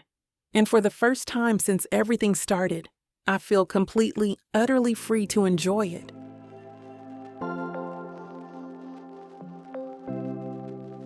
Chapter 26. Christian. The kitchen in my penthouse smells like garlic and simmering tomatoes, a homey scent I never expected to enjoy. Caroline stands at the stove, stirring pasta sauce with intense concentration, her hair pulled back in a messy bun that somehow looks sexier than any styled hairdo I've seen. "You're staring again," she says without looking up. "Can't help it." I move behind her, wrapping my arms around her waist. Never thought I'd have a gorgeous woman cooking in my kitchen. She laughs, leaning back against me. "I bet you say that to all the girls who move in after knowing you for a hot minute."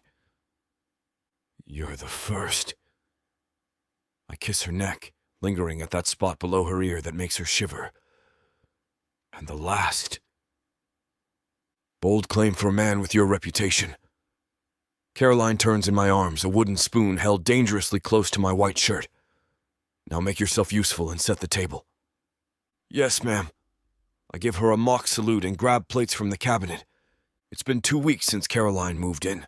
2 weeks of adjusting to sharing space, learning each other's habits, arguing over which side of the bed belongs to whom. Each day with her makes the penthouse feel less like a showcase and more like a home.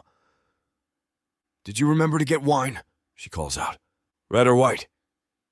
I open the wine fridge built into the island. "I've got both." "Showing off your fancy collection again?" She flicks water at me from her fingertips. Red. The sauce is hearty. I select a bottle of Barolo that's been aging nicely and grab the corkscrew. Isn't this what rich boyfriends are for? Providing fancy wine? Is that what you are? My rich boyfriend? There's a teasing note in her voice, but I catch the hint of vulnerability underneath. "I'm whatever you need me to be." I meet her eyes across the kitchen.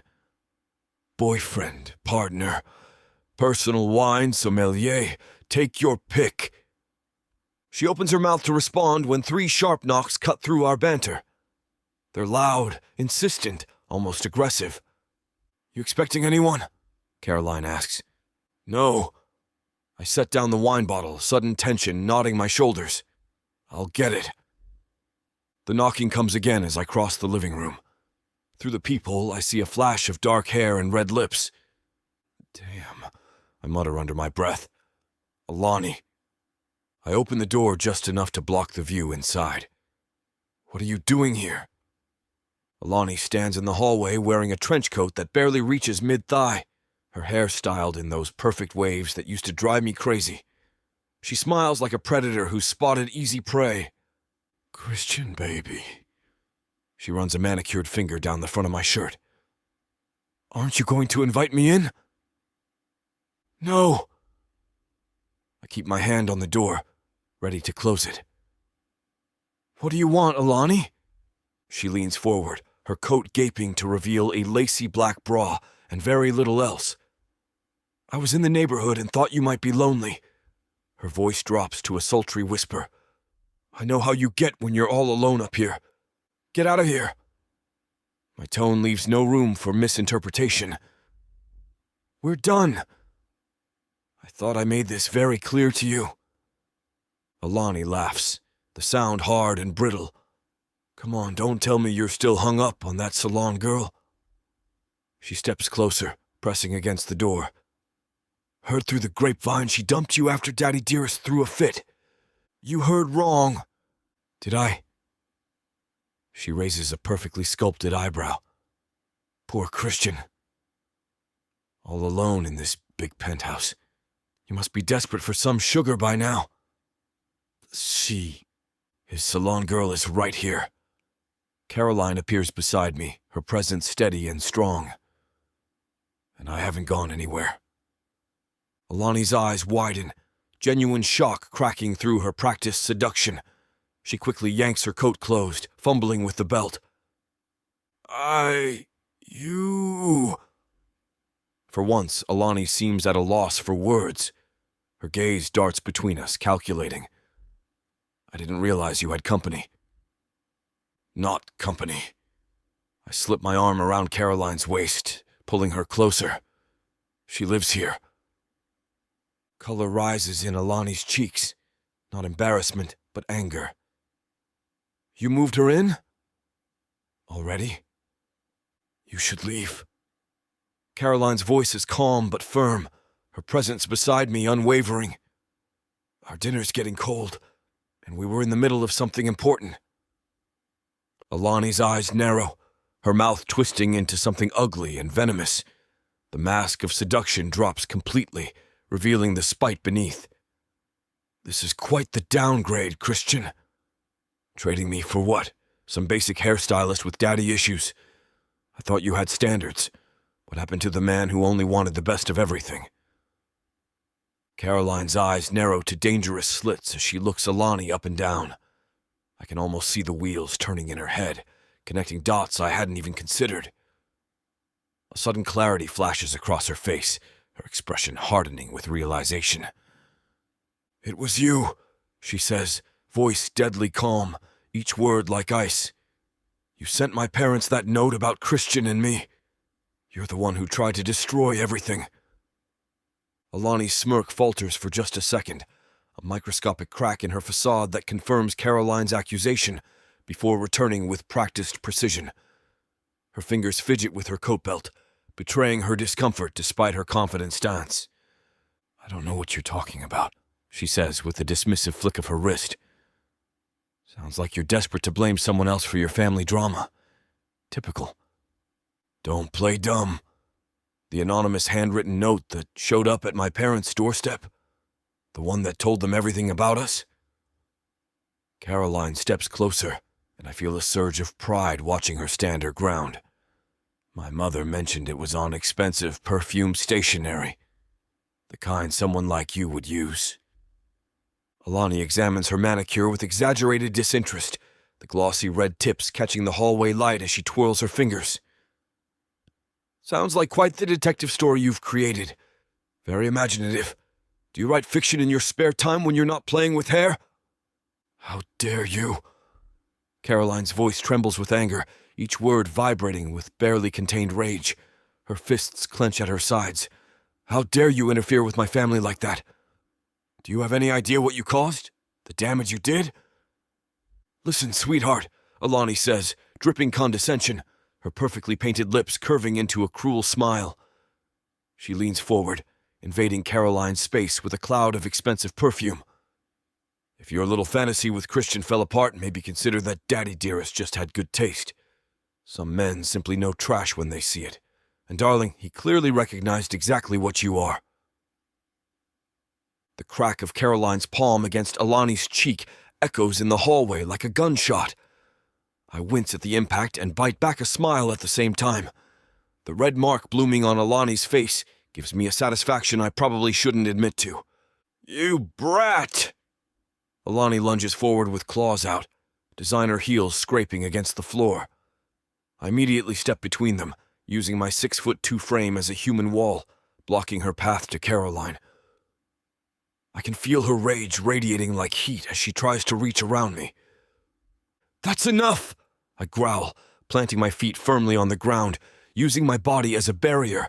My voice drops to that tone my executives know means business. Get out! Now, before I call security and have you removed from the building.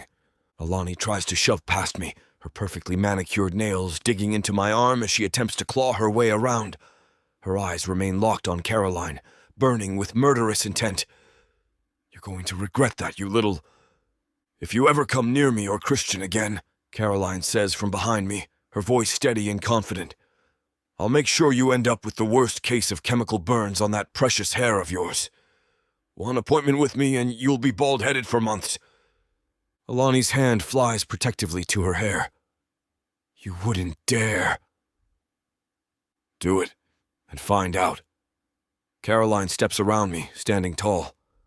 I know my way around hair chemicals better than anyone in this city. Trust me when I say I can make it look like a complete accident. Alani takes a step back, genuine fear flashing across her face. She clutches her coat tighter, backing toward the elevator. You're both insane, she spits, jabbing the elevator button repeatedly. You deserve each other. Thanks for the compliment, I say, placing my arm around Caroline's shoulders. When the elevator doors finally open, Alani practically dives inside, hitting the close button frantically. The last we see is her furious glare as the doors slide shut. The moment she's gone, I turn to Caroline, whose tough expression immediately cracks as laughter bubbles up from her chest. Did you see her face? She doubles over, gasping between fits of giggles. She actually thought I'd sabotage her hair. I join in, laughing harder than I have in months. The way she touched her hair like it might fall out right then and there. I wouldn't actually do it, Caroline says, wiping tears from her eyes. But she doesn't know that. Remind me never to piss you off, I say, pulling her close. You're kind of terrifying when you want to be. Caroline grins up at me, eyes sparkling with mischief. Only to people who deserve it. I close the door, still chuckling. I don't think we'll be seeing Alani again anytime soon. Good. Caroline wraps her arms around my neck. Because I have plans for us tonight that definitely don't include unwanted visitors. Is that right? I raise an eyebrow, my hands finding her waist. She rises on her tiptoes, her lips hovering just below mine. Starting with that pasta sauce that's about to burn if we don't get back to the kitchen. Chapter 27. Caroline. I finished the last twist in Mrs. Johnson's box braids, tucking the end with practiced fingers. The overhead lights of Watson's Wonder catch the silver strands mixed with her natural black, creating a stunning salt and pepper effect that frames her face perfectly. There you go, I say, spinning her chair to face the mirror. What do you think? Mrs. Johnson's face lights up as she turns her head side to side. Lord have mercy, Caroline. You've outdone yourself this time. She reaches up to touch the neat rose, admiring the precision. My grandbabies won't recognize their grandma. That's what we do here. I grin, removing her cape with a flourish. Turn Wonder Women into absolute wonders. The bell above the door chimes, and my heart skips when I see who enters. Denise Taylor and Latrice Williams from the Black Beauty Business Network, both dressed in power suits that scream success. "Surprise inspection," Denise calls out, her laugh filling the salon as she opens her arms wide. I rush over, nearly tripping over my own feet. "You didn't tell me you were coming?" "That's the point of a surprise," Latrice says, embracing me tightly before holding me at arm's length. "Look at you, salon owner. This place is everything." "Let me finish up with Mrs. Johnson, and I'll give you the tour." I turn back to my client, who's already reaching for her purse. "Don't rush on my account," Mrs. Johnson insists, handing me cash plus a generous tip. "I know big-time business when I see it. You girls talk." She pats my cheek affectionately before heading to the door, her new braids swinging with confidence. Once she's gone, I take a deep breath and gesture around the salon. "So, welcome to Watson's Wonder." Denise walks slowly through the space, running her fingers along the polished reception desk. "I remember when this was just a Pinterest board." "And a spreadsheet," Latrice adds, inspecting the product display wall. A very detailed spreadsheet. The salon I've dreamed about for years surrounds us. Warm wood floors, beautiful accent walls, and gold fixtures that catch the light. Each styling station features a quote from a different Black female icon etched into custom mirrors. "Maya Angelou at Station 1, fitting," Denise nods approvingly. "Had to start with the Queen." I can't help the pride creeping into my voice. Christian thought I was crazy spending extra on custom mirrors, but I knew. "Sometimes you have to invest in the vision, not just the function," Latrice finishes for me. "Smart man to listen." "He's learning." I laugh, leading them toward the boutique section, where locally made jewelry and accessories line glass shelves. This area's still growing. I'm partnering with Black artisans, giving them retail space without the overhead. Denise picks up a pair of wooden earrings. "Well, well, well. You're building an ecosystem. This is exactly what we talked about at those Saturday workshops." I took notes. I tap my temple. "Every single thing you both told me." Latrice stops at the small refreshment bar where clients can enjoy complimentary tea or infused water. "You've thought of everything. The experience." That's what we're selling, right? Not just services. I straighten a stack of napkins. Every woman deserves to feel like the main character in her own story, even if it's just for an hour in my chair. "The vibe in here is immaculate," Denise says, closing her eyes briefly. "Peaceful but energizing. You can feel the intention behind every choice." My chest swells with pride as they continue examining every corner. These women, successful Black business owners who took a chance on mentoring me, are walking through my actual salon. Not a dream, not a plan, but a physical space where I transform women every day. "What's your client retention rate?" Latrice asks, always the numbers person. 87% and climbing. I can't help but grin. "And we're booked solid 3 weeks out for specialty services." "In D.C.? Denise looks impressed. "Girl, that's unheard of for a new business." "Turns out you were right about the location." I lead them to my tiny office in the back. The terms of my contract offers favorable rent, which means I could invest more in quality equipment and staff training. Plus, there was an underserved market here for upscale services with cultural competence. Latrice nods knowingly. "You did your homework." I had good teachers. I feel a lump forming in my throat. I wouldn't be here without you two. Those workshops, those connections. That tough love when my business plan was a mess. "Stop it before I ruin my makeup." Denise fans her face dramatically. "We just opened doors. You walked through them and built all this." She gestures around the salon. "Own that, Caroline." Watson's Wonder. Latrice says the name slowly, testing it on her tongue. It truly is wonderful. I take in my salon through their eyes. The dream that required every penny I had, a solid business plan that finally convinced my father, and Christian's unwavering belief in me. The struggle was real, but standing here with these women who helped guide me makes every sleepless night worth it. So, I say, unable to keep the excitement from my voice. Want to hear about my expansion plans for next year? Denise and Latrice exchange knowing looks. Always thinking ahead, Latrice says with approval. That's why you're going to succeed where others fail. Lead the way, boss lady, Denise gestures. Show us what's next for the empire. As I outline my vision for adding skincare services and a training program for aspiring stylists, I realize I'm no longer the nervous woman taking notes at a networking event. I've become what I once admired. A Black woman building something meaningful, creating space for others to shine. I wave goodbye to Denise and Latrice, their encouraging words still echoing in my mind as I check my appointment book. My next client is running 5 minutes late, not a problem, since I've got some restocking to do anyway. As I'm arranging new bottles of leave-in conditioner on the retail shelves, the bell chimes. A teenage girl walks in, looking around with wide eyes that take in every detail of the salon.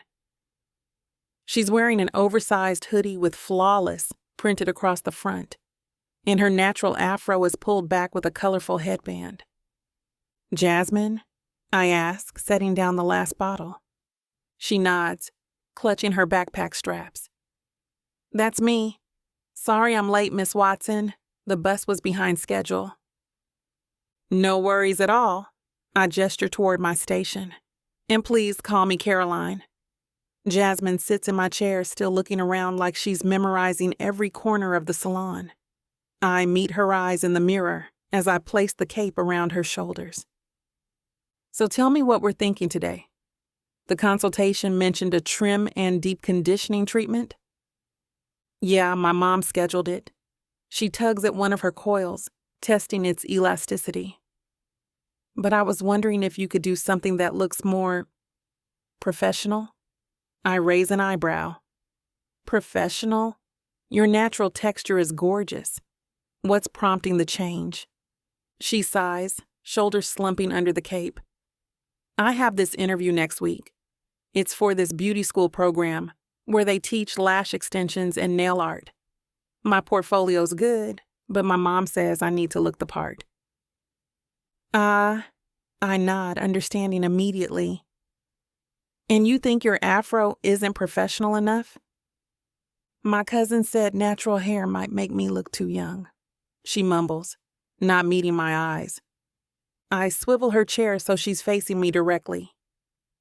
Jasmine, can I tell you something? When I started out, I heard all those same comments, that I needed straight hair to be taken seriously, that clients wouldn't trust me if I wore my natural texture. Her eyes widen. What did you do? I listened for way too long. I gently touch one of her coils. I spent years trying to fit what someone else thought a successful beauty entrepreneur should look like. And you know what? It was exhausting. I turn to my station and pick up a wide-toothed comb. Let me ask you this. What made you want to do lashes and nails? A smile breaks across her face, revealing the braces I hadn't noticed before. I love how they transform people. Like, you can be having the worst day, but when your nails are fresh and your lashes are popping, you feel like you can handle anything. Exactly. I start working the comb through her hair, section by section. That's the magic of what we do. We help people feel confident in their own skin. Did you always know you wanted to do hair? She asks. I laugh. Lord, no. I bounced around different salon jobs for years, trying to figure out what I wanted. I didn't have a salon or connections, just a dream and a lot of determination. As I work on her hair, I tell Jasmine about those early days, working multiple jobs to save up, taking business workshops on weekends, and networking at every industry event I could find. The most important thing I did, I explained while applying a rich, deep conditioner to her strands, was connect with people who believed in me, not just clients, but mentors who had already walked the path. Like those ladies who were just here? Jasmine asks. Exactly like them. I'd go to their workshops with nothing but a notebook and determination. I asked questions, soaked up knowledge, and kept showing up even when I felt out of place. I cover her hair with a processing cap and lead her to the dryer. You know what's funny? When I finally opened this place, one of those mentors told me she remembered me because I was always the one taking notes while everyone else was on their phones. Jasmine laughs. That's gonna be me. I already have a special notebook for beauty school. When the timer dings, I bring her back to my station and start rinsing the conditioner. Her coils are already looking more defined and hydrated. So you really started with nothing? She asks as I gently squeeze out the excess water. Less than nothing, I confirm. I had student loan debt, rent to pay, and a father who thought opening a salon was a waste of my potential. Her eyes widen. How did you get him to support you? That's a whole other story. I smile, thinking about how far Dad and I have come. But eventually, he saw how serious I was. The point is, I didn't wait for permission or perfect circumstances. I just kept moving forward, one small step at a time. I apply a lightweight styling cream to her hair, enhancing her natural texture while providing definition. And now look, I have clients who drive from 3 cities away to sit in my chair. Not because I'm the only Black stylist who can work with their texture, but because I'm the best. Working with practiced hands, I shape her afro, trimming just enough to give it a defined silhouette while maintaining its fullness and volume. With each snip, I can see Jasmine sitting taller in the chair. This interview you're going for, I say, stepping back to assess my work. They'll be lucky to have you, and you'll walk in looking exactly like the successful beauty professional you're going to become. When I finally spin her chair to face the mirror, Jasmine's mouth drops open. Her afro is perfectly shaped, her coils defined and glossy with health. I look, she starts. Professional, I finish for her. And completely, authentically yourself. Tears shine in her eyes as she turns her head side to side. I was so ready to straighten it all. My mom's gonna flip when she sees how good this looks. I remove the cape with a flourish. Take a couple selfies for that portfolio of yours. Show them exactly who you are from day one. As she poses for photos in front of our ring light, I grab a business card and write my cell number on the back. Listen, I say, handing it to her. When you get into that program, and you will, call me. I'm looking to add a lash tech to the salon next year. I could use someone with your enthusiasm. Jasmine stares at the card like I've handed her gold. For real? You'd consider me? I believe in investing in talent. Someone did it for me, and now I'm paying it forward. I squeeze her shoulder. This industry is tough, but you don't have to navigate it alone. As she pays at the front desk, adding a tip that's generous for a teenager's budget, I notice a new confidence in her posture. Shoulders back, chin up, ready to take on the world. Jasmine, I call as she heads toward the door. Remember something important. Your worth isn't in your hair, or your lashes, or your nails. It's in your heart and your hands and your vision. Everything else is just decoration. She nods, a wide smile spreading across her face. I'll remember, and I'm definitely calling you after I get accepted. I'll be waiting, I reply, watching her step outside with her head held high, afro catching the sunlight like a crown.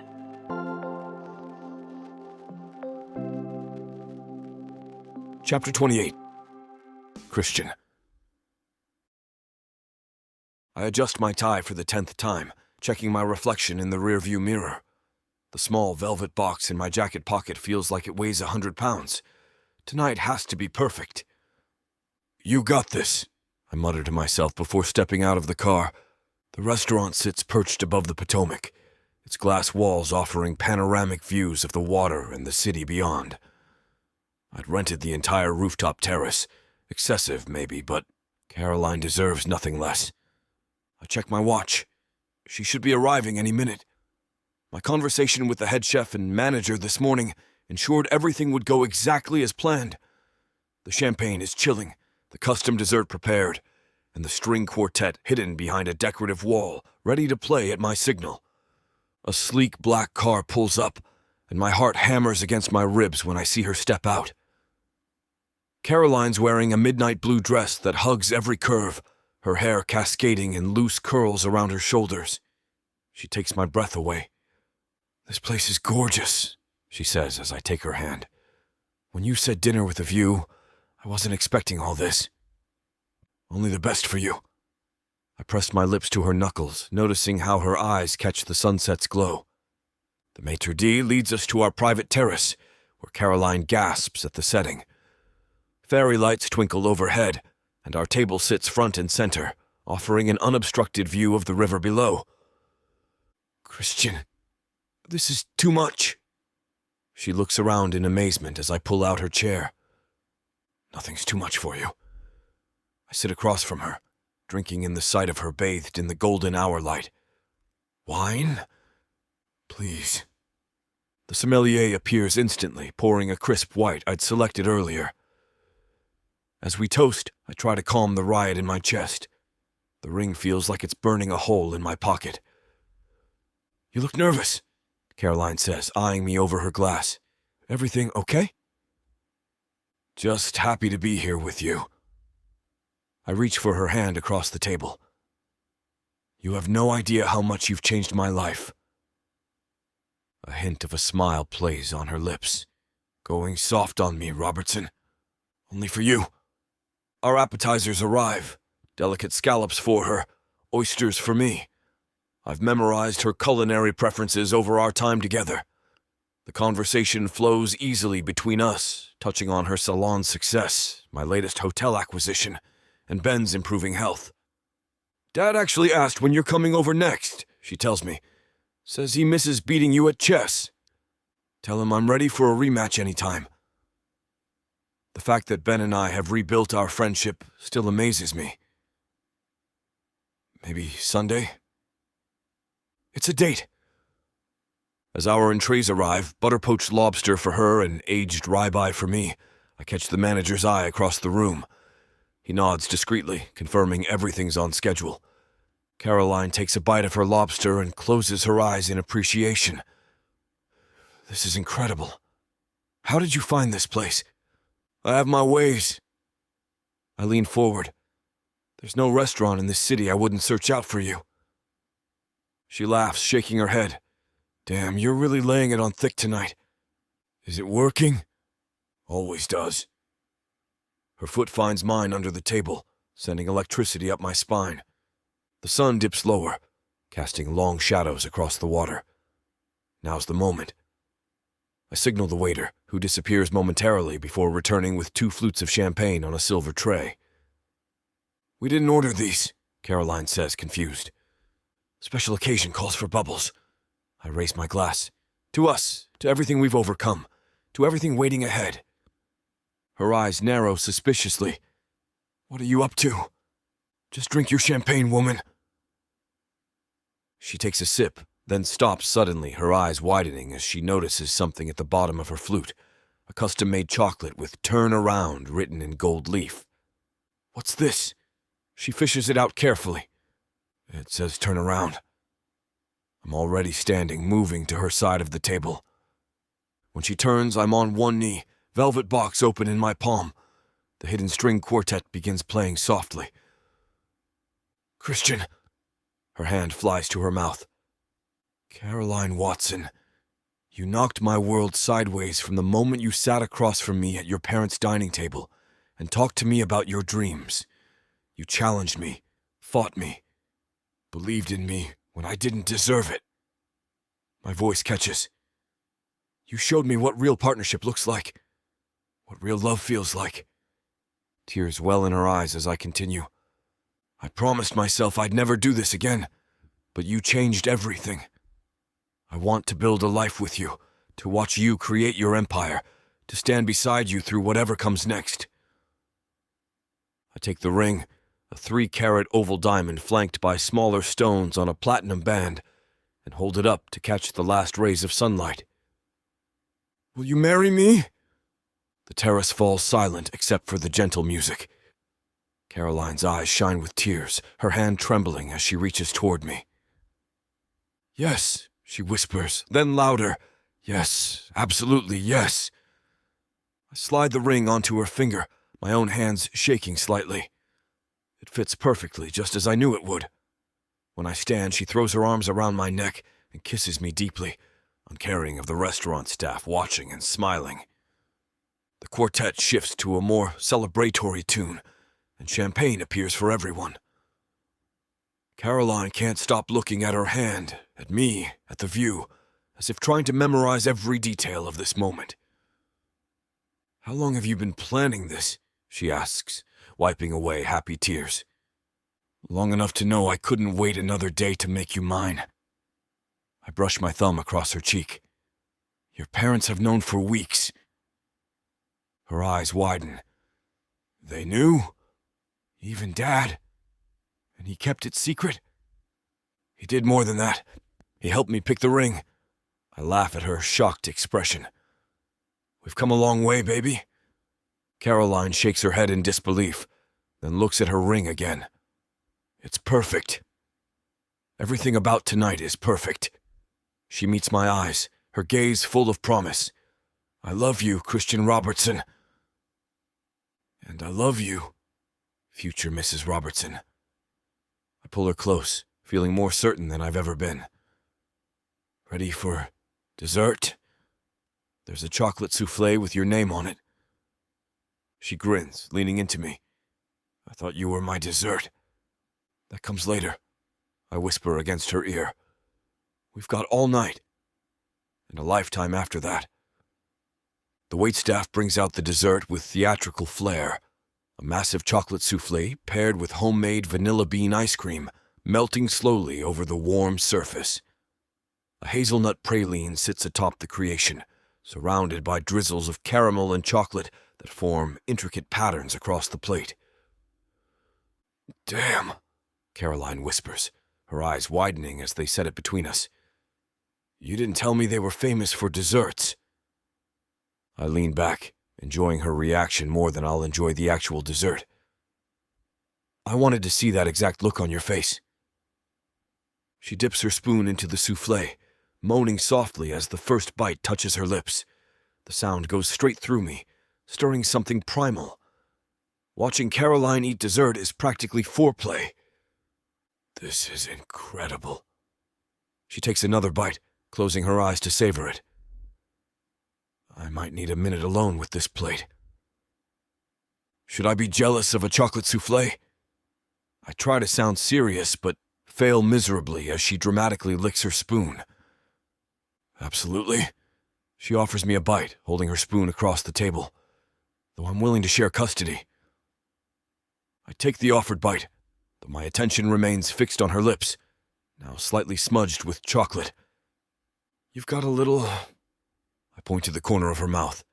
Instead of wiping it away, she deliberately runs her tongue along her bottom lip, maintaining eye contact. Better? You're dangerous, you know that? My voice drops to a low rumble. Doing that in public. She shrugs, the diamond on her finger catching the light as she dives back into the dessert. Just giving you a preview of coming attractions. Between the two of us, we demolish the soufflé, though Caroline eats most of it. Her sweet tooth is legendary, something I've learned to exploit to my advantage over the time we've been together. When the last bite disappears, she sits back with a contented sigh. I'm stuffed, but that was absolutely worth it. I signal for the check, signing it quickly when it arrives. Ready to head back to the hotel? Actually, she tilts her head, that thoughtful expression I've come to adore spreading across her face. Can we walk along the river first? The night's too beautiful to waste. Whatever you want. I stand, offering my hand. Tonight's all about you. Outside, the early autumn air feels electric against my skin. The Potomac gleams under a nearly full moon, city lights reflecting off the dark surface. Caroline's hand fits perfectly in mine as we stroll along the waterfront promenade. Remember when we couldn't do this? She asks, leaning into my side. Just walk together without worrying about who might see us. Those days feel like another lifetime. I squeeze her hand, the ring on her finger pressing against my palm. Now I get to show you off to the whole damn world. She smiles up at me, her face bathed in moonlight. I still can't believe we're here. Engaged. Happy. My father actually approving. He only threatened to kill me twice during the ring shopping, I deadpan. I call that progress. Caroline laughs, the sound carrying across the water. He respects you, you know, even if he'll never fully admit it. We pause at a railing overlooking the river, Caroline leaning back against my chest as I wrap my arms around her waist. She fits against me perfectly, like she was designed to be there. Thank you, she says softly, tilting her head back to look up at me. For what? For tonight, for this ring, for not giving up on us when it would have been easier. I tighten my arms around her. There was never a choice to make. It was always you, Caroline. She turns in my arms, rising on her toes to kiss me. Her lips taste like chocolate and promise. You know what the best part about tonight is? She whispers against my mouth. What's that? She presses closer, her body flush against mine. That there's still dessert waiting at home. My body reacts instantly to her words, blood rushing south. Is that right? Mm-hmm. Her fingers dance up my chest, playing with my tie. And I've been thinking about it all night. About having you spread out on our bed, taking my time with you. Damn! I growl, my hands gripping her hips. You're killing me. That's the idea. She steps back with a wicked grin, taking my hand and tugging me toward the street. Let's go home, Christian. I'm suddenly in the mood for something sweet. I flag down a cab in record time, holding the door for her before sliding in beside her. As we pull away from the curb, Caroline's hand finds my thigh, slowly moving upward. Keep that up, I warn her, voice low in her ear, and we might not make it home. She just smiles, that confident, knowing smile that drives me wild. Don't worry. I plan to take my time with my dessert tonight. The cab can't possibly drive fast enough. Chapter 29. Caroline. I push the key card into the slot, the green light barely registering before Christian has me pressed against the door, his mouth hot on my neck. The elevator ride-up was pure torture, his hands sliding under my dress while I tried to maintain composure, in front of the elderly couple who joined us on the 12th floor. Patience, I whisper, though I'm the one trembling with need. I have plans for you. Tell me these plans. His voice is rough against my ear, sending shivers down my spine. I slip from his grasp and walk backward into the penthouse, slowly unzipping my dress as I go. First, I want you naked. Then I want you on that bed, completely at my mercy. His eyes darken as he follows me, already loosening his tie. I'm all yours. I let my dress pool at my feet, standing before him in nothing but a lacy black thong and my heels. The engagement ring catches the low light, sparkling on my finger. Christian's breath audibly catches. Undress for me, I command, enjoying this moment of power. Slowly. And that's where we're going to put a pause on pleasure. It looks like the rest of this chapter is just too naughty to put on the air. As much as we love to share every little detail, We've got to stick to this platform's guidelines to keep these free audiobooks coming. They've got some rules about what we can show, and we wouldn't want to risk losing the chance to bring you more content. As frustrating as it is to build the tension only to be interrupted, Miss Tyla always knows how to make it up to you. You can find the full, uncut scene over at TylaWalker.com. With an entire library of unabridged audiobooks and ebooks, Miss Tyla's collection is waiting for you. And if you use code SAVE40, you'll get 40% off any digital product, even on bundles that are already discounted. So don't let the fun stop here. Head over to TylaWalker.com and treat yourself with Miss Tyla. Nestled against Christian's chest, I can feel the steady rise and fall of his breathing. His heartbeat thumps beneath my ear, slowing now after our passionate reunion. Our naked bodies are tangled in the sheets, a light sheen of sweat cooling on our skin. I trace lazy patterns on his chest, admiring how the moonlight catches the diamond on my finger. It still doesn't feel real. This ring, this man, this life we're building together. What are you thinking about? Christian's voice rumbles beneath my ear, his fingers playing with my curls. How much my life has changed since you came for dinner at my parents' house that day. I prop myself up on one elbow to look at him properly. Did you ever imagine we'd end up here? He tucks a strand of hair behind my ear, his touch making me shiver despite the warmth of his body. Honestly, no. I thought I was done with all this. Commitment, love, the whole package. And now, I can't help but smile. Now I can't imagine my life any other way. He pulls me closer for a kiss, soft and unhurried. When we part, I find myself staring at my ring again, the weight of it still unfamiliar but perfect. A thought bubbles up, something I've been wondering about more and more lately. Christian, I begin, my heart fluttering nervously. Do you ever think about having a family? He stills beneath me. And for a moment I worry I've crossed some invisible line. But then his hand finds mine, threading our fingers together. You mean kids? His voice is carefully neutral. I nod, watching his face for any sign of panic. I've been thinking about it, wondering if it's something you'd want someday. Christian's quiet for a long moment, his thumb tracing circles on the back of my hand. The silence stretches, and I feel my chest tighten. It's okay if you don't, I add quickly. I just thought. Yes, he interrupts, his voice suddenly sure. I do want kids, with you. The certainty in his tone makes my breath catch. Really? He shifts to face me fully, his expression serious but tender. I never thought I would. After watching my parents' disaster of a marriage, I figured that part of life wasn't for me. His hand cups my face. Then you happened, and suddenly I could see it. A little girl with your smile, a boy with your determination.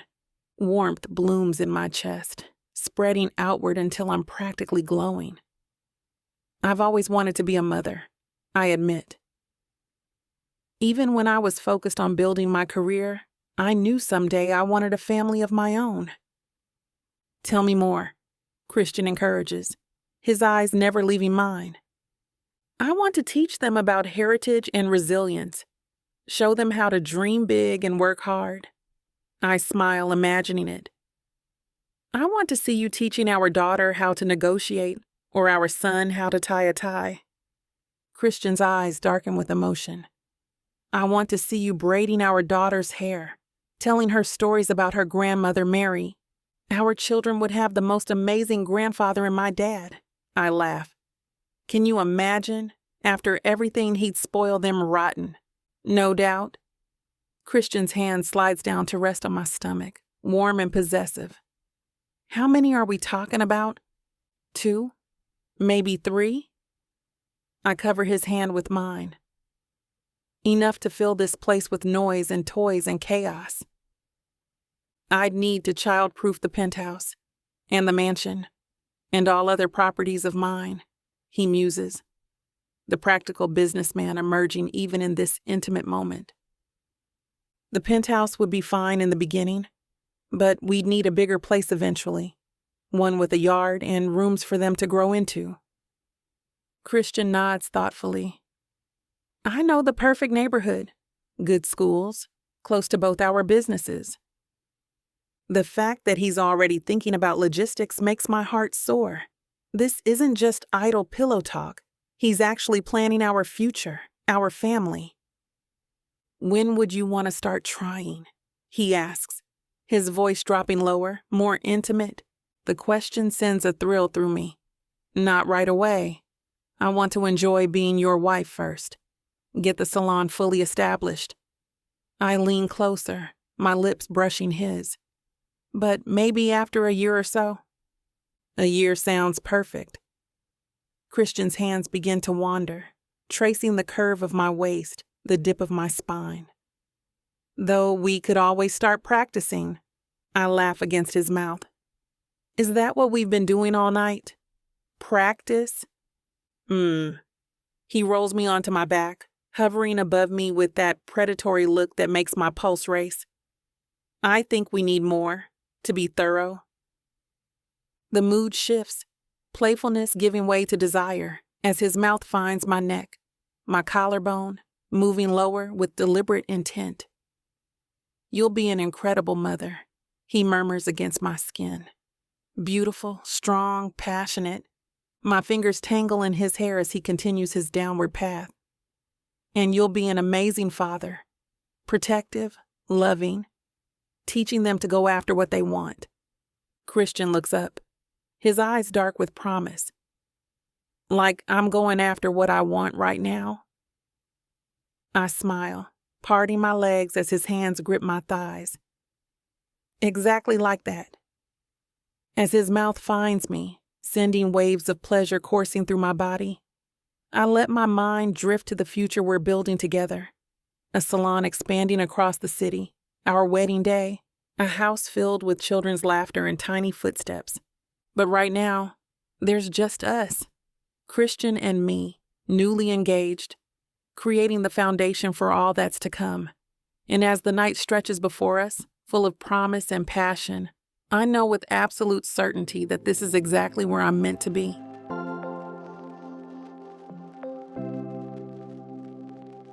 Chapter 30. Christian. I stand at the podium, surveying the crowd gathered for the grand opening of Watson's Wonder Chicago. Pride swells in my chest as I take in the gleaming fixtures, the custom-designed styling stations, and the steady buzz of excitement from investors, beauty industry professionals, and eager clients. But my eyes keep returning to her. Caroline stands near the boutique section, radiant in a tailored emerald dress that hugs her 5-month pregnant belly. Her skin glows, and those curls I love frame her face perfectly. The diamond on her finger catches the light as she gestures animatedly to a group of beauty editors. 1 year. 1 incredible year since I slipped that ring on her finger, and every day I wake up amazed that this is my life now. If I could have everyone's attention, I say into the microphone, my voice commanding immediate silence. The crowd turns toward me. Champagne flutes paused mid-air. Thank you all for coming to celebrate the expansion of Watson's Wonder to Chicago. Caroline makes her way toward the front, and I extend my hand to help her up the 2 steps to join me. She's perfectly capable, but my protective instincts have gone into overdrive since we found out about the baby. Most of you know the story by now, I continue, my arms sliding around Caroline's waist. A determined stylist with a vision walked into my life, demanding space in my D.C. hotel for her salon. What you might not know is that she turned down my initial ideas for the space because she didn't like how my designs looked. Laughter ripples through the crowd. Caroline shakes her head, giving me that look that still makes my heart race. That determination, that unwillingness to settle for less than she deserved, is exactly why Watson's Wonder has become the success story standing before you today. The D.C. location broke even in 6 months, unheard of in the beauty industry. When Caroline proposed expanding to Chicago, the board didn't even hesitate to approve the lease terms. I want to thank our investors, our dedicated staff, and every client who trusted Caroline's vision.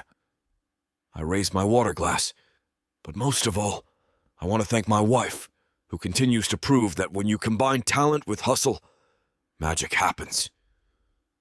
The crowd applauds, and I press a kiss to Caroline's temple before stepping back to let her take the mic. "Thank you all for being here," she begins, her voice steady and confident. The nervous woman who once pitched me her business plan is gone, replaced by this powerhouse who commands attention effortlessly. When I opened the first Watson's Wonder, my goal was to create more than just a salon. I wanted to build a community where women feel seen, valued, and beautiful. She rests her hand on her belly, a gesture so natural it makes my throat tighten with emotion. As we expand to Chicago, I'm thrilled to announce that we're not just growing our physical footprint. Next quarter, Watson's Wonder will launch our first product line specifically formulated for curly and wavy hair types. The announcement generates excited murmurs. This has been her secret project for months, working with chemists to develop formulations that meet her exacting standards. Our clients have been asking for products that deliver the same results they get in our chairs, and we've been listening. Her smile widens. The Wonder Curl collection will be available exclusively in our salons before expanding to select retailers. More applause breaks out. Caroline handles a few questions from beauty editors before wrapping up the formal portion of the event. As guests begin circulating again, sampling hors d'oeuvre and touring the salon, she turns to me. "How'd I do?" she asks, eyes bright with that familiar confidence I've come to adore. Brilliant as always. I place my hand over hers on her belly, feeling the warmth radiating through her dress. "Both of you. You own that room like you were born for this." Our daughter chooses that moment to kick, a forceful thump against my palm that still amazes me every time. It's a reminder of everything I never knew I wanted until Caroline crashed into my life. "She's going to be just like her mother," I say, my voice dropping to an intimate tone despite the crowd surrounding us. "Strong-willed and unstoppable. A force of nature wrapped in beauty." Caroline laughs, that melodious sound that first captivated me a year ago. "God help you if that's true. Two of us to challenge you at every turn. Your days of getting your way without debate are officially numbered." I wouldn't have it any other way. And I mean it with every fiber of my being. The man I was before Caroline, rigid, controlling, emotionally closed off, seems like a stranger now, a shadow I've gladly left behind. "You've rebuilt me from the ground up, you know that?" "Both of you have." I squeeze her hand gently, marveling at how this woman half my age somehow became the wisest person in my life, teaching me what actually matters. We circulate through the crowd together, stopping to chat with investors and beauty influencers. I watch with admiration as Caroline effortlessly switches between discussing business projections and styling techniques, her passion evident in every word. When we finally get a quiet moment, I lead her to a private corner of the salon. "I have something for you," I say, pulling a small box from my jacket pocket. A little early push present. Her eyes widen as she opens it to reveal a delicate gold necklace with 3 small diamonds. It's beautiful. 1 diamond for each Watson's Wonder location. I fasten it around her neck. This one for Chicago, and the 3rd for the New York salon will open next year. "New York?" Her mouth drops open. "But we haven't even discussed." "The board approved it yesterday. I was waiting for the right moment to tell you." I tuck a curl behind her ear. "Your business plan was that good, baby. They're ready to back your vision all the way." Tears fill her eyes as she processes what this means, her dream, expanding faster than either of us anticipated. "I couldn't have done this without you," she whispers, fingers touching the necklace. "That's where you're wrong." I cup her face in my hands. "You would have gotten here with or without me. I just had the good sense to bet on a sure thing." Caroline rises on her toes to kiss me, her body pressing against mine as much as her belly allows.